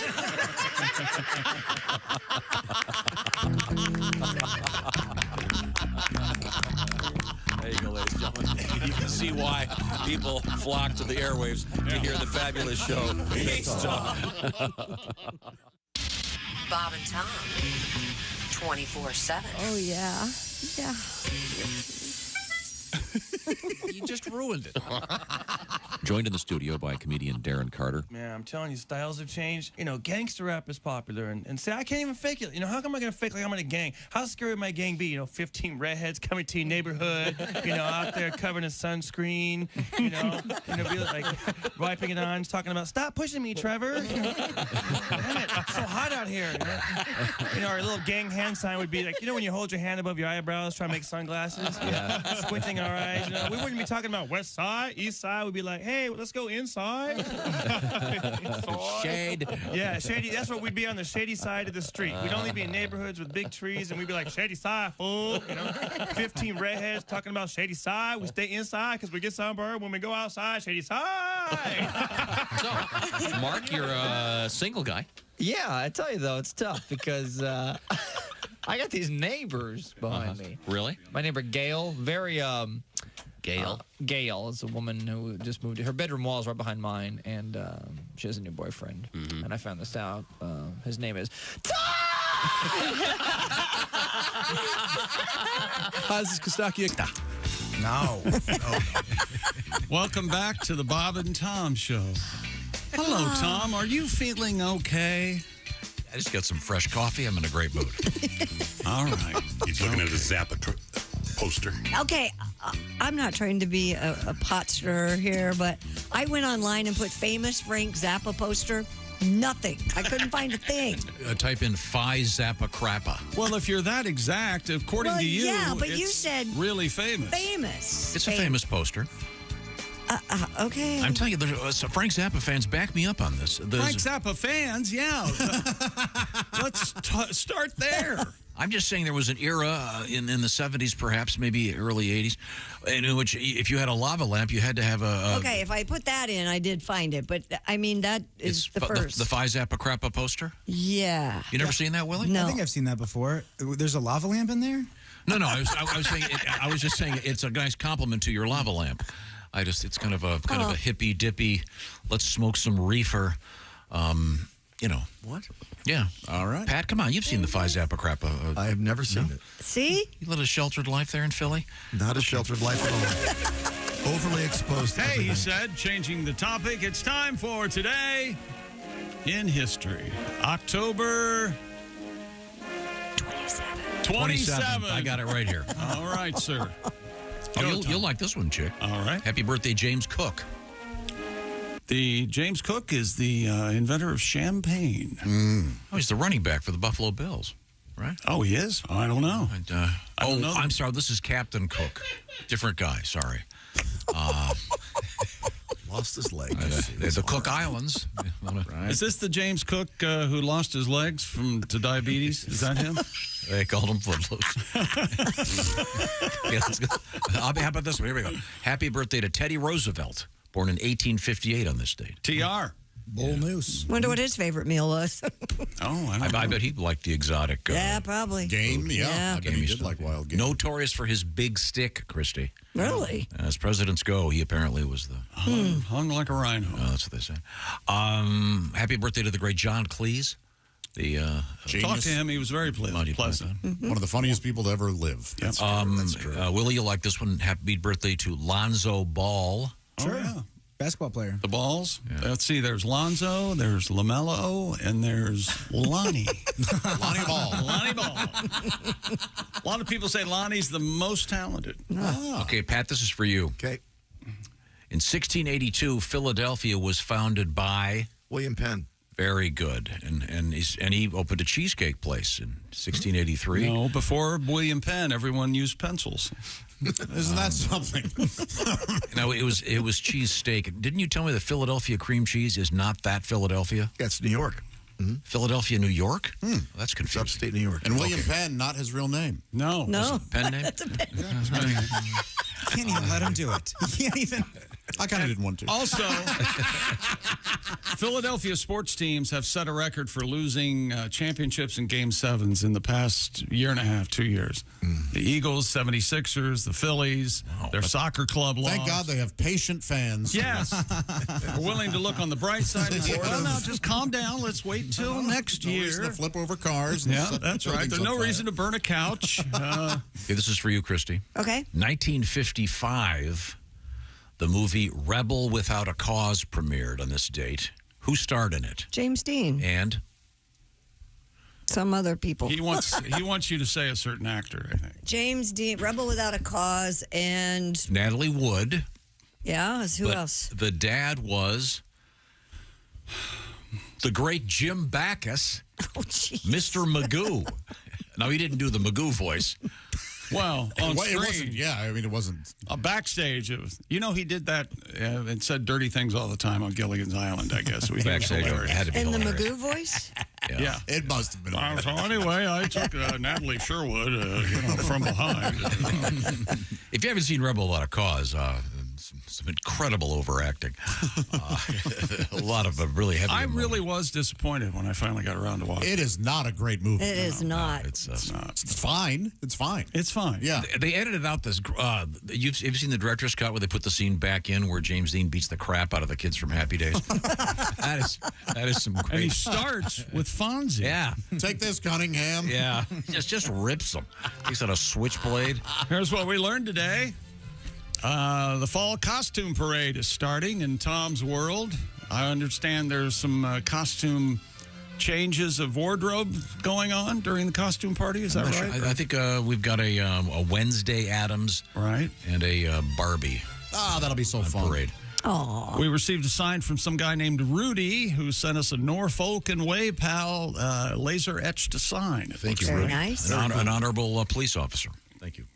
Tom does not trust all you can eat, ergo the lesser quality food you'll find. I'm just concerned at some of those places. Chick, we'd also be remiss if we didn't thank Joe for the skulls he made with us with his 3D printed skulls. Yes. Love them. You can drink out of them. You can put Candy in them. And I feel sorry for Willie because maybe this is the first time he's hearing this, but Josh claimed earlier this morning that the little-known eighth dwarf is named Rapey. Well, because Disney World has a jail underneath the park. That's right. And he's in charge of all the prisoners. It's not the serious rape; it's the funny rape, jail rape. So after Footloose, that doesn't work for me. But at 7:30 a.m., Oh, okay. I would have loved that, dude. I would have had the time of my life with that. We've decided we need another fat president. That's right. I agree on that. We got to get somebody in. Yeah, like real heavy. It Looking makes at it- you, Kristi. I don't care about what politics you have. I just want you to make sure Hostess never goes bankrupt again. I'm wearing the short tie. Shut down all the bridges you want, Chris. We don't care. Yeah. It's a regular tie. It's just my gut won't let it hang. Tom is a very loud sneezer. That's true. There's no possum fast food places. Yet.